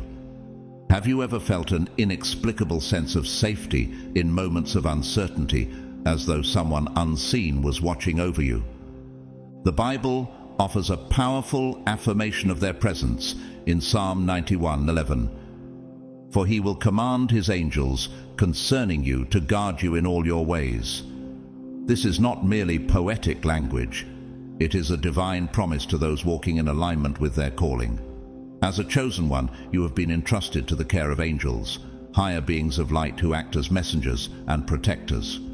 Their interventions are often subtle yet profound, appearing in forms such as dreams, intuitive nudges, or sudden decisions that avert harm. Angels are always working to ensure you remain aligned with your higher purpose, deflecting spiritual attacks and surrounding you with divine light. Yet angels are not the only spiritual allies by your side. Spirit guides, often ancestors or wise beings who have walked the earth before, also assist you on your journey. These guides share a deep connection with your soul and are uniquely equipped to help you navigate life's challenges. They understand the trials of this earthly existence because they have experienced them firsthand. Their wisdom, rooted in both the spiritual and earthly realms, is invaluable for chosen ones navigating the complexities of their divine mission. Have you ever felt an inner knowing or guidance, as if someone with profound insight was walking alongside you? One of the most beautiful aspects of having spiritual guardians is their communication with you. Their messages are often subtle, requiring you to develop spiritual awareness to recognize them. They do not always speak through words. Instead, they use signs, symbols, intuition, and synchronicities to guide you. Have you ever wondered if a sudden gut feeling or a recurring symbol in your life was more than a coincidence? Dreams are a powerful channel through which your guardians may communicate. In vivid and meaningful dreams, they offer wisdom, warnings, or guidance about the future. For example, Joseph in the Bible received divine messages through dreams that ultimately shaped his destiny. Genesis 37:5-11. If you wake up with a dream that feels significant, take time to reflect, write it down, and seek its meaning. These dreams are not random. They are messages from your spiritual team. Signs and symbols are another way your guardians communicate. You might notice repeated numbers like 111 or 777, certain animals appearing frequently, or recurring symbols in your daily life. These moments are not chance occurrences. They are deliberate messages meant to affirm your path or gently redirect you.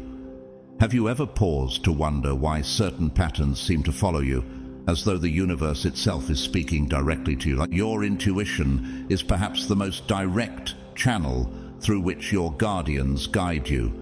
That gut feeling you experience, whether it's a sense of unease or sudden clarity, is their way of whispering to your spirit. Proverbs 3:6 reminds us, "In all your ways submit to him, and he will make your paths straight." By trusting these intuitive nudges, you strengthen your connection with your guides, enabling their messages to become clearer over time. Synchronicities are another remarkable way your guardians weave their influence into your life. These are those coincidental moments where everything seems to align perfectly. A timely phone call, a solution appearing just when you need it, or a meeting that feels destined. These events are orchestrations by your spiritual protectors, ensuring you remain on your divine path. Have you ever stopped to marvel at how perfectly certain moments seem to unfold, as though guided by an invisible hand? Your angels and spirit guides are not just passive observers. They are active participants in your journey, tirelessly working to help you fulfill your purpose. Their presence is a gift, a divine assurance that you're never alone. By paying attention to their messages and nurturing your spiritual connection through prayer, reflection, and mindfulness, you can deepen this sacred relationship. Are you ready to embrace their guidance and walk confidently in your calling, knowing that you are divinely protected and supported every step of the way? Your spiritual guardians are the first line of defense in the unseen battle that surrounds your life. As a chosen one, you are constantly navigating a realm of spiritual warfare where forces of light and darkness contend for influence over your journey. Your guardians, both angels and spirit guides, are unwavering in their commitment to protect and guide you. Have you ever felt a sudden sense of peace during a chaotic moment, as if an unseen hand was holding the storm at bay? That is the quiet yet powerful work of your spiritual team, shielding you from forces that seek to derail your purpose.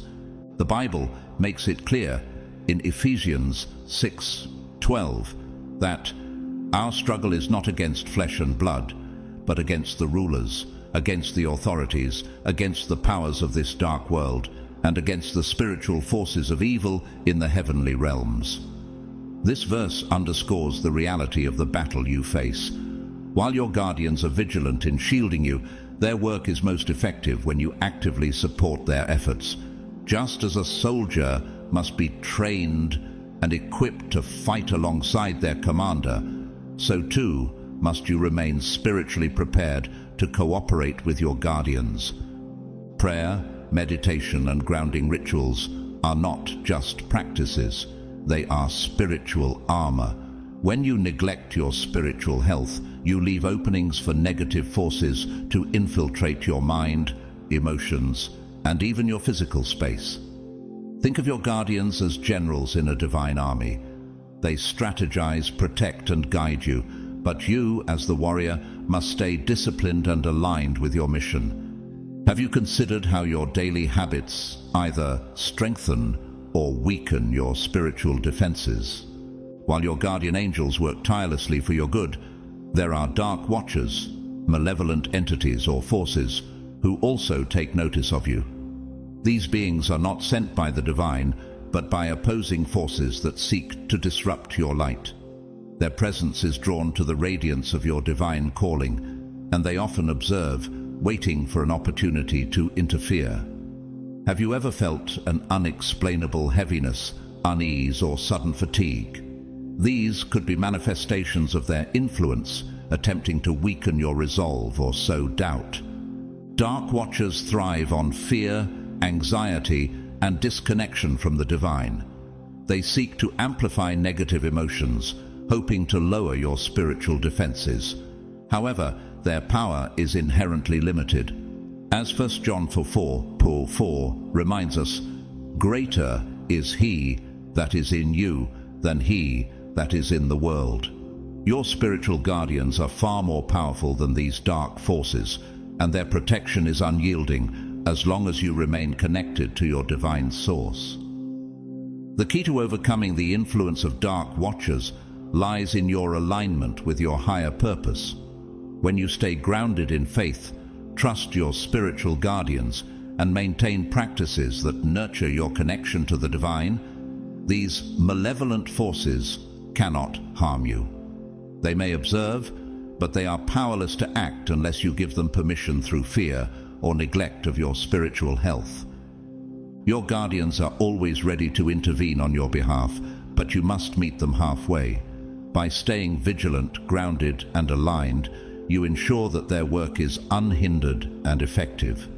Have you taken the time to strengthen your spiritual defenses today? Trust in the divine plan and the power of your guardians, and know that no force of darkness can prevail against the light you carry. You are not only protected, but empowered to walk confidently in your calling, secure in the knowledge that God's army is always by your side. Understanding the presence of your spiritual guardians brings an opportunity to strengthen the relationship you share with them. They are always near, yet their involvement in your life deepens when you intentionally invite them. This connection is not only sacred, but also essential as you navigate your path as a chosen one. Have you ever wondered how to make this bond stronger, to truly feel their guidance and protection in your life? The first step is acknowledgement. Speak to your guardians in prayer, thank them for their guidance, and welcome their presence in your journey. You don't need to see them to trust they are there, tirelessly working on your behalf. Gratitude acts as a bridge, opening the door to greater connection and communication. As Psalm 91:11 affirms, "For he will command his angels concerning you to guard you in all your ways." This divine promise becomes even more powerful when you consciously align with it. Spending time in silence is another crucial way to tune into your guardians' messages. They often speak in the quiet moments, when your mind is still and your heart is open. Meditation or quiet reflection creates the space for their subtle whispers to reach you. These messages might not always come as words, but as intuitive insights or feelings of peace. Have you taken the time to still your thoughts and truly listen to the guidance that surrounds you? Asking for signs is an active way to engage with your guardians. They communicate through symbols, synchronicities, or even repeated numbers. Have you ever noticed a particular number sequence or a recurring symbol in moments of doubt? These are not coincidences but deliberate messages meant to confirm your path or redirect you. Trust the signs they send and remain open to their meaning. Building this relationship takes time, trust, and patience. Your guardians work tirelessly behind the scenes, often orchestrating events you may not immediately recognize as their intervention. By trusting their presence and their process, you create a deeper alignment with their guidance. Have you considered how your faith in their unseen work strengthens the protection and direction they offer? Being chosen carries immense weight and responsibility. You've endured trials that would break others and have carried burdens that seemed unbearable, yet you continue to stand. Why? Because your life has a purpose beyond yourself. You were handpicked by the divine to fulfill a mission that impacts not only your life, but the lives of others. Have you reflected on the significance of your trials and how they are shaping you for this greater purpose? Your calling is tied to the healing of this world, the awakening of souls, and the elevation of humanity. This is why you are so closely observed. Every choice, every action, and every step you take toward fulfilling your mission ripples outward, influencing others in ways you may never fully realize. As Jesus said in Matthew 5:14-16, "You are the light of the world. A city that is set on a hill cannot be hidden. You are that light, a beacon guiding others through the darkness." However, being a light in the darkness comes with challenges. Darkness seeks to extinguish light, and you are observed not only by the forces of light, but also by the forces of darkness. These darker forces look for moments of weakness, hoping to dim your brilliance. Yet here's the truth: as long as you stay aligned with your divine purpose, darkness cannot overcome your light. Have you recognized how your faith and resilience keep your light shining, even in the most challenging times? As a chosen one, your role goes beyond your personal journey.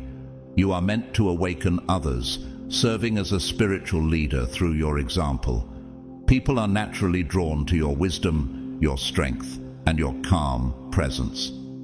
Have you noticed how others often seek your guidance, even when you feel unprepared? This is not accidental. It is part of your calling. Awakening others doesn't mean solving their problems, but showing them how to embrace their own divine purpose. By living your truth and staying aligned with your mission, you inspire others to find their path. Your life becomes a testimony of faith and resilience, a lamp that lights the way for those still lost in darkness.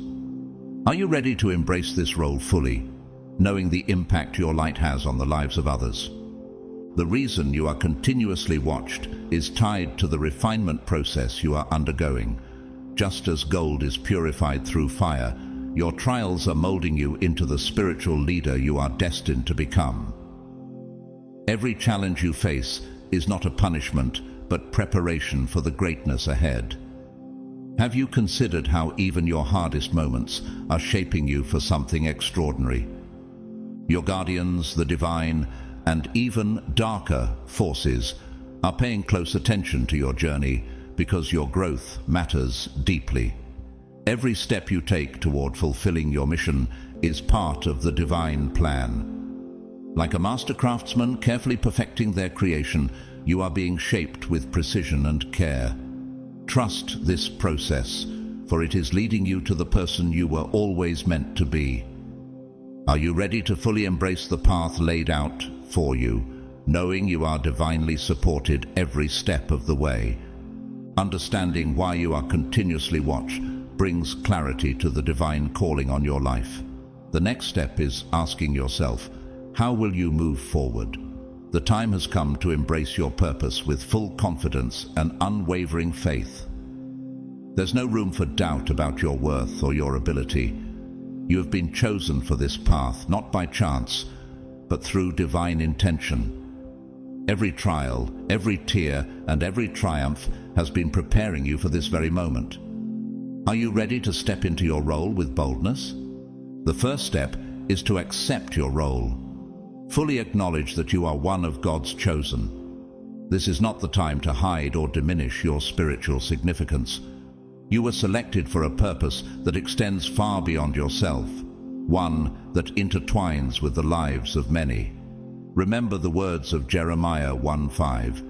Before I formed you in the womb, I knew you. Before you were born, I set you apart. You were set apart for this mission, chosen to fulfill a unique role in the divine plan. Will you embrace this truth wholeheartedly and walk in it with confidence? Staying spiritually grounded is essential to moving forward. Your connection to the divine is your greatest source of strength and clarity. Nurture this connection through daily prayer, meditation, and moments of reflection. These practices are not just rituals, they are lifelines that align you with your higher purpose. When you feel overwhelmed or uncertain, return to this sacred connection. In those quiet moments, you will hear the whispers of your guardians and feel the unwavering support of the divine.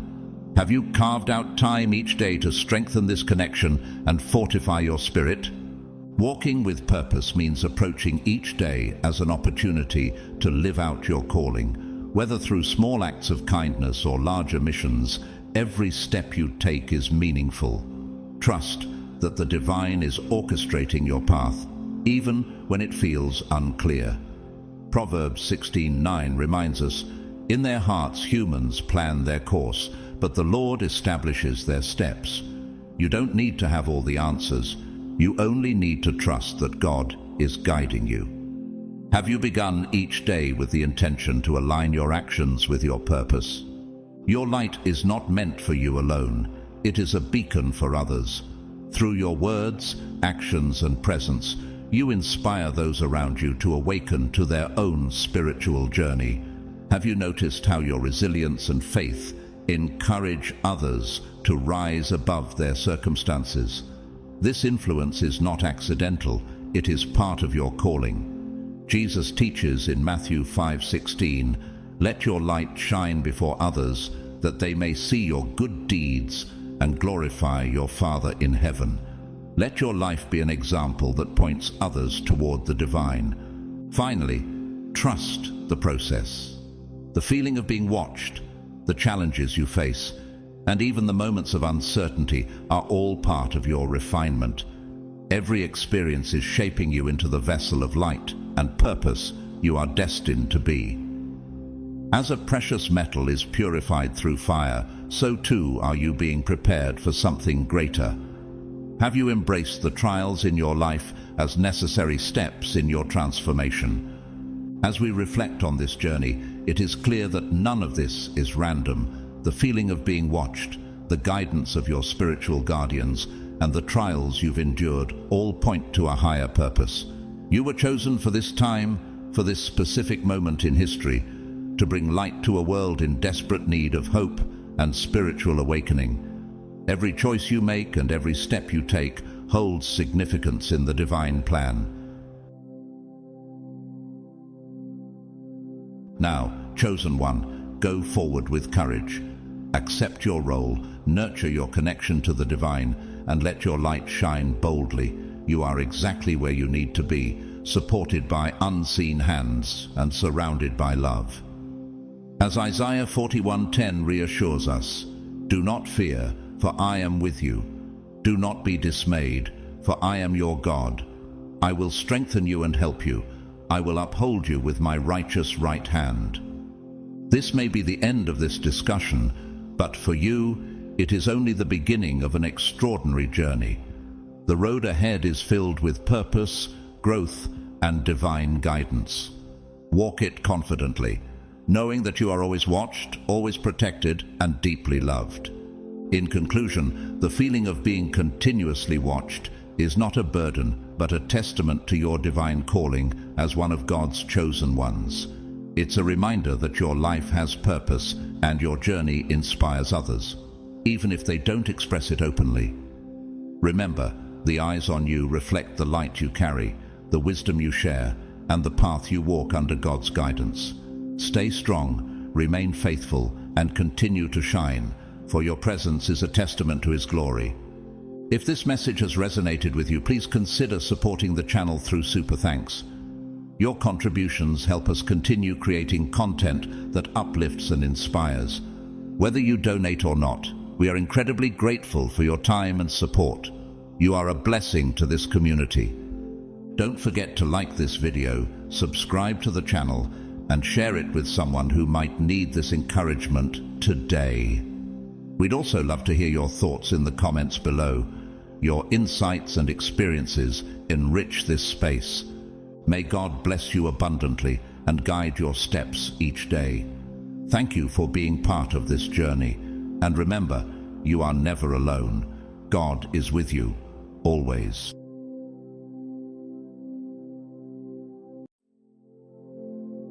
Welcome, chosen ones. There's a truth that resonates deeply for those walking in divine purpose. Some debts in life can never be settled with material wealth. Instead, they are repaid with sleepless nights, missed opportunities, and regrets that haunt like shadows. For you, God's chosen, this truth takes on an even greater significance. Your name is more than a collection of letters. It carries weight in higher realms, a sacred resonance that cannot be ignored. And when someone dares to wrong you, it's no small act.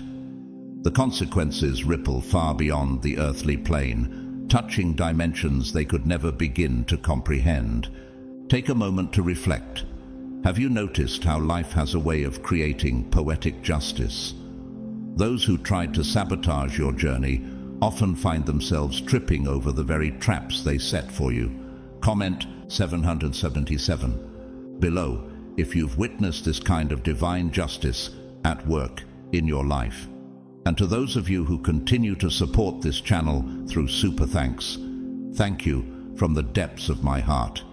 Your generosity is a blessing, allowing us to spread messages of faith and encouragement to all who need them. You are truly making an impact. Now, let's dive deeper. This isn't about revenge or wishing harm on anyone. No, this is about the divine justice crafted for those who carry a calling. It's about understanding that higher realms don't forget. They keep receipts. And when the time comes, those accounts are settled with precision. Can you imagine the weight of knowing that every wrong against you is met with a response tailored by the hand of God? That's what sets you apart. You are chosen, a beacon in the spiritual world, and every action against you carries consequences that are bespoke, designed to teach and transform. Stay with me, because what comes next will uncover how this cosmic justice unfolds, and why some people will come to deeply regret crossing paths with God's chosen. What if their regrets go far beyond their expectations? What if the repercussions echo louder and further than they ever imagined? Let's explore how the divine ensures justice is served in ways that are both unforgettable and undeniable. God's chosen ones, many will regret wronging you, your name's echoing in higher realms.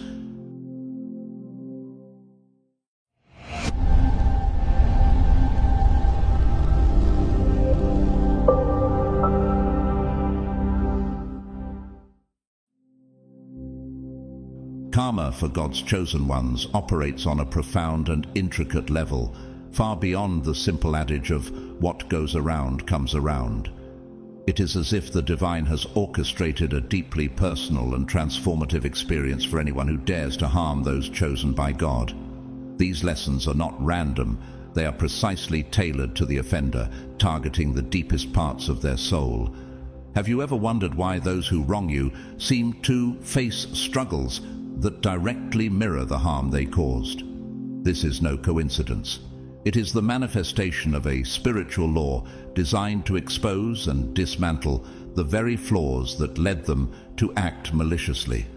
For those who sought to break you, life often becomes an unforgiving mirror, reflecting their own insecurities and weaknesses. They might find themselves judged in the same way they judged you, or betrayed by the very people they trusted most. Consider Proverbs 26:27, which says, "Whoever digs a pit will fall into it. If someone rolls a stone, it will roll back on them." Isn't it striking how life can turn their actions back on them with such precision? Where they once held confidence, they are now overwhelmed with hesitation. Where they once wielded control, they are now faced with chaos. Every step forward feels like a struggle, as if the universe itself is resisting their efforts. This isn't mere misfortune. It is a divinely orchestrated sequence of events that forces them to confront their own shadows, the hidden fears, pride and selfishness that drove their actions. Why does this happen? Could it be that God's justice isn't just about punishment, but about transformation? Much like Saul's dramatic encounter on the road to Damascus, these individuals are thrust into a spiritual reckoning that forces them to see the full weight of their choices. Saul was blinded, not as an act of cruelty, but to open his spiritual eyes. Similarly, those who wrong a chosen one are often brought to their knees, not to destroy them, but to awaken them. The experience is deeply personal and unavoidable. It feels as though an unseen force is orchestrating events to ensure they cannot escape the consequences of their actions. It isn't just regret that they feel. It's a profound understanding of the harm they tried to inflict on someone who was divinely protected. How powerful is it to know that God watches over you so intently, ensuring that no harm against you goes unnoticed? As these individuals grapple with their trials, they come to understand that messing with a chosen one is not merely a mistake. It is a life-altering journey of correction and growth. The lessons they face are engraved into their lives, permanently reshaping their perspectives. They can't forget the experience, no matter how much they might want to. So, what does this mean for you? It's a reminder of the depth of God's protection and justice. When you feel the sting of betrayal or the weight of someone's malice, know that their actions will not go unanswered. Instead, they are woven into a divine plan that will bring them face to face with the consequences of their choices. Have you ever felt the peace of knowing that God is handling battles you don't even have to fight? This is the reassurance that chosen ones carry. The knowledge that God's justice is not just swift, but deeply personal, ensuring that every wrong is righted in His perfect time. When a chosen one's name reverberates in higher realms, it signifies something extraordinary, a divine recognition and protection that transcends the physical world. Their name becomes inseparable from a sacred frequency, a spiritual resonance that echoes through realms unseen. This vibration is not just symbolic, it holds profound power. When someone attempts to harm or diminish a chosen one, they are not merely committing a personal act of malice. Instead, they are disrupting a harmony that has been divinely ordained. Have you ever considered the weight of your own name in the spiritual realm and how it might be cherished beyond what you can see? This disturbance doesn't go unnoticed. Forces greater than we can comprehend respond instinctively, not for revenge, but to restore the balance that was disturbed. It is as if the universe itself rises to defend the chosen one, ensuring that the sacred energy woven into their existence remains undisturbed. Isaiah 54:17 reminds us, "No weapon formed against you shall prosper." Isn't it awe-inspiring to know that even unseen realms align to uphold this truth for those who walk in divine purpose? For those who seek to harm a chosen one, life begins to unravel in subtle yet undeniable ways. Strained relationships, lost opportunities, and an overwhelming sense of unease begin to creep into their lives. They may not immediately recognize the connection, but the warning signs are clear. They have interfered with something far greater than they understood. Just as King Saul was tormented after turning against David, their actions create a ripple effect that disrupts their own peace. Why is it that those who harm others often feel the sting of their choices in ways they never anticipated? As the chosen one continues to shine brighter, their spiritual resonance only grows stronger, amplifying their presence in realms that honor and protect them. Meanwhile, the one who wronged them begins to feel the weight of their actions, not as fleeting guilt, but as a lingering shadow that refuses to be ignored. They are haunted by the realization that their actions were more than a simple mistake. They were an affront to a divinely significant energy.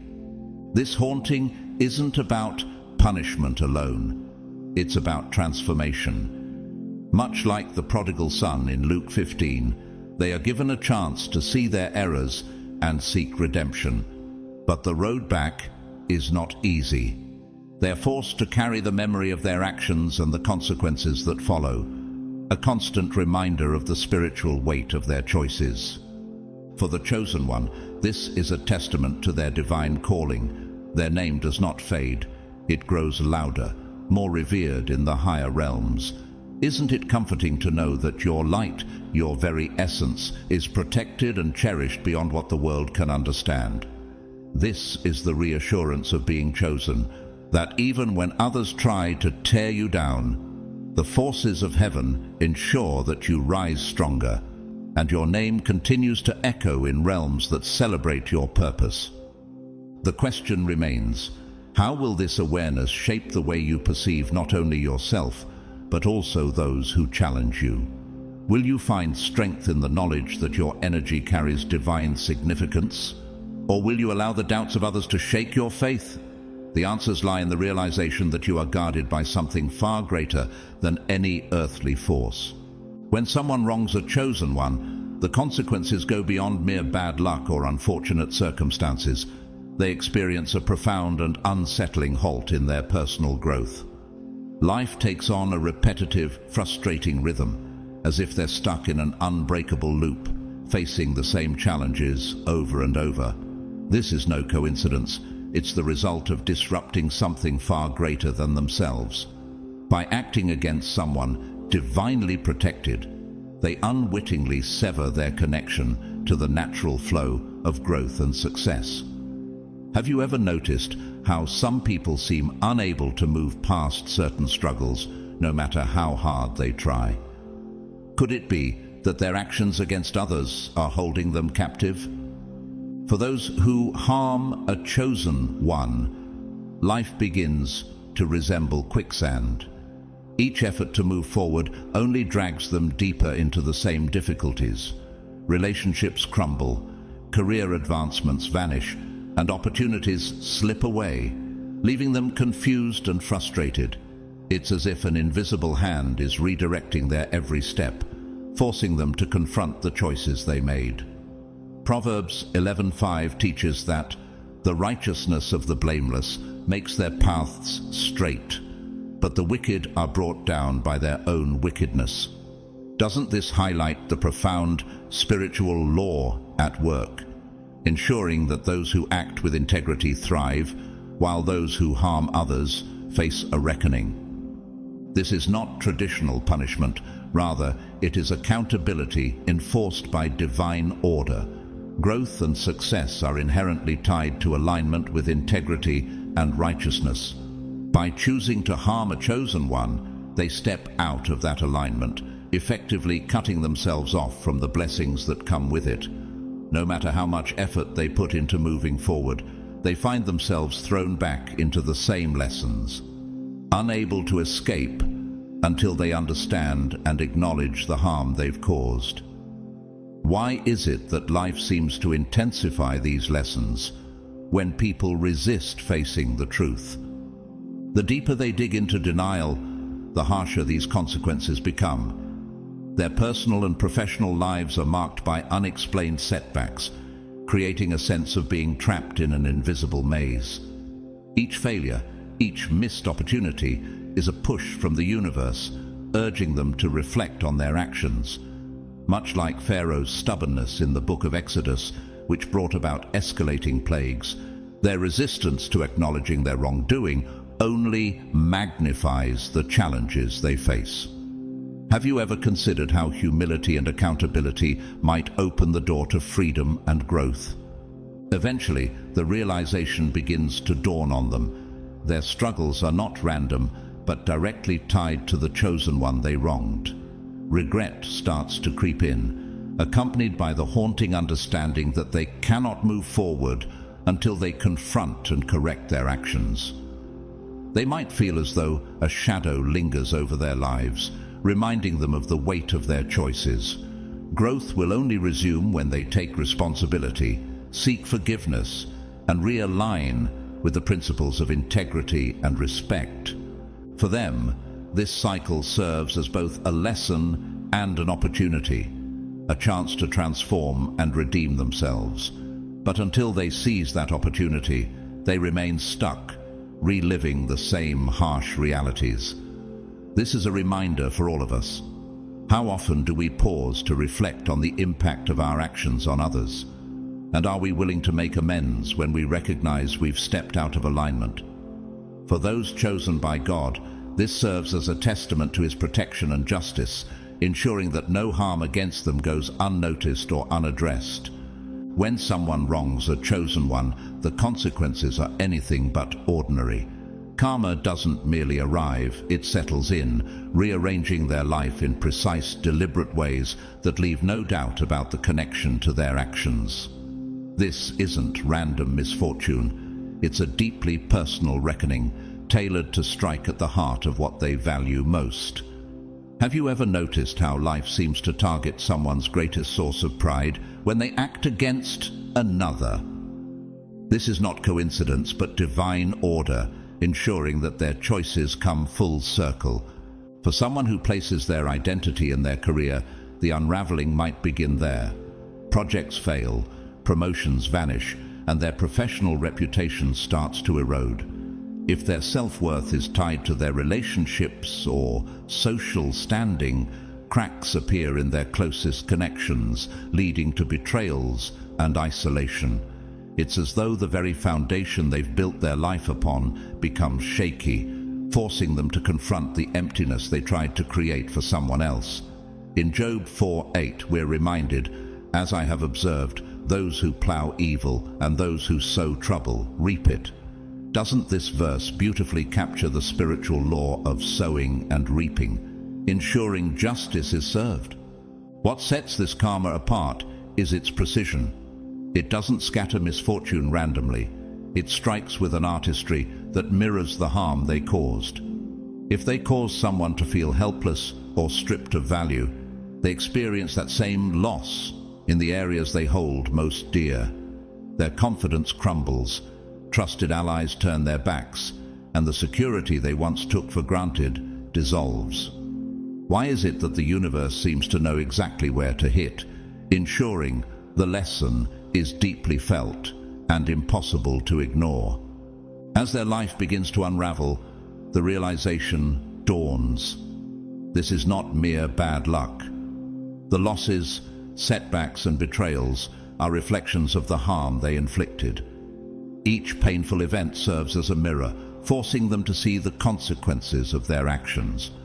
Just as King Nebuchadnezzar in the Bible was humbled and stripped of his kingdom until he acknowledged God's sovereignty, Daniel 4:28-37, these individuals face their own humbling journey.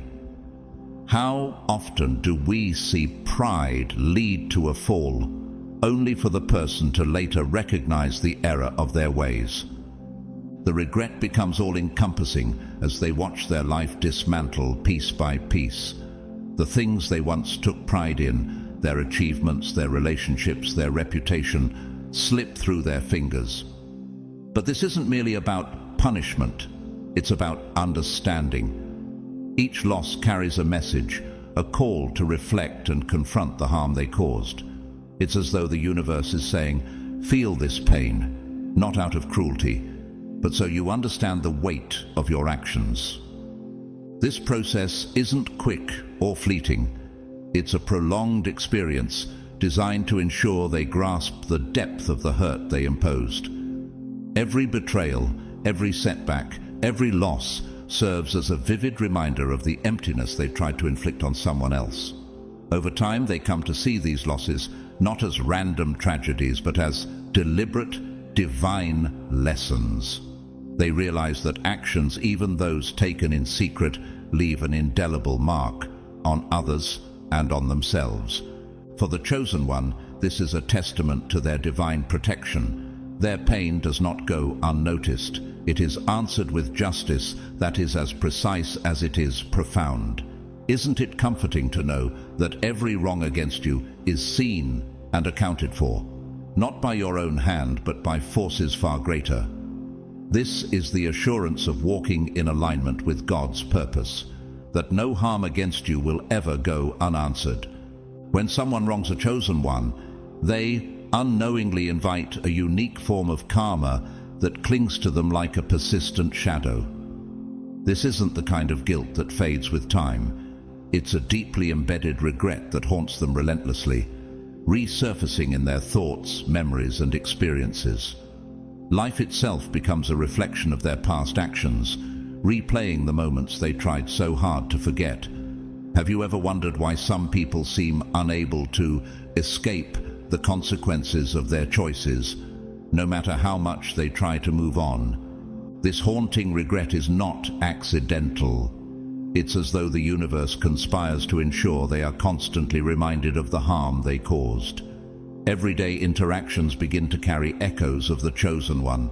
Songs, places, even chance encounters with people who resemble or remind them of the person they wronged bring the memories rushing back. These aren't coincidences. They are intentional nudges from a higher power, forcing them to confront their actions. Ecclesiastes 12:14 declares, "For God will bring every deed into judgment, including every hidden thing, whether it is good or evil." Doesn't this verse perfectly capture the unrelenting nature of divine accountability? What makes this experience especially powerful is its persistence. The regret doesn't come in waves that subside. It lingers like an ache, a constant reminder that cannot be ignored. Quiet moments become unbearable as the weight of their actions gnaws at their peace. Even attempts to distract themselves through new relationships, busy schedules, or shallow pleasures fail to offer relief. Why does it seem that the harder they run, the more they are confronted by the very thing they wish to escape? The universe presses on their bruise, ensuring they feel the full weight of their choice. Each reminder, each flash of memory serves as a mirror, reflecting not only the harm they inflicted, but also the undeniable significance of the one they hurt. Just as Judas could not escape the guilt of betraying Jesus, their regret becomes an inescapable part of their story. What does it say about the depth of divine justice that even the most hidden acts against a chosen one are brought into the light? This cycle continues until they are willing to face the truth of what they've done. The regret is not meant to destroy them, but to lead them to a place of acknowledgement and, hopefully, transformation. Yet many resist, burying their guilt beneath layers of denial. But no matter how deep they dig, the truth remains, rising to the surface when they least expect it. Have you ever experienced a moment when life seemed determined to remind you of a lesson you'd been avoiding? For those who have wronged a chosen one, the realization eventually sets in. They didn't just hurt another person. They hurt someone marked by divine purpose, someone whose glow was meant to illuminate not just their own path, but the lives of others. This mistake becomes a defining moment in their own journey, marking them with a haunting awareness of what they've lost and the harm they caused. The weight of watching the chosen one rise, even as their own life seems mired in stagnation, only deepens the regret. The chosen one's continued growth and radiance serve as a constant reminder of the opportunity they squandered and the connection they betrayed. In this, they learn that some actions have consequences that cannot be undone.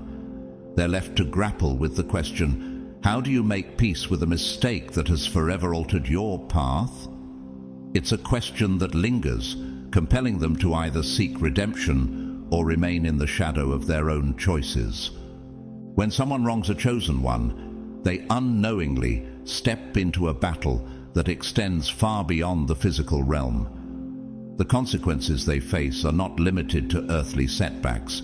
They are met with powerful manifestations from unseen realms, forces that exist to protect and uphold the purpose of those divinely chosen. This is not mere coincidence or karma. It is a direct intervention from higher entities, guardians, or even ancestral spirits who stand watch over those marked by a divine calling. Have you ever wondered how unseen forces might work to shield you, even when you're unaware of their presence? For the person who attempts to harm a chosen one, life begins to feel like an unexplainable maze of roadblocks. Projects that once seemed promising stall inexplicably. Relationships that appeared stable crumble without warning. Opportunities that should have been certain slip through their fingers as if an unseen hand intervenes. These are not random occurrences, but deliberate actions by forces beyond human comprehension. Psalm 91:11 assures us, "For he will command his angels concerning you to guard you in all your ways." Isn't it reassuring to know that this divine protection operates on a level far beyond what we can see? These unseen forces don't operate on human timelines or follow earthly rules. They respond with precision and purpose, crafting obstacles that serve a singular mission to shield the chosen one and enforce divine balance. Every move the wrongdoer makes is met with resistance, as if an invisible barrier rises up to block their path. Why do these forces act so decisively? It's because the chosen one's purpose is too important to be derailed, and any attempt to interfere triggers a cosmic response designed to correct the imbalance. For the person who caused harm, this realization becomes deeply unsettling. They begin to sense that they are up against something far greater than themselves, forces that cannot be reasoned with or escaped. Every step they take feels like walking into quicksand, pulling them deeper into frustration and failure. Consider the story of Pharaoh in Exodus, who defied God's will and faced relentless plagues as a result. Each attempt to assert his control was met with divine resistance, forcing him to confront the futility of his actions. Doesn't this story illustrate how those who defy divine order inevitably face consequences beyond their control? This supernatural intervention serves as both protection for the chosen one and a lesson for the wrongdoer. It's not about revenge, it's about enforcing a spiritual boundary that should never have been crossed. The obstacles, setbacks, and inexplicable failures are messages, loud and clear. Some paths are guarded, and tampering with them comes at a cost. The more the wrongdoer tries to push forward, the more they encounter the unyielding energy of these unseen protectors. Over time, the weight of this experience becomes undeniable. They realize that no amount of effort, strategy, or willpower can overcome the forces working against them. It's a haunting lesson, a reminder that some boundaries are sacred, and crossing them invokes powers far beyond human comprehension. These manifestations are not just about stopping the harm, they are about preserving the chosen one's path and ensuring that no disruption goes unanswered. For the chosen one, this is a powerful testament to the divine forces that surround them. Even when life feels overwhelming, they can trust that their purpose is fiercely guarded by entities operating on levels they may never fully understand. Isn't it extraordinary to think that your life is protected by powers greater than anything on this earth? This is the reassurance for those walking in their divine calling. No attack, no betrayal, no harm, against you will ever succeed without encountering resistance from realms far beyond our own. When someone wrongs one of God's chosen, they often find themselves plunged into a profound kind of isolation, one that feels heavier than mere solitude. This isn't just a falling out with a friend or a series of unfortunate misunderstandings. Instead, it's as though an invisible spiritual force begins to shift the dynamics of their relationships. They notice people around them slowly withdrawing. Friends stop calling. Family members grow strangely distant, and colleagues become less engaged. It's not something they can easily explain, yet the reality is undeniable. This separation doesn't come as a direct punishment, but as an energetic reflection of the harm they intended. The void they sought to impose on you now envelops them, creating an emptiness they can neither escape nor ignore. In the Bible, we see echoes of this concept in the story of Haman in the book of Esther. Haman plotted to harm Mordecai, one of God's faithful servants, but his scheming ultimately led to his own downfall. Just as Haman was isolated and shunned in the end, those who harm a chosen one often experience a similar estrangement. Could it be that this isolation is a divine mechanism to compel self-reflection and repentance? The offender's isolation becomes more than just physical. It takes on an emotional and spiritual weight. Those who once surrounded them start to feel an inexplicable discomfort, as if they're picking up on an unseen signal, warning them to step back. Over time, the offender's efforts to build new connections or rekindle old ones feel futile. Every interaction seems shallow and fleeting, lacking the warmth and authenticity they once took for granted. Have you ever wondered how it feels to search desperately for connection and yet be unable to grasp it? This forced solitude acts as a mirror, forcing them to confront the harm they tried to inflict on someone chosen by God. This heavy silence becomes a constant reminder of the spiritual imbalance they've created. Just as Proverbs 18:24 reminds us, "A man who has friends must himself be friendly." Their inability to maintain meaningful relationships reflects the distance they tried to impose on you. What happens when the very energy they directed outward turns back to confront them?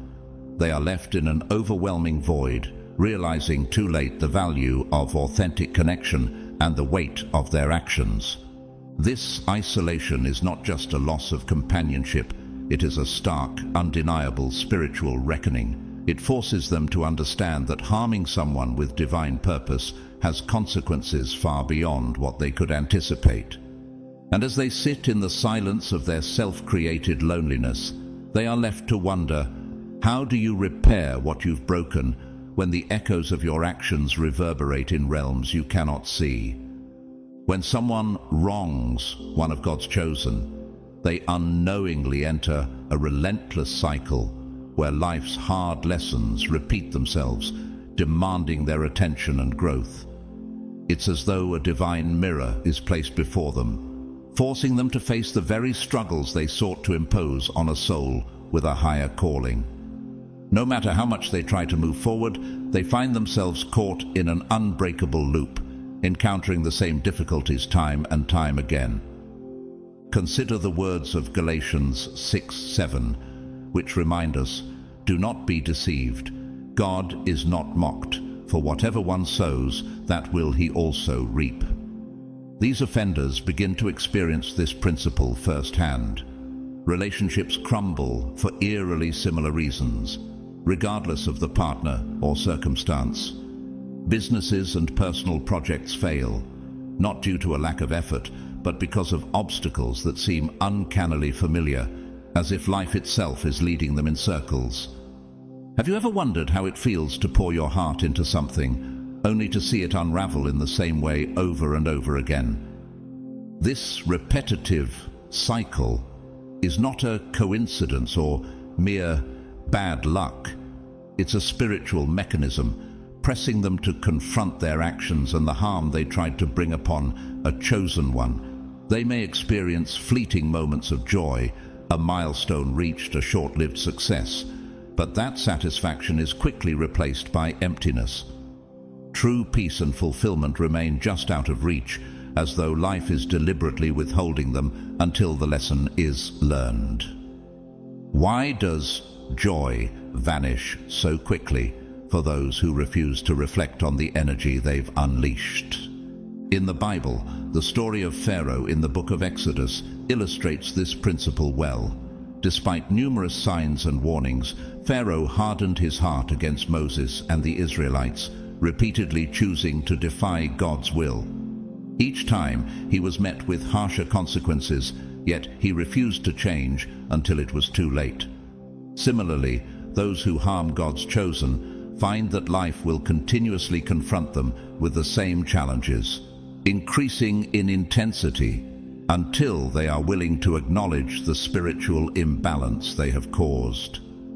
Each failed relationship, every financial setback, and every fleeting moment of happiness becomes a divine nudge, a reminder that they must take responsibility for the harm they tried to inflict. Could it be that life itself is acting as a teacher, refusing to let them escape the consequences of their actions until they truly repent? The Bible often speaks of the refining process of the soul, as seen in Proverbs 3:12. The Lord disciplines those he loves, as a father the son he delights in.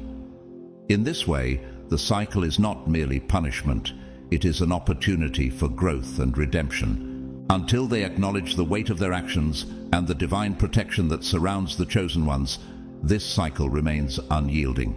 Life will continue to press upon them with the same harsh lessons, growing louder and more insistent. This repetition is not random, it's a spiritual reflection of their own imbalance, urging them to seek forgiveness and restoration. Only then, when they come to terms with their wrongs, might they find the peace and liberation they so desperately seek. Will they recognize the lesson before it's too late, or will they remain trapped in the echoes of their own choices? When someone wrongs one of God's chosen, they unknowingly set themselves on a path where reminders of the person they tried to harm become inescapable. These aren't fleeting memories or mere coincidences, they're persistent echoes, woven into the fabric of their daily life. No matter how much they try to move forward, traces of the person they wronged surface in unexpected ways. Perhaps in a conversation overheard at a cafe, a news story about resilience and triumph, or a chance encounter with someone who exudes a similar energy. These reminders are not accidental. They act as divine markers, subtly but firmly keeping the chosen one's presence alive in their conscience. This phenomenon mirrors the words of Proverbs 24:17-18, which caution, "Do not rejoice when your enemy falls, and let not your heart be glad when he stumbles, lest the Lord see it and be displeased and turn away his anger from him." In this case, it is the offender who stumbles, burdened by reminders of the very person they sought to derail. Imagine the weight of seeing joy, freedom, and success wherever they turn, qualities they tried to strip away from someone divinely protected. Could these constant reminders be life's way of nudging them toward reflection and repentance? The reminders aren't limited to thoughts or emotions. They seep into the physical world. Perhaps they encounter someone wearing a familiar outfit, gesturing in a way that mirrors the chosen one's mannerisms, or speaking words that resonate with the same truth and energy. Each moment feels uncanny, as though the universe is conspiring to bring the chosen one's essence back into their life. It's as if God himself is whispering through these encounters, "Remember the one you tried to harm. See how they thrive." This constant awareness grows into something deeper than guilt. It transforms into a gnawing ache. The offender realizes not only the harm they intended, but also the incredible resilience and light of the person they wronged. They see evidence of the chosen one's flourishing, their success untouchable and radiant, as though God is making a statement. Have you ever wondered how it feels to witness the person you tried to hinder shining brighter than ever while you remain stagnant, bound by your own choices? In the Bible, Joseph's brothers offer a vivid example. After selling him into slavery, they were later confronted with Joseph's rise to power in Egypt, a position that placed him above them. Their guilt and regret were magnified by the unavoidable truth that the brother they sought to destroy was not only thriving, but was instrumental in saving their lives. Similarly, those who harm God's chosen are left with the piercing awareness that their actions could never dim the light of someone divinely called. This relentless presence becomes a haunting reality. The chosen one's influence appears in places the offender never expected and cannot escape. Life whispers reminders at every turn, reflecting the offender's lost opportunity to align with goodness and grace. While the chosen one thrives, untouched and resilient, the one who wronged them is left to grapple with a heavy truth. The very light they sought to extinguish now illuminates corners of their life in ways that are both inspiring and tormenting. Do they have the courage to face this truth, to reconcile with the past and seek redemption? Or will they continue to be haunted by the echoes of a purpose they could not disrupt? For those chosen by God, an unbreakable shield of divine blessings surrounds them, making every attempt at harm not just futile, but transformative. This shield is more than a passive barrier. It's a dynamic force that takes negativity, deflects it, and amplifies the chosen one's strength, clarity, and purpose. Every act of ill will directed at you becomes fuel for your journey, reinforcing your progress and propelling you toward greater opportunities. It's a manifestation of divine favor, a celestial defense system that ensures no weapon formed against you can prosper. Isaiah 54:17 declares, "No weapon forged against you will prevail, and you will refute every tongue that accuses you. This is the heritage of the servants of the Lord." This promise encapsulates the essence of this blessing shield. Have you noticed how, despite challenges or opposition, you not only survive but thrive? Each setback meant to derail you instead becomes a stepping stone, bringing you closer to your divine purpose. This shield operates with what could be called luxury karma, a process where harm intended for you rebounds with multiplied force on those who instigated it. Without lifting a finger or seeking retaliation, you witness how every attempt to undermine you is transformed into a blessing. It's as if the very forces that sought to bring you down are now working to elevate you. Have you ever marveled at how opposition only seems to make your path smoother, as if every obstacle is cleared just before you arrive? Consider the story of Joseph in Genesis. His brothers sold him into slavery, intending to destroy his destiny. Yet God turned their actions into the very means of his elevation. Joseph himself acknowledged this divine transformation when he said, "You intended to harm me, but God intended it for good to accomplish what is now being done, the saving of many lives." Genesis 50:20. Similarly, the chosen ones of today find that every attempt to harm them only accelerates their rise, solidifying their path in ways their adversaries cannot comprehend. This shield of blessings not only deflects harm, but also strengthens your resolve and opens doors that seemed unreachable. Each time someone tries to hinder you, their efforts serve only to highlight the divine favor surrounding you, leaving them frustrated and bewildered. Have you ever observed how the more opposition you face, the more effortlessly opportunities seem to unfold before you? This divine protection ensures that nothing can interrupt your journey. Your success, progress, and ultimate purpose remain untouched, no matter the challenges or ill intentions directed your way. Those who try to interfere are left watching, helpless, as your blessings multiply and your life radiates an unstoppable light. It is a living testament to Romans 8:31, which assures us, if God is for us, who can be against us? Indeed, for the chosen ones, no force on earth can penetrate this unbreakable shield, and their rise continues, marked by divine power and grace that no opposition can diminish. When someone harms a chosen one, the repercussions often go beyond the tangible, taking root in their innermost thoughts and emotions. What begins as a faint whisper of insecurity quickly grows into a deafening roar of self-doubt and fear, creating a mental and emotional storm. This is not merely guilt, it's a profound karmic reckoning that mirrors the harm they sought to inflict. The shadows they tried to cast over you now overshadow their own lives, amplifying their anxieties and weaknesses, making their mind a battlefield they can neither conquer nor flee. The Bible reflects this idea in Proverbs 26:27. Whoever digs a pit will fall into it. If someone rolls a stone, it will roll back on them. The inner turmoil they experience is a direct result of the energy they projected outward. Have you ever wondered how it feels for someone to become trapped in a spiral of their own making, unable to silence the very fears they once used against others? Their self-doubt grows into an all-consuming force, surfacing in the quiet moments when there is no one to distract them. Questions they once avoided become unavoidable. Are they truly enough? Can they ever find peace or purpose? The confidence they once had, the same confidence that emboldened them to harm someone else, begins to crumble under the weight of these questions.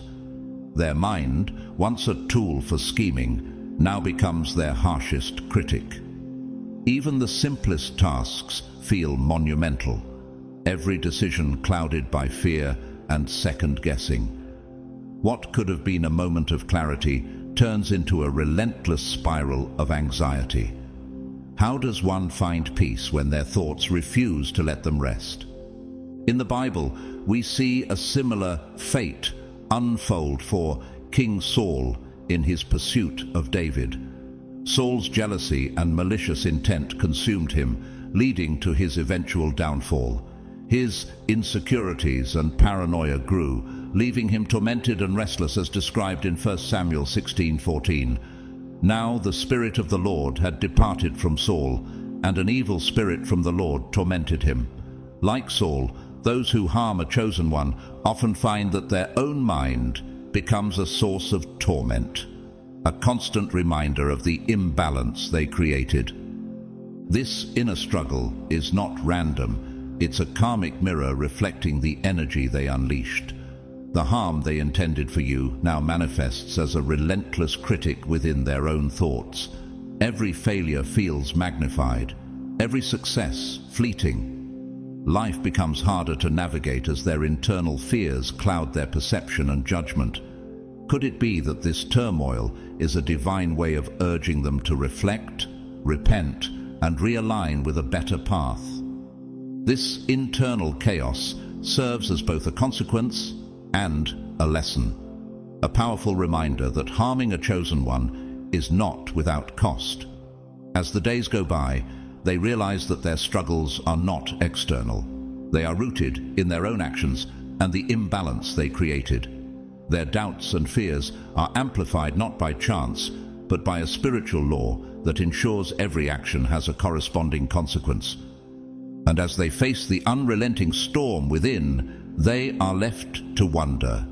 Will they find the courage to confront their mistakes and seek redemption, or will they remain trapped in the echo of their own choices? When someone wrongs a chosen one, their ultimate realization often comes not just from seeing you rise, but from witnessing how effortlessly and gloriously you do it. It's as though the energy they poured into blocking your path was somehow redirected to propel you forward. While they grapple with confusion and regret, you are soaring, collecting influence, earning respect, and commanding a presence that once seemed beyond reach. It's a poetic twist that leaves them stunned, watching you thrive while they're stuck, wondering how it all went so wrong. The Bible offers a profound perspective on this dynamic in Genesis 50:20, where Joseph tells his brothers, "You intended to harm me, but God intended it for good to accomplish what is now being done, the saving of many lives." Similarly, the harm intended for you becomes a catalyst for your transformation, and your rise serves as a testament to divine favor. Have you ever considered how much sweeter success tastes when it unfolds in front of those who doubted or opposed you? As your reputation grows, so does the chorus of voices that once dismissed you but now sing your praises. Suddenly, those who doubted you are scrambling to rewrite history, acting as though they always believed in your potential. Yet, behind their newfound admiration, you can sense the panic, the unspoken acknowledgement that they underestimated someone walking a divinely guided path. This shift is not just about recognition, it's a spiritual ripple that reverberates far beyond what the eye can see, marking your journey as a testament to resilience, purpose, and karmic justice. Consider the story of David, who rose from being a shepherd boy overlooked by his own family to a king anointed by God. Those who doubted David's potential, like Goliath, who mocked him, watched in disbelief as he achieved victory after victory. How often do we see this pattern in life, where the very people who sought to diminish someone's light become witnesses to their meteoric rise? For those who tried to dim your light, your ascent must feel like a constant reminder of their failed attempts, a "thanks for the boost" moment written in bold. Your rise isn't just upward, it's luminous. The influence and power you now hold serve as a beacon of inspiration, not just for yourself, but for everyone who observes your journey. The harder they tried to tear you down, the more resilient you became, and now your success shines brighter than ever, so much so that it's impossible to ignore. Have you noticed how those who once worked against you are now on the sidelines, watching every move with a mix of fascination and regret? For those who sought to interfere with your path, the reality of your success is like an endless replay of a story they didn't want to see. Their efforts to block you have become the very foundation of your strength, leaving them with nothing but regret and the bitter humor of knowing they contributed to your victory. The light they tried to extinguish has become a neon glow they can neither dim nor touch. Your journey stands as living proof of God's promise in Psalm 23:5. You prepare a table before me in the presence of my enemies. You anoint my head with oil, my cup overflows. And now, as your influence grows, you stand as a radiant testament to the truth that no weapon formed against a chosen one shall ever prosper. The journey of a chosen one stands as a profound testament to resilience, unwavering purpose, and the unshakable support of divine realms. Every attempt to dim your light has only intensified your glow. Every obstacle has been reshaped into fuel for your ascent. The wrongs done to you ricochet back with a force that leaves those who sought to harm you awestruck and regretful, realizing too late that their actions could never alter the trajectory of your destiny. Your aura is not only fortified by your inner strength, but also safeguarded by unseen forces that transform setbacks into stepping stones. In Proverbs 19:21, we are reminded, "Many are the plans in a person's heart, but it is the Lord's purpose that prevails." Your life is living proof of this truth. Despite the intentions of others to derail your path, you ascend beyond the reach of their efforts, propelled by a purpose greater than yourself. Have you ever noticed how every challenge you face ultimately aligns with your growth, as though the universe itself conspires to ensure your success? Each victory you achieve resonates far beyond the physical realm, sending ripples through dimensions seen and unseen. Those who wronged you are left grappling with a mixture of awe, disbelief, and regret as they witness your rise, a rise they could never have anticipated nor prevented. But your journey is not about proving them wrong or seeking vindication. It's about stepping into the fullness of your divine calling, with grace and authenticity. Have you ever considered how powerful it is to ascend not through revenge, but through unwavering alignment with your purpose? Your path mirrors the story of Joseph, who, despite being betrayed by his brothers, rose to a position of great authority and used it to save many lives. In Genesis 50:20 he says, "You intended to harm me, but God intended it for good, to accomplish what is now being done." Like Joseph, you turn every betrayal, every setback, into a part of the tapestry of your calling, woven with threads of resilience and divine favor. For those who doubted you or sought to harm you, your journey becomes a mirror reflecting their own limitations. They see not only their failure to hinder your destiny, but also the brilliance of a life lived in alignment with higher realms. True power, as your story demonstrates, does not stem from control or manipulation. It comes from authenticity, purpose, and a spirit grounded in faith and determination. This is your story, a story of transcending adversity, embracing unshakable purpose, and rising to heights that defy all expectations. The regrets of others may linger, but they are not your focus. Your gaze is set firmly on the limitless horizons ahead, each step you take serving as a testament to your calling and to the divine forces that propel you forward. In this journey, every success becomes a beacon of hope, and every challenge a testament to your resilience. That, ultimately, is the sweetest truth of all. You are not just protected, you are unstoppable. As we bring this heartfelt message to a close, let it resonate deeply within your spirit. Being one of God's chosen ones means you are uniquely set apart, protected, and destined for greatness. While the journey may not always be easy, and you may face challenges or betrayal, remember that the God who called you is faithful to complete the work He began in you. Those who have wronged or doubted you may one day regret their actions, but your focus is not on their judgment.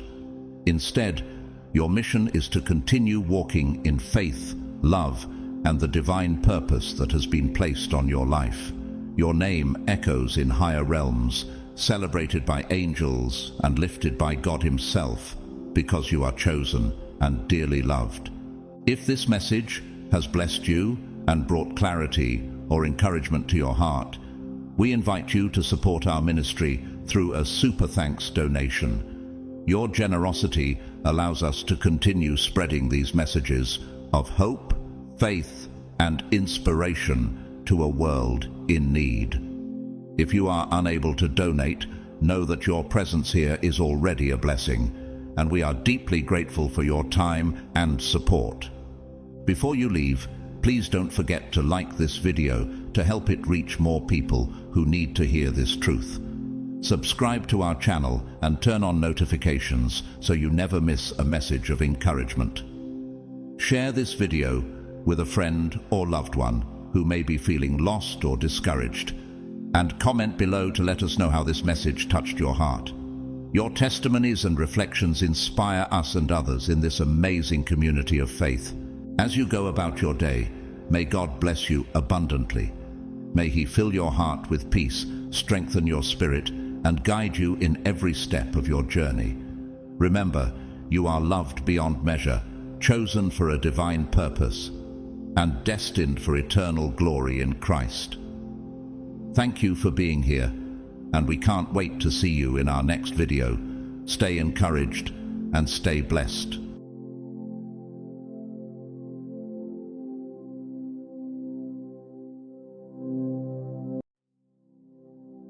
Welcome, chosen ones. When the weight of truth becomes unbearable, even the proudest soul must eventually surrender. Picture this: someone who has wronged you or kept secrets from you, lying awake at night, feeling as though a heavy stone presses down on their chest. They try to sleep, but guilt has woven itself deeply into their soul, and each toss and turn is a futile attempt to escape the conviction. But here's the twist. God won't allow them any peace until they come clean to you. This isn't just guilt. It's almost as if they're being pursued by their own conscience, urged by divine hands to confess. Imagine the weight they feel, knowing they cannot find rest until they face the truth. Did you know that studies have shown most people harboring deep guilt experience physical symptoms? They may feel their hearts racing, their minds restless, and for the chosen ones this effect amplifies. Your spiritual energy, pure and potent, has a way of unsettling those who have crossed you. It's as if your presence alone magnifies their conscience, leaving them unable to hide from the truth. Perhaps they wake up in the middle of the night, drenched in sweat, whispering, "I really need to call them." What makes them suddenly want to confess? They're on the verge of a spiritual reckoning, a moment where their spirit has no choice but to come clean. And as you witness this, it's almost like watching divine justice unfold before your very eyes.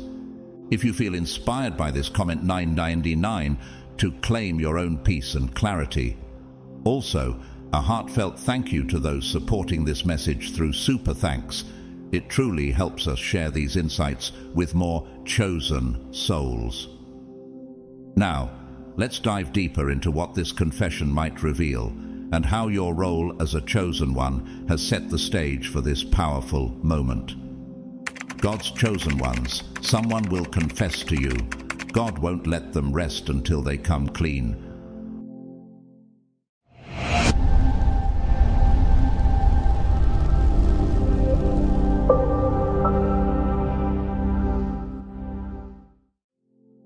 One, they can't escape the divine pressure on their conscience. When someone wrongs a chosen one, the weight of that wrongdoing is unlike anything they've experienced. This guilt becomes relentless, almost as if it carries a life of its own, a force they cannot shake, no matter how hard they try. Imagine trying to hide from something so deeply woven into the soul. Every quiet moment brings it back to the surface, each ignored thought only tightening the grip of remorse. This isn't mere guilt. It's as if the universe, or more precisely God himself, is refusing to let them ignore the truth. Psalm 32:3-4 speaks to this experience. When I kept silent, my bones wasted away through my groaning all day long. For day and night your hand was heavy on me, my strength was sapped as in the heat of summer. This verse paints a vivid picture of how God's divine pressure can weigh down on those who try to bury the truth. They may try to push their actions to the back of their mind, but it only intensifies the pressure, haunting them during their most vulnerable times. Every fleeting moment of silence, each attempt to find peace, is interrupted by a gnawing reminder that something is wrong. Small annoyances in their life become unbearable, patience fades, and even rest seems to betray them, as uneasy dreams or bouts of sleeplessness settle in. Have you ever wondered what it would feel like if your own conscience turned against you, refusing to grant peace until you made things right? This is what they experience, a never-ending divine urge pushing them toward confession. Imagine the power of divine justice, a force that grows heavier the more they resist. Every night spent staring at the ceiling, feeling the weight of their actions, is a testament to the inescapable reach of God's justice. Numbers 32:23 warns us, "Be sure your sin will find you out." It is as if this truth has become their reality, an unshakable force pressing on their heart like an immovable stone. How long can one survive under such weight? For them, it becomes clear that the only relief, the only escape, lies in confession. They must acknowledge their wrongdoings, not simply to admit what they've done, but to unburden their soul and regain peace. In resisting the urge to confess, they delay their own freedom. And yet, the path to redemption, though uncomfortable, is open before them. They may not yet realize it, but this process of reckoning is as much for their healing as it is for justice. So, what drives them to finally come clean? It's not just a matter of righting a wrong, it's survival, a desperate need to free themselves from a weight they cannot carry alone. As God's chosen one, have you ever sensed that your presence alone stirred something deep in others, making it impossible for them to hide their true selves? This is the power of divine alignment. Those who have crossed you are left facing the undeniable truth. They cannot escape God's call for honesty. 2. They realize you are part of their spiritual test. When someone wrongs a chosen one, it's often far more than a momentary lapse in judgment or selfish act. It becomes a profound test on a spiritual level, though they may not initially realize its full significance. Deep within, they start to sense that this act against you is part of a larger, almost sacred challenge, one that forces them to confront their own integrity. There's something unique about the energy of a chosen one, an unmistakable spiritual gravity that reveals both light and shadow in those around them. When someone fails to treat you with respect or honor, they're not just failing you, they're failing a test of character, a test that has been divinely set to bring them to a crossroad of choice and growth. This isn't merely about a fleeting sense of guilt, it's about facing a spiritual reckoning that could influence the direction of their soul. In the Bible, moments like this are reflected in the lives of many who encountered the chosen ones of God and found their spirits exposed. Take Judas, for example. His betrayal of Jesus wasn't just an act of betrayal. It was his ultimate test, one that revealed the depths of his own soul. He failed to align with a higher calling, leaving him with an unbearable weight that eventually led to a moment of tragic realization. When someone wrongs you, they are often faced with a similar realization, even if it's subtle at first. They become painfully aware that the gravity of their actions holds consequences not only in your relationship, but in their own spiritual journey. Have you ever noticed how your mere presence seems to demand honesty from others, compelling them to reveal their true intentions? This awareness of a spiritual test forces them to face the truth. They cannot simply ignore what they've done. Their soul's growth or stagnation becomes undeniably linked to you. This wrongdoing, whether it was a betrayal, deception, or a simple failure to honor you, transforms into a shadow that looms over their conscience, refusing to fade. Just as King Saul found himself repeatedly conflicted in his actions toward David, sensing that David was a man of God, yet still acting out of jealousy and fear, people who wrong a chosen one are often caught in a struggle. They feel the need to make amends, as though their spiritual progress depends on it. To confess is to choose the path of growth, to seek redemption not only in your eyes, but in the eyes of God.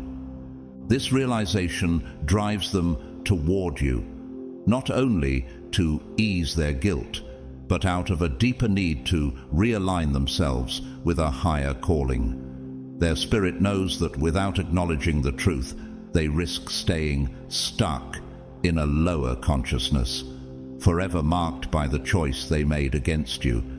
Have you ever wondered why those who've wronged you often come back, seeking to make things right, even if it means facing their own shame? This journey toward confession is more than a way to soothe their conscience. It's a desperate attempt to reclaim their sense of worth, to move beyond the shadow that haunts them. They're drawn to you by an invisible force, realizing that only through honesty and reconciliation can they find release. In this way, you become a part of their redemption story, a figure in their spiritual narrative that they must face to evolve. 3. Your presence disrupts their energy field. When someone wrongs a chosen one, it's as if their entire energy field is thrown into disarray. The unique frequency of a chosen one radiates with clarity, honesty, and authenticity, creating an atmosphere that acts like a mirror to those around them. Anyone carrying hidden guilt or wrongdoing finds it nearly impossible to remain at peace in this light. Your energy doesn't just coexist with theirs, it actively disrupts any falsehoods, surfacing the truth they're so desperately trying to bury. They may attempt to put on a calm facade, but being around you creates a sensation that is deeply unsettling. Their guilt, once tucked away, now seems to pulse under the scrutiny of your presence. Consider how Jesus' presence affected those around him. In John 8, when he stood with the woman accused of adultery, his silent strength and the purity of his truth exposed the Pharisees' hypocrisy, forcing them to confront their own sins. In your case, when someone has betrayed you, they can't simply avoid the discomfort of what they've done. Your presence becomes like a tuning fork, resonating in a way that forces everything hidden within them to vibrate, uncomfortably revealing what they would rather ignore. Have you ever noticed that when you're around, people sometimes seem more tense, almost like they can sense that you see beyond their masks? This isn't just a psychological discomfort, it's almost physical. When they stand before you, their inner guilt surfaces, and they feel as though their secrets are practically visible. It's as if the very energy field you carry demands authenticity, pulling up anything inauthentic within them like a tide exposing what's hidden beneath the water. Like Saul, who was troubled by an evil spirit in the presence of David's purity and divine favor, those who have wronged you feel exposed, restless, and often defensive. Your presence is a reminder of their dishonesty, of the weight they have tried to suppress. Over time, this discomfort builds, pushing them toward a breaking point. Being around you feels like carrying a weight they can't release, an internal ticking clock counting down to confession. They may find themselves growing irritable, restless, or even paranoid, almost as if you can see right through their defenses. How many times have you seen people struggle to look you in the eye or seem visibly uneasy in your presence? This reaction is the undeniable power of your spiritual energy. The closer they are to you, the more impossible it becomes to ignore their wrongdoing. Proverbs 28:1 speaks to this experience. The wicked flee though no one pursues, but the righteous are as bold as a lion. This verse resonates with your effect on them. They feel the need to flee or come clean, not because of any external pressure, but because their own guilt has turned unbearable. At this point, confession becomes their only path to peace. It's as though they're seeking to rebalance their own energy field, hoping that by admitting the truth, they can finally find relief. Being near you with unresolved guilt feels like carrying a storm inside them, a storm that can only be calmed by honesty. Have you ever thought about how powerful your presence truly is, that even without words, you compel others to confront themselves? Confession for them isn't just a release, it's a way to restore balance, to end the inner turmoil that your presence amplifies. And so, sooner or later, they will feel compelled to face the truth, driven by a force beyond themselves to reconcile and seek peace. 4. Confessing becomes their last hope to stop bad luck. When someone crosses a chosen one, they unknowingly invite misfortune into their life, a wave of setbacks and obstacles that they can't seem to escape. Initially, these disruptions appear as minor inconveniences, like a missed deadline or a minor disagreement. But as the days pass, they find themselves caught in a relentless storm of bad luck. Doors that once opened effortlessly now seem bolted shut, opportunities slip away, and small issues snowball into significant problems. What may have begun as a few off days soon feels like a dark cloud, casting shadows over every aspect of their life. For them, it's as if an invisible force is dragging them down, throwing their plans into disarray and turning routine tasks into uphill battles. In the Bible, we see this concept mirrored in the lives of those who acted unjustly toward God's chosen. Consider Pharaoh in the book of Exodus, who faced one calamity after another. After refusing to let the Israelites go, each plague more intense than the last. Just as Pharaoh's refusal to act rightly brought upon him an inescapable series of misfortunes, those who wrong a chosen one often find themselves entangled in an unseen but undeniable justice. At first, they may dismiss these events as simple misfortune, but with time, the string of failures and frustrations becomes too consistent, too targeted to ignore. Have you ever wondered why some people seem trapped in a cycle of bad luck after betraying or harming you? This is the weight of divine balance tipping back toward justice. As their troubles intensify, they reach a point where all their efforts to regain control fail. No matter how hard they work, how many plans they make, or how positive they try to remain, nothing seems to shift their circumstances. It's as if they're fighting against a tide that refuses to recede. They may attempt to ignore it, but each failed endeavor feels like a whisper of cosmic justice, reminding them of their misdeeds. Proverbs 11:5 states, "The righteousness of the blameless makes their paths straight, but the wicked are brought down by their own wickedness." This truth begins to dawn on them slowly, the realization that their misfortune is tied to their actions against you. At some point, the idea that their suffering might be a result of wrongdoing against a chosen one becomes impossible to dismiss. They start to wonder if their actions have triggered a type of spiritual backlash, a justice that demands balance. This thought, initially a faint whisper, grows louder as each setback intensifies. The concept of bad luck shifts into something more profound, an acknowledgement that they may be under a form of divine correction. They reach a breaking point where they realize that confessing to you might be the only way to break this cycle, a way to lift the unseen weight that has thrown their life off course.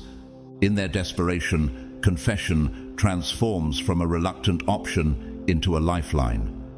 Owning up to their actions feels like the only way to escape the spiral of misfortune that has taken over their life. The thought of clearing the slate, of finally breaking free from the shadow that lingers over them, becomes more appealing than preserving their pride. This isn't just about seeking your forgiveness, it's an attempt to realign their life and find peace. Psalm 34:21 reminds us, "Evil will slay the wicked, the foes of the righteous will be condemned." They see confession as a path back to stability, a way to reconcile not only with you, but also with the forces that have turned against them. Confession then becomes their final hope, the only way they can imagine escaping the consequences of their actions. Have you noticed that those who hurt you often return, seeking not just forgiveness but relief? This isn't merely a plea for absolution, it's a way to end the misfortune that has taken over their life. They're driven by the desire for peace, a need to stop the downward spiral, and they realize that only by coming clean can they break free from this unseen but powerful force. 5. The unseen soul contract pulls them toward you. For many, the bond with a chosen one runs deeper than mere words or actions. It exists on a spiritual level that transcends everyday understanding.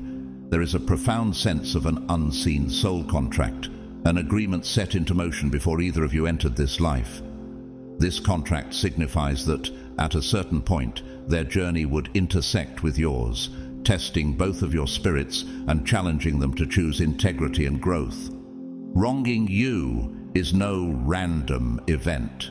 It's a spiritual lesson, a divinely appointed moment meant to awaken their conscience and guide them toward healing. In the Bible, we see the concept of divine relationships and soul-deep obligations through figures like Jonathan and David, whose bond was divinely inspired. Jonathan's loyalty to David was more than friendship. It was a soul-level commitment that transcended his father Saul's wishes. This connection, bound by a higher purpose, compelled Jonathan to uphold his integrity, even when it was difficult. Similarly, when someone wrongs a chosen one, their spirit feels an undeniable pull toward making amends, as though they are fulfilling a spiritual obligation etched within their soul. Have you ever felt that certain people were meant to be part of your life, even if their presence initially brought hardship or conflict? This unseen contract draws them back to you, compelling them to confess and make things right, not merely to relieve their guilt, but to satisfy a deeper purpose embedded in their soul's journey. It's as if they were given a sacred task to accomplish, one that cannot be ignored. They may not consciously recognize this connection, yet they feel it as a growing unease, a sense of something unfinished that keeps them out of alignment. Over time, the reluctance to confess weighs heavily on their spirit, creating a sense of emptiness or an inexplicable feeling of being incomplete. It's as if every day they delay brings them further away from their own truth. This pull toward confession is their spirit's way of saying, "You have unfinished business here." Avoiding it is not a path they can take without feeling increasingly lost, disconnected, and devoid of purpose. The Bible speaks to this kind of spiritual obligation in Matthew 5:23-24. Therefore, if you are offering your gift at the altar, and there remember that your brother or sister has something against you, leave your gift there in front of the altar. First, go and be reconciled to them, then come and offer your gift. This passage highlights that spiritual alignment often requires us to right our wrongs before we can find true peace. For them, fulfilling this soul contract means finally stepping into a moment of reckoning, a chance to make amends and align themselves with a higher calling. As they come to terms with this inner pull, they realize that confession is not just about an apology. It's a bridge to growth, a pivotal step toward the person they are meant to become.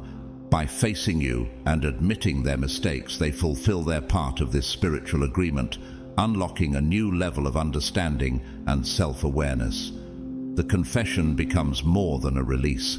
It's a transformative act, a way to restore their sense of purpose and find clarity on their path.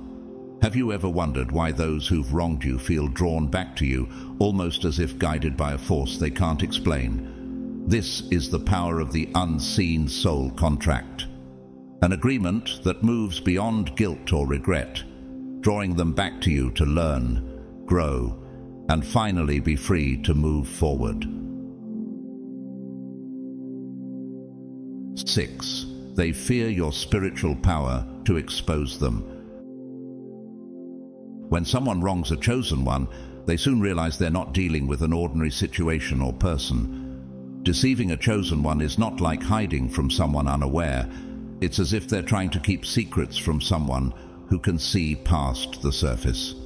They begin to sense the depth of your spiritual insight, an intuition so sharp it feels almost otherworldly. This realization unnerves them, your ability to read between the lines, to sense unspoken truths, and to see through facades becomes a constant source of anxiety for them. They understand, perhaps for the first time, that they can't easily conceal their actions from you. In the Bible, we see the power of spiritual discernment in the story of Ananias and Sapphira in Acts 5:1-11. When they attempted to deceive Peter by withholding part of their wealth, Peter, filled with the Holy Spirit, saw through their lies immediately. This story illustrates the unsettling power of discernment bestowed upon those aligned with divine truth. Similarly, when someone wrongs you, they begin to fear that you may already know the truth, or that it's only a matter of time before you uncover it. The very thought of being exposed by someone with your spiritual insight creates a lingering unease. Have you noticed that those who have deceived you often act nervously, as though they're waiting for you to unmask them?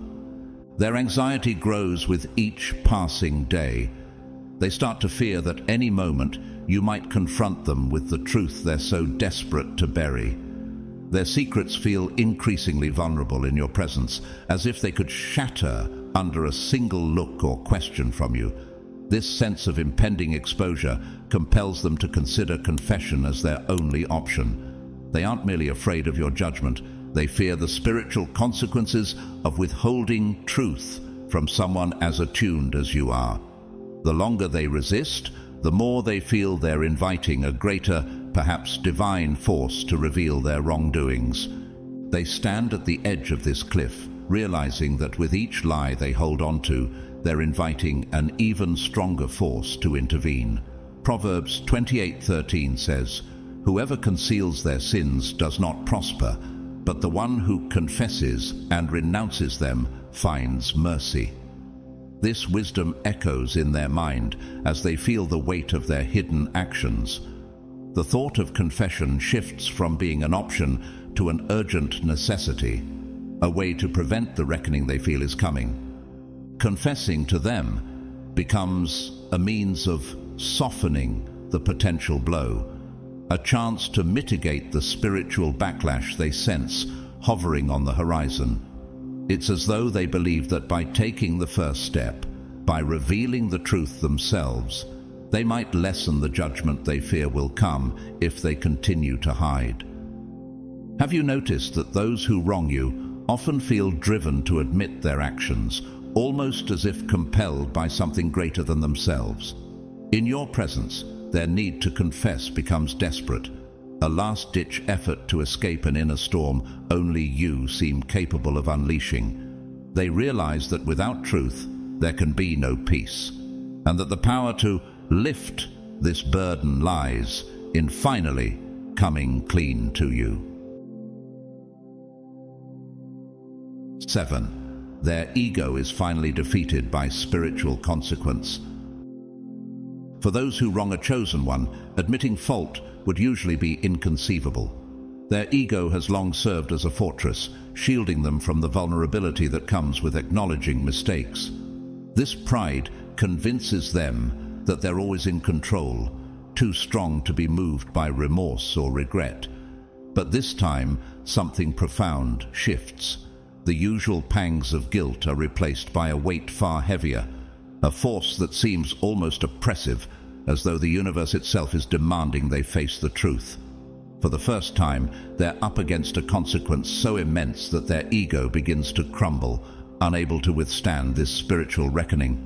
In the Bible, we witness such a humbling experience in the story of King Nebuchadnezzar in Daniel 4. Known for his towering pride, Nebuchadnezzar was ultimately humbled by God when his arrogance reached a breaking point. He was stripped of his power, forced to wander and live like an animal until he acknowledged the sovereignty of God. Similarly, those who wrong you begin to feel an overwhelming sense that their usual defenses, pride, denial, and self-righteousness, are powerless. They realize that no amount of ego can protect them from the consequences that are pressing upon them. Each day, this weight grows heavier, creating an inescapable restlessness. The fortress they've relied on, their pride, begins to falter. It becomes clear that their usual tactics, ignoring, denying, or justifying their actions, offer no refuge. They come to a moment where they see that there is no escaping this force pressing them toward truth.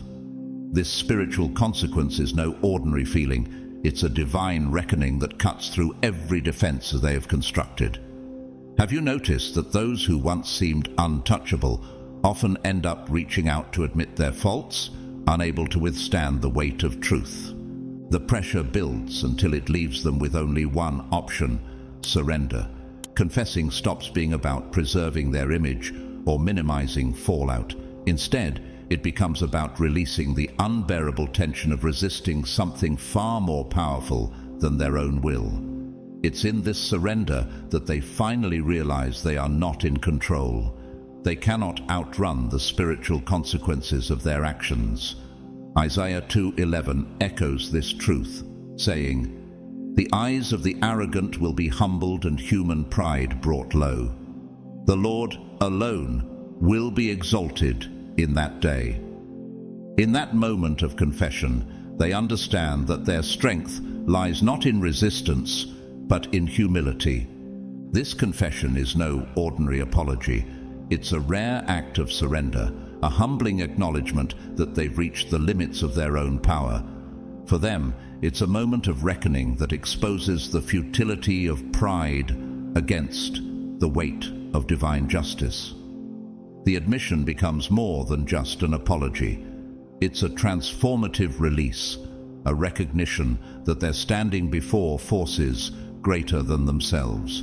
Have you ever wondered why those who hurt you often return, not out of strength, but out of a deep humility that seems to have taken root?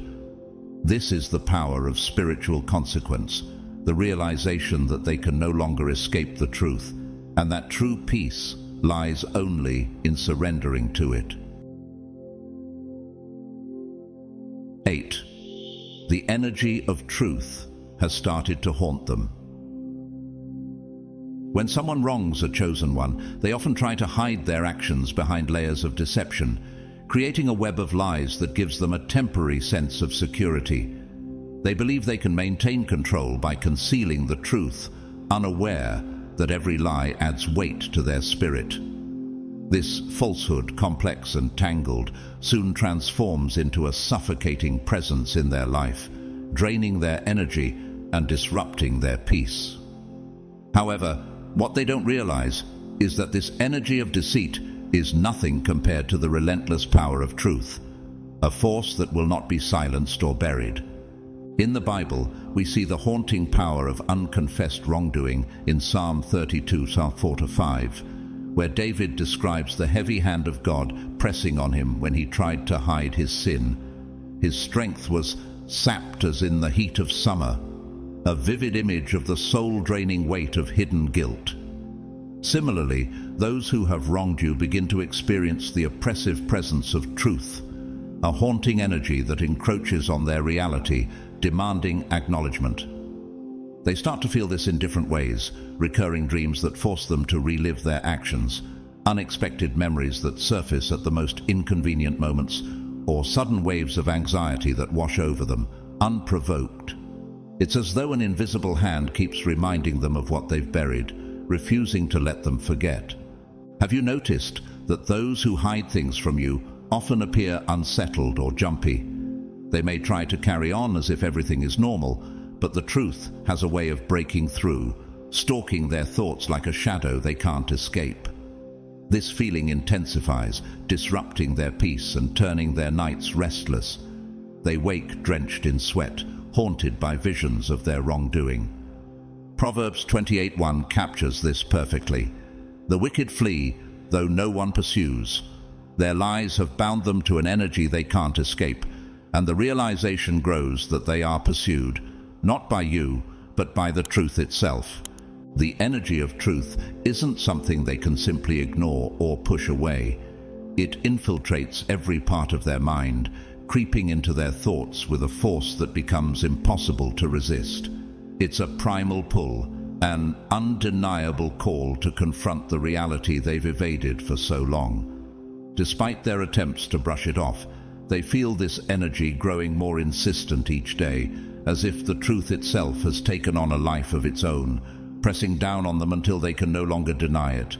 At this point, they realize that the only way to silence this relentless haunting is to confess to you, to finally acknowledge the truth they've hidden. In doing so, they come to understand that the weight of their lies is far heavier than the act of coming clean. The moment they admit what they've done, they're freed from the entangling energy of deceit that has haunted them. By confessing, they find liberation, breaking the chains that have bound their spirit to a shadowy existence. For them, confession isn't merely a relief. It's a necessary release from the haunting energy that has consumed them. Have you ever wondered why those who've hidden things from you eventually feel compelled to reveal the truth, even if it means facing discomfort? This is the power of truth. It won't rest until it's acknowledged. And for those who've wronged you, finally confessing becomes the only way to break free from the shadows that have followed them for far too long. 9. Their spirit is seeking your forgiveness to find rest. Deep within, there is a part of them that intuitively understands a profound truth.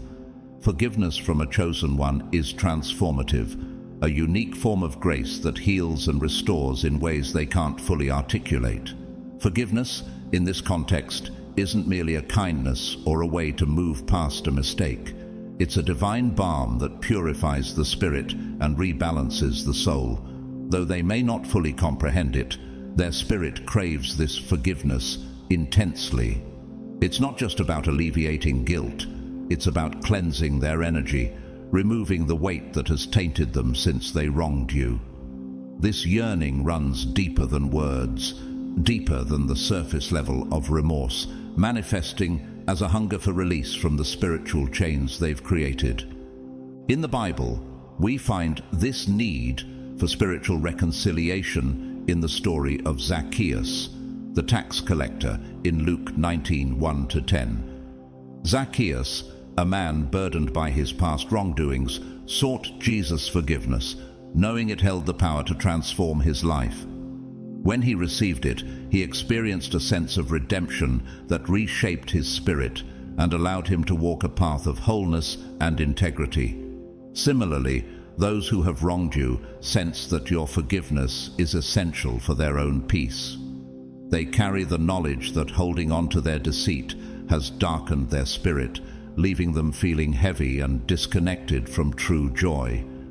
Without your forgiveness, they wander in a state of spiritual unrest, struggling to find clarity and inner peace. Have you ever noticed how those who hurt you often return, seeking not just an apology, but a genuine release from the burdens they carry? This is the transformative power of forgiveness. They know, even if subconsciously, that your forgiveness can liberate them from the haze of shame and regret that overshadows their life. They find themselves caught in a fog, unable to fully connect with happiness, love, or inner peace. The awareness that your forgiveness could lift this weight gnaws at them, reminding them constantly of what they have lost and what could be restored. This need for your forgiveness isn't superficial. It's a soul-deep yearning, an intense desire for the freedom that only true forgiveness can provide.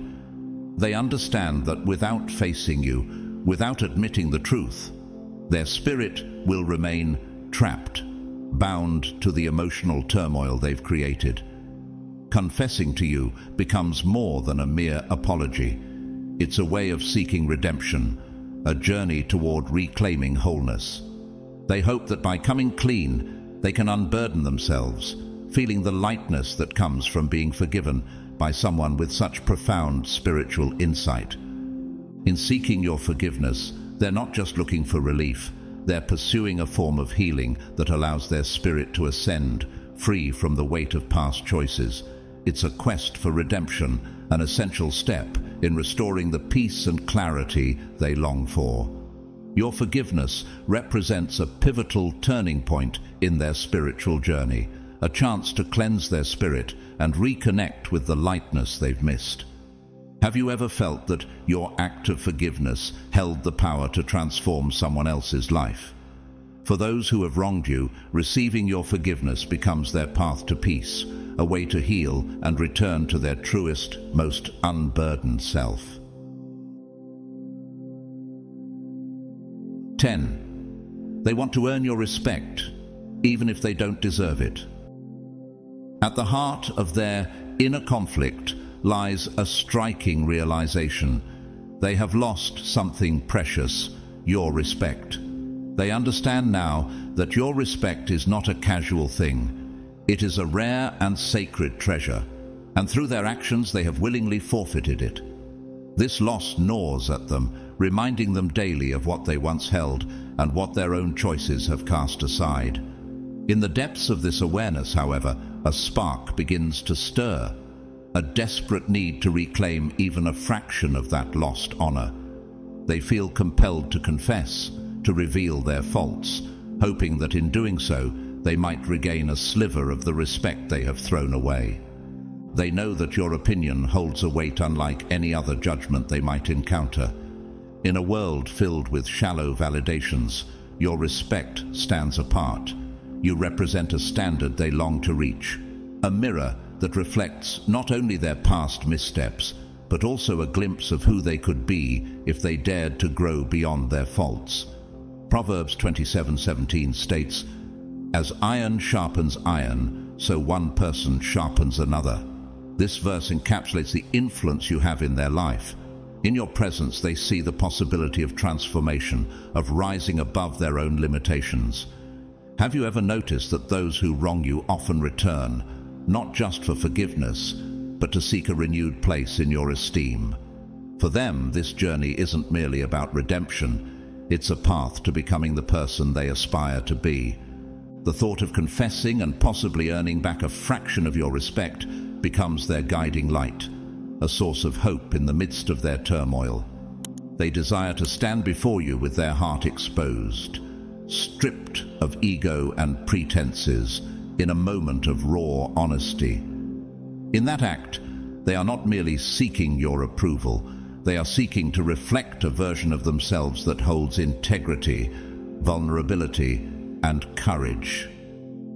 This moment of confession is not solely about remorse, it is about the potential for transformation. They may understand that they don't fully deserve your respect yet, but the urge to earn it propels them forward, helping them find the strength to confront their wrongs. They long to be seen as more than the sum of their mistakes. They want to step out from the shadows of their choices and stand in the light of your acknowledgement, hoping that by confessing, they can rewrite their story. This confession is a powerful step towards stepping into a new narrative, one that allows them to shed the weight of past errors and rebuild trust. They recognize that this journey toward respect isn't a right but a gift, one that requires honesty and humility to receive. By owning up to their actions, they hope to grow into the truest version of themselves, a person worthy of your respect and of their own self-worth. 11. They hope you hold the power to unblock them. After wronging a chosen one, they begin to notice a troubling shift in their life, a sense that everything is suddenly and inexplicably stuck. Relationships that once brought joy now feel strained, with friends either growing distant or conflict arising unexpectedly. Their career, once a source of pride and purpose, seems stagnant, as if caught in a rut. Even their health, which they once took for granted, begins to wane, reflecting the inner chaos they can no longer ignore. This unsettling stagnation feels like a force beyond their control, an invisible wall blocking their path to abundance and joy. As they struggle against this force, they begin to suspect that their actions against you may be the root of this blockage. In the Bible, we see the concept of divine obstruction in the story of Jonah, who ran from God's calling and found himself in a storm until he turned back to his purpose. Similarly, those who have wronged you may sense that their transgressions have disrupted the flow of positivity and success in their lives. Have you ever observed that people who betray or hurt you often experience a noticeable downturn, almost as if an unseen force is closing doors that were once open? This is the power of spiritual consequence, a natural rebalancing that unfolds when they step out of alignment. Subconsciously, they start to see you as a gatekeeper, a figure who holds the key to unlocking the abundance they miss. The realization dawns that their actions not only hurt you, but may have severed their own connection to the universe's blessings. It's as if their offense against you has created a barrier, cutting off the flow of life's gifts. In their mind, making amends with you becomes essential, a path back to harmony and abundance. This isn't merely about resolving guilt, it's a bid for freedom. a way to lift the weight that has stalled their progress and left them feeling lost. This desire to confess and seek your forgiveness is, to them, an act of faith. They believe that by acknowledging the wrong they've committed and making things right with you, they may have a chance to restore balance. Proverbs 28:13 says, "Whoever conceals their sins does not prosper, but the one who confesses and renounces them finds mercy." They see confession as a means to return to the path of prosperity and peace, hoping that your forgiveness can act as a catalyst to reopen the channels of positivity that have closed off. In this way, your forgiveness becomes more than just an absolution. It represents the potential for transformation, a return to a life filled with connection, opportunity, and health. They understand that confessing is not just about clearing the air. It's about healing the spiritual wound that has blocked them from the life they once enjoyed. The hope is that, with your forgiveness, they can once again feel the energy of abundance flowing through their lives, regaining the vitality, creativity, and joy that has been missing. For them, this moment carries the weight of not only regret, but the hope that their confession will unlock the door to a brighter future. Have you noticed how those who come back to make amends often experience newfound peace or success afterward? This is the power of reconciliation. It realigns them with the universe's blessings, allowing them to step back into the flow of abundance. Your forgiveness symbolizes a return to a life of connection, opportunity, and fulfillment, a life they now realize they cannot have without first making things right. 12. They feel the spiritual power shift as you rise. As a chosen one, your spiritual journey has become a vibrant tapestry of growth, elevation, and profound transformation. You're not just existing, you're actively rising to new heights, and that shift doesn't go unnoticed. They can sense the change in your energy, the way your presence now radiates strength and purpose. Meanwhile, their own journey has stagnated, leaving them feeling trapped in a cycle of their own making. It's a palpable contrast. Your spirit is soaring, while theirs feels heavy and stuck, like a ship anchored in turbulent waters. This disparity creates an undeniable tension, a widening gap that grows harder to ignore. They can feel the spiritual power shift around you, a dynamic force that highlights their own limitations and failures in the face of your ascent. They're confronted with the harsh reality of their choices and the consequences that have led them to this point. The urgency to confess begins to bubble to the surface, driven by a desperate need to bridge that gap before it becomes an insurmountable chasm. They're acutely aware that without some form of reconciliation, they risk being left behind, spiritually stranded and diminished. This confession is their attempt to realign themselves with you, to restore some semblance of connection before you fully move on. It's not merely about seeking forgiveness. It's about acknowledging the power dynamic that has shifted so dramatically.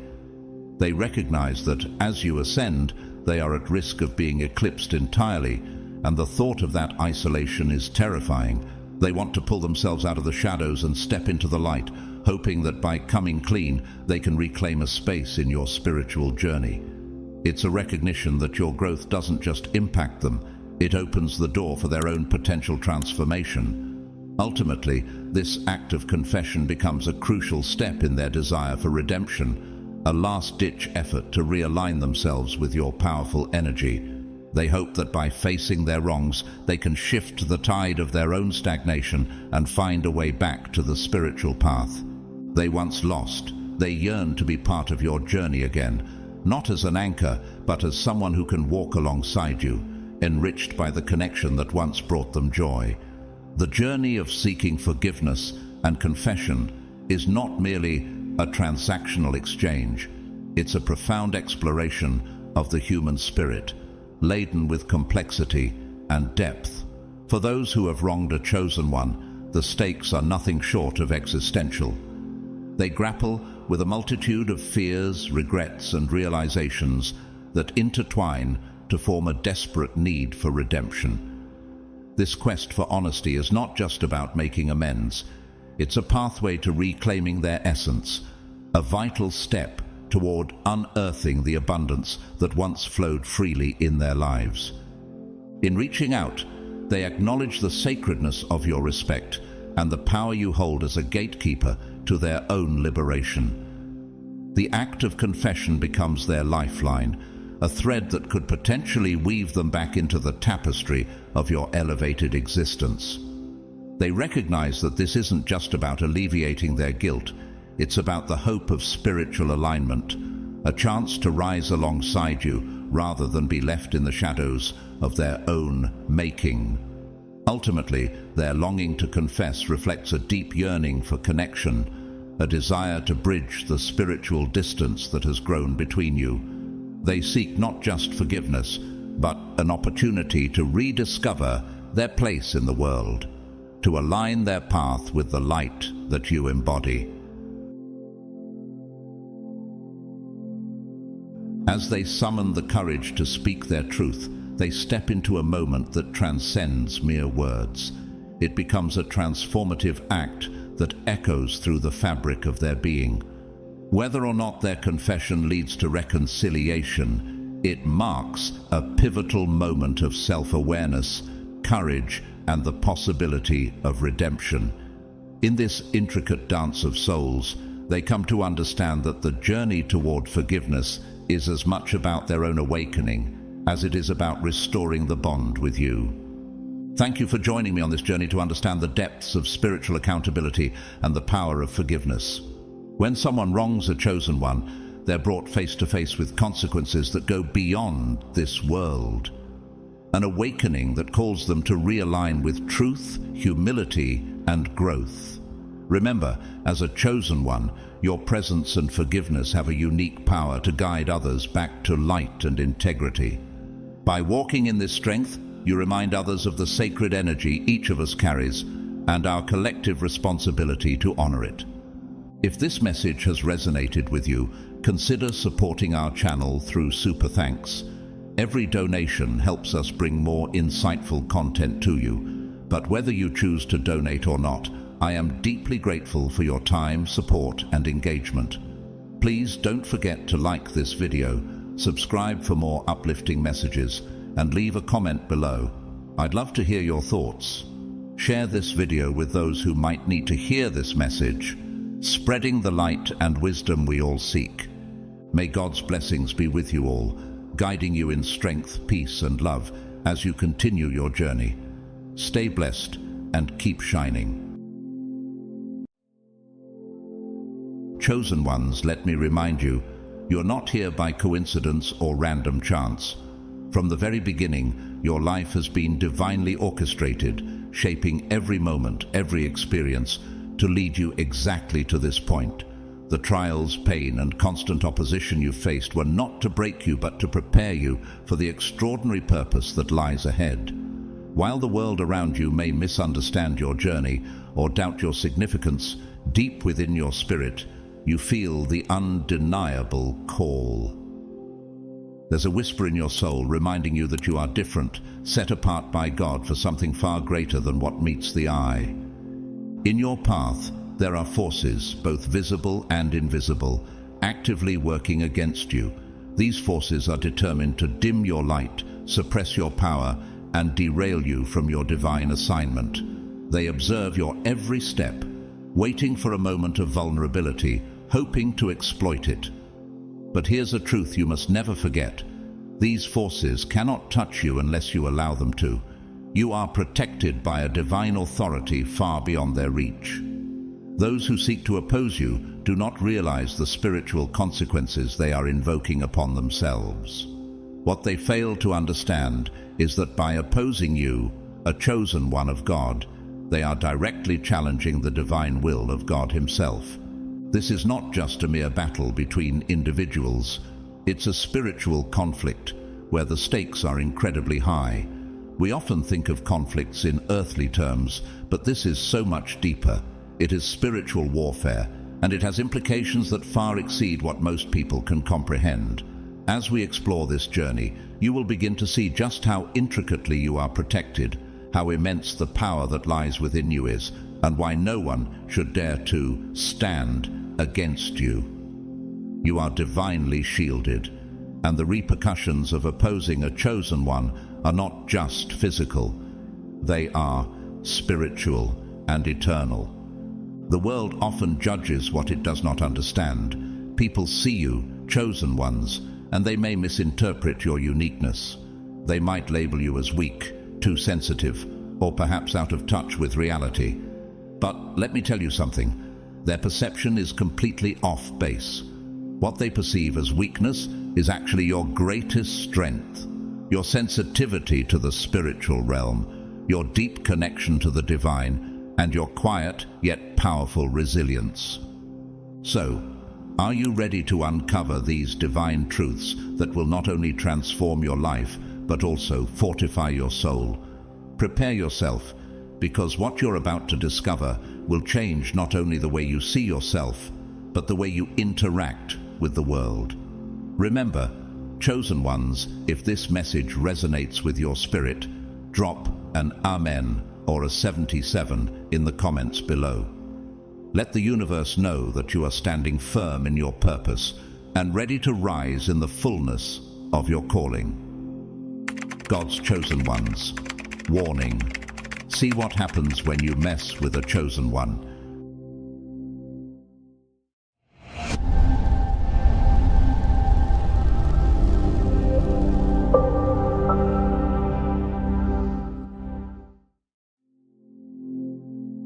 You carry a power within you that cannot be quantified by worldly standards. It's a force that runs deep in your spirit, connected to the divine purpose you were created for. Most people around you will never know the full extent of this inner strength because they are focused on the physical world, material possessions, social status, and appearances. They overlook the spiritual realms, the invisible forces guiding your every step. It's only when they cross a line, when they challenge you or try to bring you down, that they realize they've made a grave mistake. By messing with a chosen one, they disturb the balance of energies that were set in place long before they ever existed. Your power doesn't come from revenge or malice. It comes from the spiritual authority bestowed upon you, and while you may not actively seek to use this power against others, the universe responds on your behalf. You don't have to lift a finger, because those who oppose you set their own downfall in motion.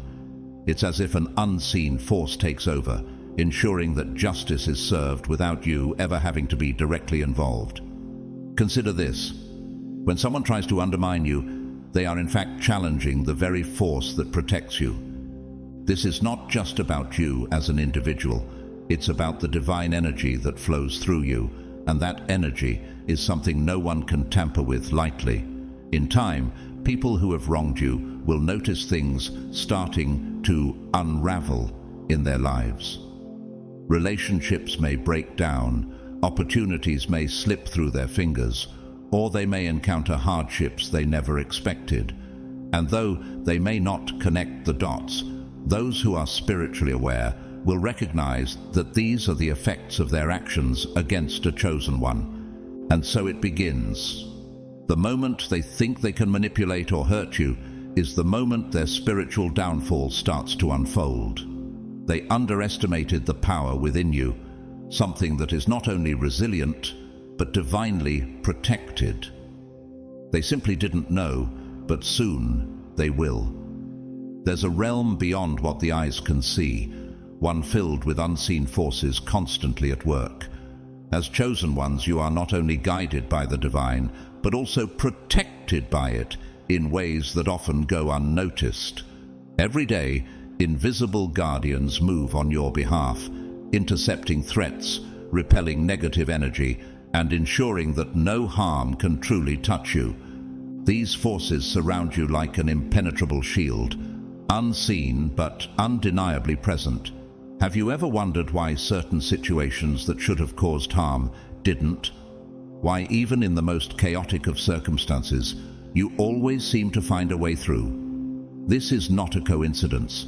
You are being watched over, chosen ones, and those who dare to harm or manipulate you are not just dealing with you, they're dealing with the divine forces assigned to protect you. These unseen forces are not just passive protectors, they are active agents of divine will. They move in silence, shifting energies and blocking negative influences before they even have a chance to touch you. But this protection is not just for your physical body. It extends far beyond that, into the spiritual realm where the real battle is fought. Here, forces beyond our comprehension wage war to ensure your purpose remains intact, unhindered by the negativity and evil intent of others. When someone tries to harm you, they are not simply offending you, they are challenging the divine order. And just like a ripple in still water, the effects of their actions begin to spread, affecting not only their lives but also the energies around them. They may not realize it at first, but by attempting to mess with a chosen one, they have set in motion a series of spiritual consequences that will eventually make their way back to them. Consider the story of Yeshua, who was constantly surrounded by those who wished him harm, those who sought to undermine his mission, and yet, time and time again, he was divinely protected. Even when those around him thought they had succeeded in defeating him, they ultimately played into the divine plan. As it is written, "No weapon formed against you shall prosper." Isaiah 54:17. This same protection extends to you, chosen ones. You may not always see it, but the divine is actively involved in your life, ensuring that no force can derail your destiny. Every attempt to bring you down is countered by a force greater than any earthly power, and while those who oppose you may never fully understand what's happening, they will feel the effect of their actions. They'll begin to notice that things in their life just don't go as planned. Projects they were once confident in will suddenly fail. Relationships they took for granted will fall apart, and opportunities they thought were sure, bets will slip through their fingers. They won't realize it immediately, but eventually the connection between their actions and their consequences will become too obvious to ignore. It is not that you wish ill upon them, in fact you likely hold no grudge at all, but the spiritual laws are in place for a reason, and when those laws are broken, there are always consequences. The divine protection surrounding you is not just a shield, it's a reflection of the higher purpose you are destined to fulfill. Those who try to interfere with that purpose will find themselves tangled in the consequences of their own actions. The forces at work are not to be taken lightly, and those who challenge them will soon learn the power of divine justice. They won't understand at first, but over time they will come to realize the truth. Chosen ones are protected always. Karma is a force as old as time, an immutable spiritual law that ensures balance in the universe. For every action, there's a consequence, and no deed, whether good or bad, goes unnoticed. When someone wrongs a chosen one, they often fail to realize the spiritual chain of events they are setting into motion. The universe has its way of making things right, and karma is the mechanism through which justice is delivered. You see, chosen ones, when you are wronged, you don't need to seek revenge. Your path is one of spiritual growth and purpose, far removed from the desire for retaliation. The beauty of karma is that it operates independently of your involvement. It doesn't require you to intervene, for the universe has already taken note of the offense and has begun the process of restoring balance. When someone seeks to harm or undermine you, they are, in essence, sowing seeds of negativity into their own lives. They may think that their actions are without consequence, but they are wrong. The energy they put out into the world will inevitably return to them, often in ways they least expect. It may not happen immediately, but rest assured, karma never misses its mark. For some, the effects of their actions may manifest in small inconveniences at first. A missed opportunity here, a broken relationship there. But over time, as their negative energy compounds, the consequences become impossible to ignore. Their lives may begin to unravel in ways they never anticipated, and they will be left wondering where it all went wrong. In these moments, they may not connect their misfortune to their actions against a chosen one, but the spiritually attuned know better. Karma has a way of reminding people that what you put out into the universe will always come back to you. As it is said, "Do not be deceived, God cannot be mocked. A man reaps what he sows." Galatians 6:7. This is a universal truth, and no one is exempt from it. Even Yeshua taught this principle in subtle ways, reminding us that the heart's intentions are just as important as the actions themselves. He warned against harboring ill will and acting from a place of malice, because the consequences are real for those who think they can escape. Karma's reach is inevitable, and those who think they can escape it are only deceiving themselves. And what about you, chosen ones? What happens when you are wronged? The universe steps in on your behalf, ensuring that balance is restored without you needing to lift a finger. Your energy is too precious to be wasted on petty battles or earthly grudges. Karma does the work for you, often in ways that are far more profound than anything you could have imagined. This is not to say that you wish harm on anyone, even those who have wronged you. In fact, most chosen ones carry a deep sense of empathy and forgiveness. You understand that people act out of their own pain, their own ignorance. But even your compassion cannot shield them from the consequences of their actions. Karma, much like divine protection, is a natural force that ensures order in the spiritual world. When someone disrupts the life of a chosen one, they disrupt the balance, triggering a series of events that will inevitably return to them. Whether it's months or even years later, the scales will tip back into alignment, and they will be forced to face the result of their actions. For those who cross you, it may start subtly at first. They may not even notice the shift in their own energy or circumstances, but over time, the weight of their choices will become undeniable. The same negativity they try to send your way will rebound, amplified by the universe's need for justice. In the end, they will have no one to blame but themselves. The power of karma is inescapable, and for those who try to mess with a chosen one, it is only a matter of time before it strikes. Chosen ones, you may sometimes feel like you are walking alone through trials, surrounded by those who don't understand you or even seek to harm you. But what you may not realize is that you are never truly alone. You have heavenly guardians, powerful angelic beings who are constantly watching over you, ready to step in when needed. When someone dares to harm a chosen one, these celestial protectors spring into action, ensuring that justice is done and that no lasting harm can touch you. These angels are not just passive observers.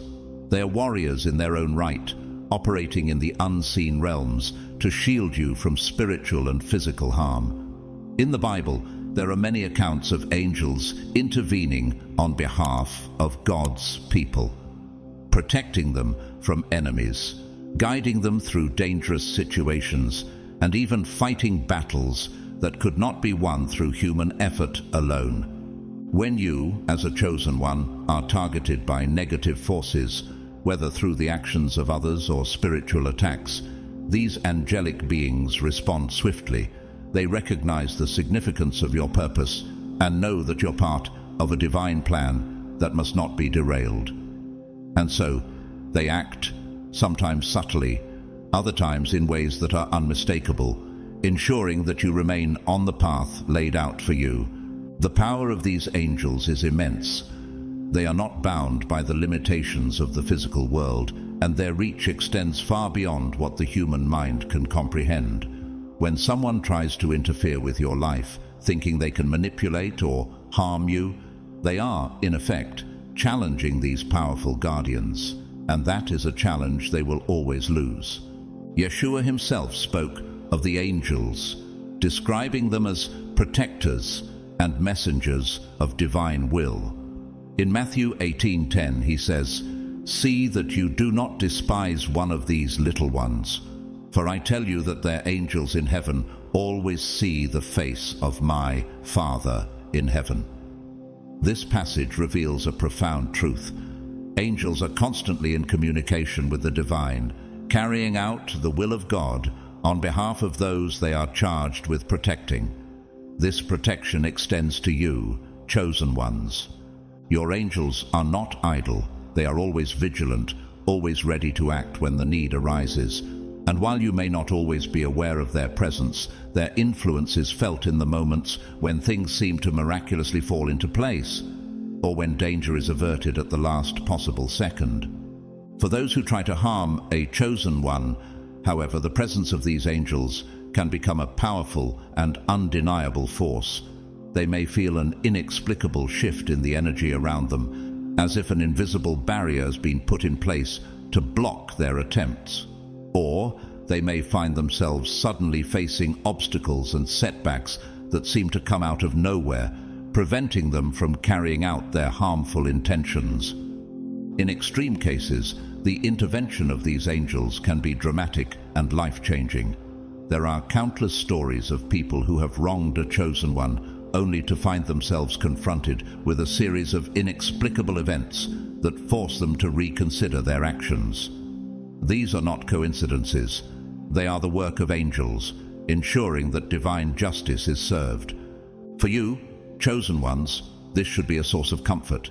No matter what others may try to do to harm or hinder you, your angelic guardians are always on standby, ready to step in and ensure that you remain protected. Their mission is clear: to keep you safe and to make sure that nothing stands in the way of your divine purpose. Those who attempt to interfere with that purpose will quickly learn that they are not just dealing with you. They are dealing with the full force of heaven, and that is a battle they can never win. Chosen ones, the path you walk is not an easy one. From a young age, you have likely faced trials and challenges that would break most people, yet you have endured. There is a deep emotional resilience within you, a strength that allows you to navigate the darkest of times and come out stronger on the other side. This resilience is not just a product of your experiences, it is a divine gift that equips you to fulfill your purpose. When people attempt to hurt or belittle you, they are often unaware of the emotional fortress that has been built within you over the years. Every hardship you faced has contributed to this inner strength, making you more resilient with each passing day. While others may crumble under the weight of adversity, you stand firm, knowing that every challenge is merely another step on the path to your higher calling. It's not that you don't feel pain, far from it. As chosen ones, you may feel emotions more intensely than others, but this heightened sensitivity does not make you weak. It makes you stronger. You have learned to process emotions in a way that allows you to heal and grow, rather than being consumed by them. When others lash out at you, trying to break your spirit, they are often baffled by your ability to remain grounded and to continue moving forward despite their efforts. This resilience is a reflection of the divine energy that flows through you. It is a strength that comes from knowing that your purpose is greater than any single moment of pain or hardship. Those who try to bring you down often do so out of jealousy or a desire to control. They see the light within you, the potential for greatness, and it terrifies them. But what they fail to realize is that no amount of negativity can dim your light. You are fortified by a higher power, and no earthly force can tear down what has been built within you.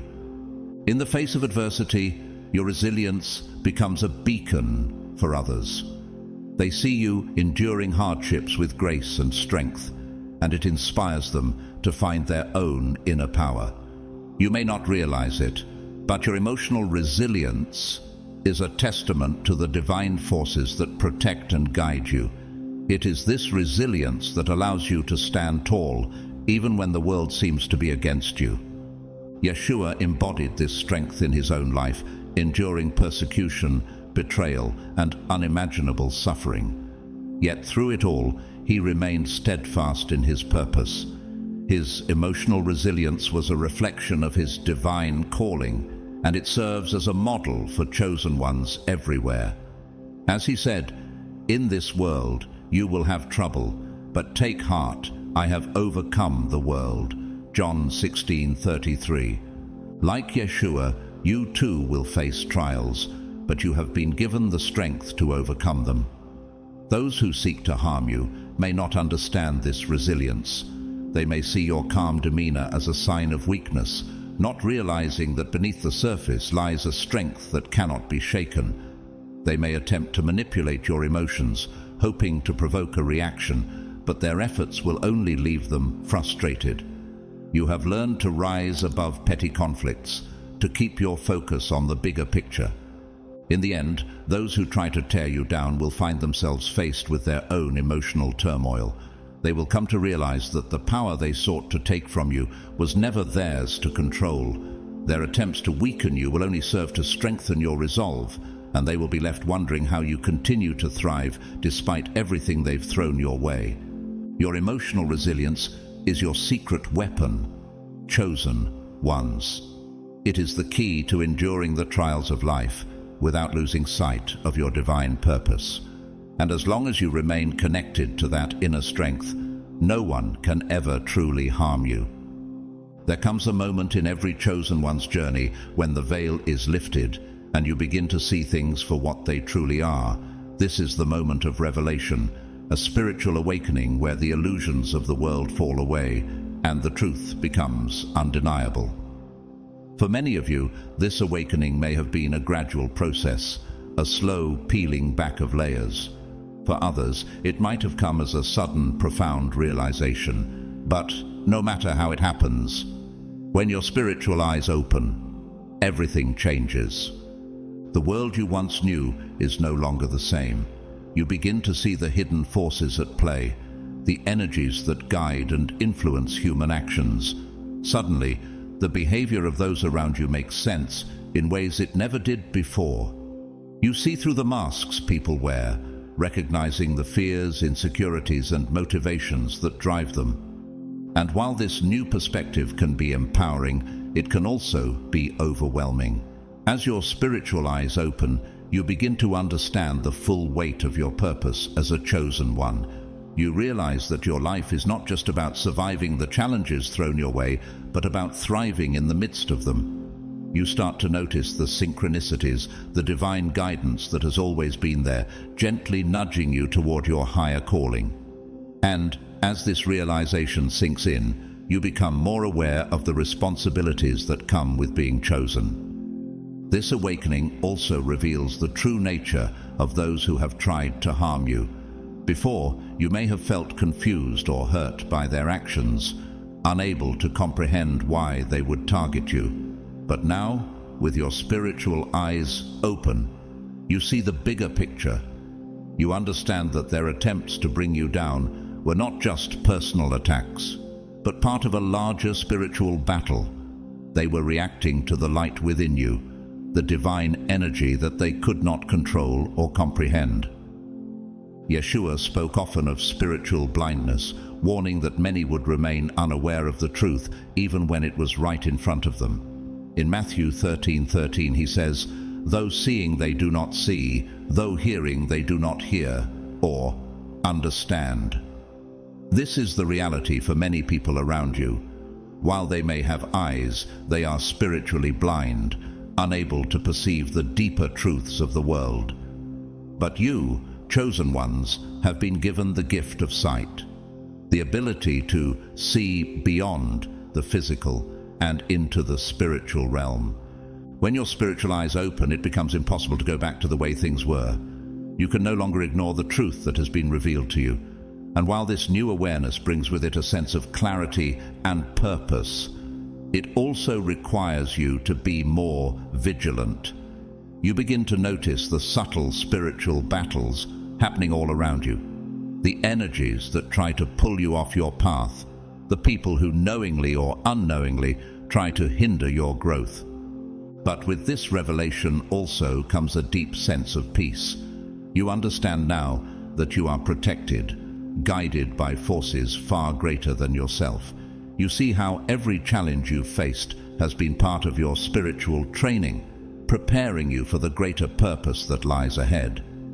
You no longer fear the unknown because you trust that the divine is leading you exactly where you need to be. For those who have wronged you, your awakening serves as a mirror.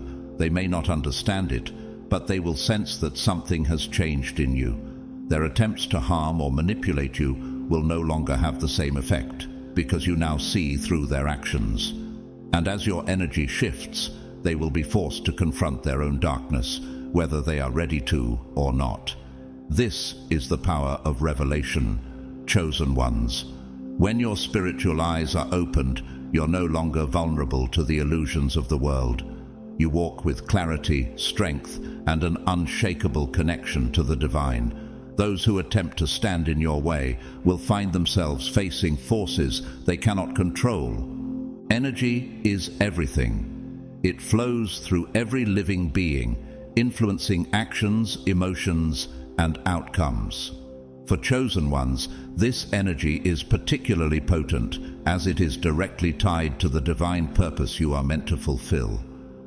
What many don't realize is that your energy doesn't just impact you, it ripples out into the world, affecting everyone around you. This energy shift, once it begins, is unstoppable and has a profound effect on those who come into contact with you. As a chosen one, your energy is different.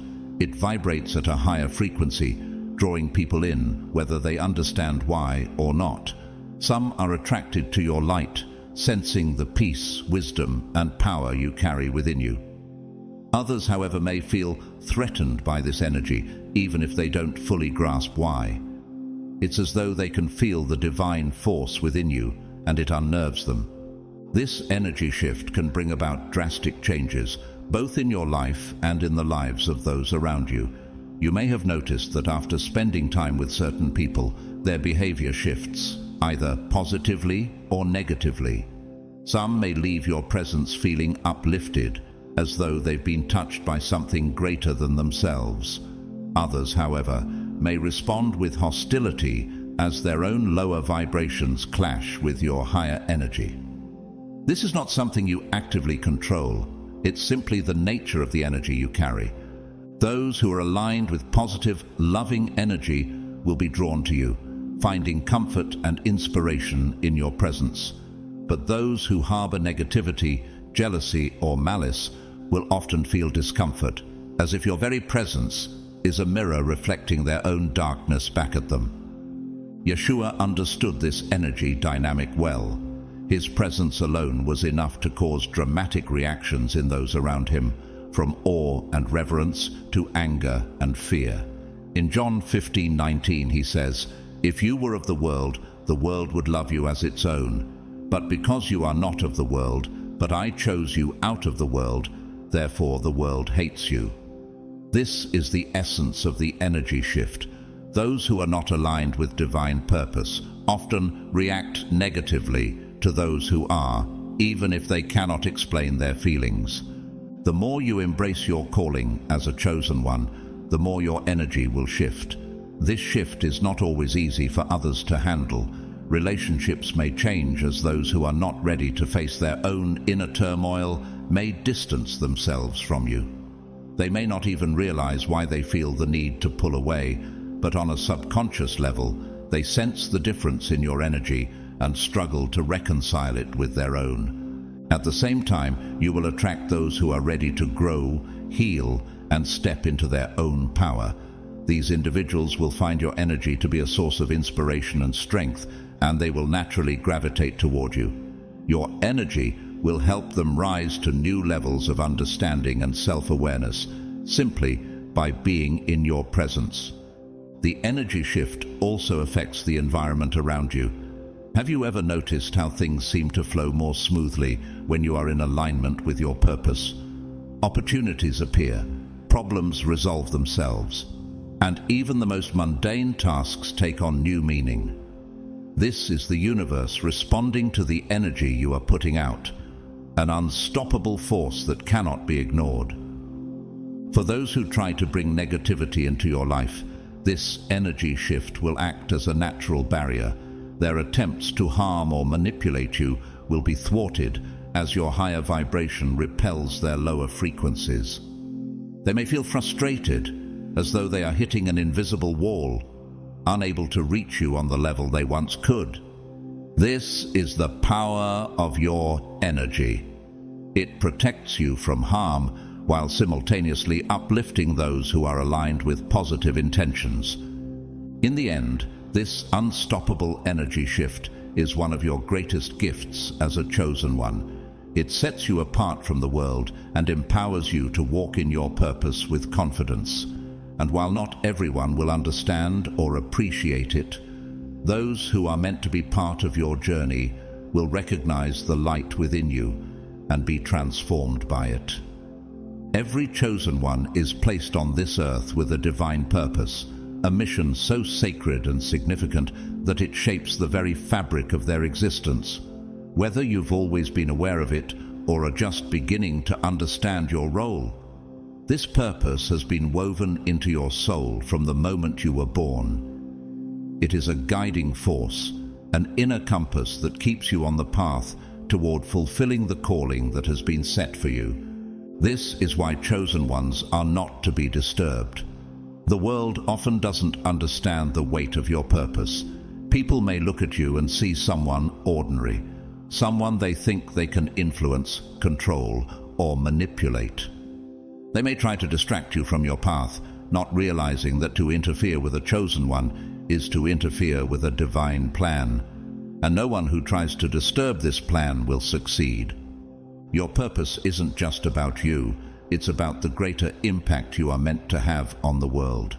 It's about the people you will inspire, the lives you will touch, and the changes you will bring about. This is not a mission that can be taken lightly.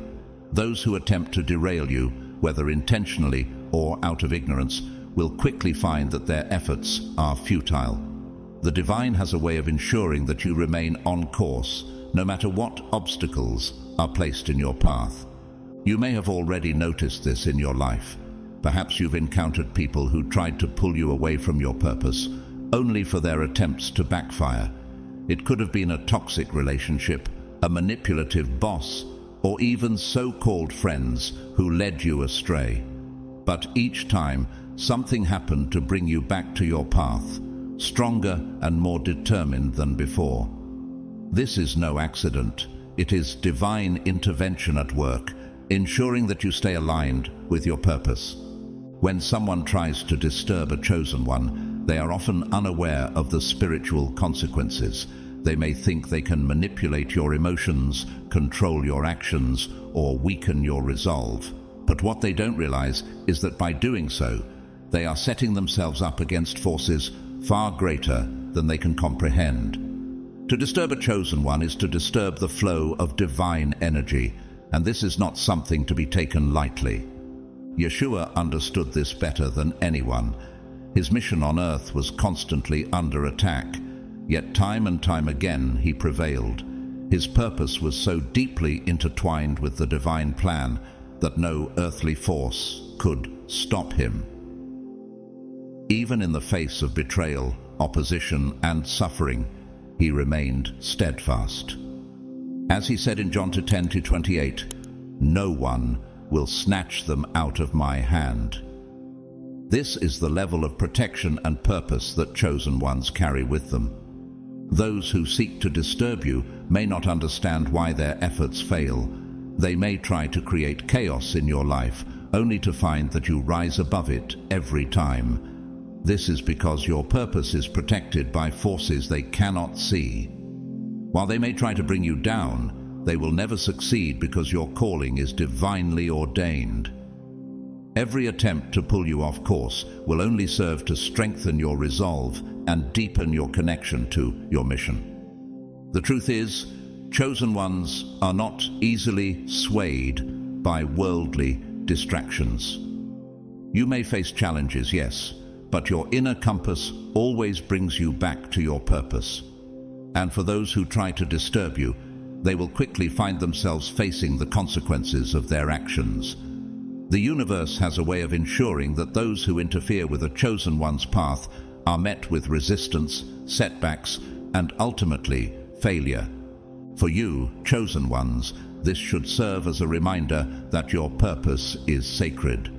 No matter what comes your way, you are protected, guided, and supported by the divine. Those who attempt to disturb you are fighting a battle they cannot win. For your mission is part of a much larger plan, one that no force on earth can disrupt. There's a natural balance in the universe, a divine law that ensures justice for those who walk the path of righteousness. For chosen ones, this law acts as a shield, protecting you from harm and ensuring that anyone who tries to control, manipulate, or hurt you will face consequences. This is what we call spiritual backlash, a powerful force that acts in response to the actions taken against you. When someone attempts to interfere with a chosen one's life, they are not just engaging with you on a personal level, they are stepping into the realm of spiritual forces they likely do not understand. The universe operates under a set of spiritual laws that are not to be broken, and when someone tries to harm or control a chosen one, they are directly violating those laws. The spiritual backlash that follows such violations can manifest in many ways. For some, it may begin with subtle disruptions. Things in their life start to go wrong in small but noticeable ways. Plans fall apart, relationships become strained, and unexpected challenges arise. Over time, these disruptions become more severe, and the person may start to feel as though they are being pushed back at every turn. What they don't realize is that these difficulties are a direct result of their actions against you, chosen one. Those who try to manipulate or control you often do so out of a desire for power or influence. They see your light and think they can take it for themselves, using your gifts for their own benefit. But what they don't realize is that your energy, your purpose, is divinely protected. Trying to take what does not belong to them will only result in their own downfall. Consider the story of Yeshua, who faced countless attempts to control or undermine his mission. The Pharisees, the rulers, and even his own followers at times tried to steer him off course. But no matter how many times they tried, they could not stop the divine plan from unfolding. As Yeshua said in Luke 21-15, "For I will give you words and wisdom that none of your adversaries will be able to resist or contradict." This is the essence of spiritual backlash. Those who try to fight against the divine will only find themselves defeated. For the people who wrong you, spiritual backlash often feels like an invisible force working against them. They may not understand why things in their life are suddenly falling apart, but they will feel the effects. Their attempts to harm or control you will backfire, causing them to face the very difficulties they tried to impose on you. It is as if the energy they directed toward you has been reflected back to them, amplified by the universe's need for justice. This backlash is not something you need to wish upon them. It happens naturally as part of the spiritual laws that govern the universe. You, as a chosen one, are protected by these laws, and those who try to interfere with your life will soon realize that their actions come with a price. This is not revenge. It is simply the natural consequence of going against the divine. For some, the backlash may come quickly, manifesting almost immediately after their attempts to harm you. For others, it may take time, slowly building as the universe sets things right. But rest assured, chosen ones, the spiritual backlash will come. Those who sought to control you will find themselves losing control over their own lives. And those who tried to bring you harm will find themselves surrounded by difficulties they cannot escape. The lesson here is simple. No one can harm a chosen one without facing the consequences. The divine forces that protect you are far more powerful than any earthly force, and they ensure that justice is served. While you continue to walk your path, focusing on your higher purpose, those who try to stand in your way will be left to deal with the spiritual backlash they have brought upon themselves. In the end, the universe has a way of balancing the scales. As a chosen one, you need not worry about those who seek to harm you. Their actions will not go unanswered, and the spiritual forces at work will ensure that everything is set right. Chosen ones, no matter how many attacks you face, no matter how many people try to bring you down, you will always rise. This is not just a belief.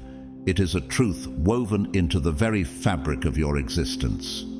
You have been chosen for a purpose, and nothing can stop you from fulfilling that purpose. When the world turns against you, when enemies appear from every side, you will emerge victorious, stronger and more empowered than ever before. The journey of a chosen one is not without its hardships.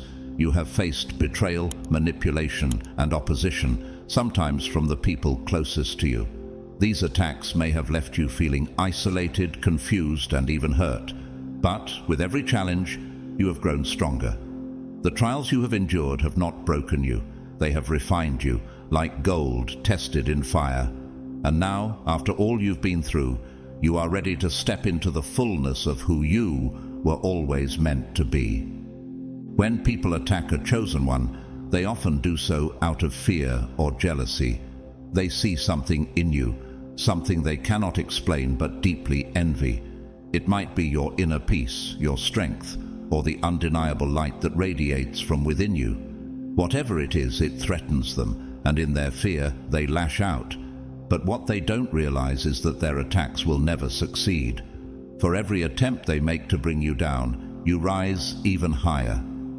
Yeshua too faced constant opposition, yet he remained steadfast in his mission. His journey was filled with trials, betrayal, and attacks from those who misunderstood him. But each time he rose above, fulfilling his divine purpose despite all the odds. As Yeshua said in John 16:33, "In this world you will have trouble, but take heart, I have overcome the world." This is the essence of your journey as a chosen one. Despite the trouble you face, you will overcome. The moment your adversaries believe they have defeated you is the moment they will be proven wrong. They may think they've won, but you will always rise again, more powerful than before. Your strength does not come from worldly power. It comes from the divine energy that fuels your every step. And this is something no one can take away from you. Each time you rise after an attack, something remarkable happens. Not only do you grow stronger, but the people around you take notice. Those who once doubted you begin to see your resilience, your ability to stand tall no matter what comes your way. Your triumph inspires others, showing them that no obstacle is too great for someone who is aligned with their divine purpose. The world will try to knock you down, but with every attack you will rise, and each time you do, you step closer to fulfilling your purpose. The people who once sought to harm you will be forced to watch as you succeed, as you step into the light that was always yours. They will realize that their efforts were futile, that nothing they did could stop you from becoming who you were meant to be. This triumphant return is not just a personal victory, it is a spiritual one. It is a reminder that chosen ones are not bound by the limitations of the physical world. You operate on a higher plane, guided by forces that are far beyond the comprehension of those who seek to harm you. And as you rise, the divine forces that protect you will ensure that every attack against you is transformed into an opportunity for growth and empowerment. In the end, chosen ones, your journey is marked by triumph. Yes, you will face challenges, but every challenge will only serve to make you stronger, to deepen your connection to your divine purpose. As you rise above every attack, every attempt to bring you down, you will become a beacon of hope, a source of strength for others walking their own spiritual path. Your life will stand as a living testament to the power of resilience, purpose, and divine protection. And those who once sought to bring you down will have no choice but to witness your victory. realizing they could never stand in the way of the divine force that drives you forward. Your return is inevitable, chosen ones. No matter what trials come your way, you will always rise stronger. If this message resonated with you, drop an Amen or 77 in the comments below. Let the universe know that you are ready to embrace your victory. Don't forget to like this video, subscribe to Grateful to God, and hit the notification bell so you never miss an update. Share this message with others, and may God bless you abundantly as you continue on your powerful journey. Stay blessed and keep shining your light.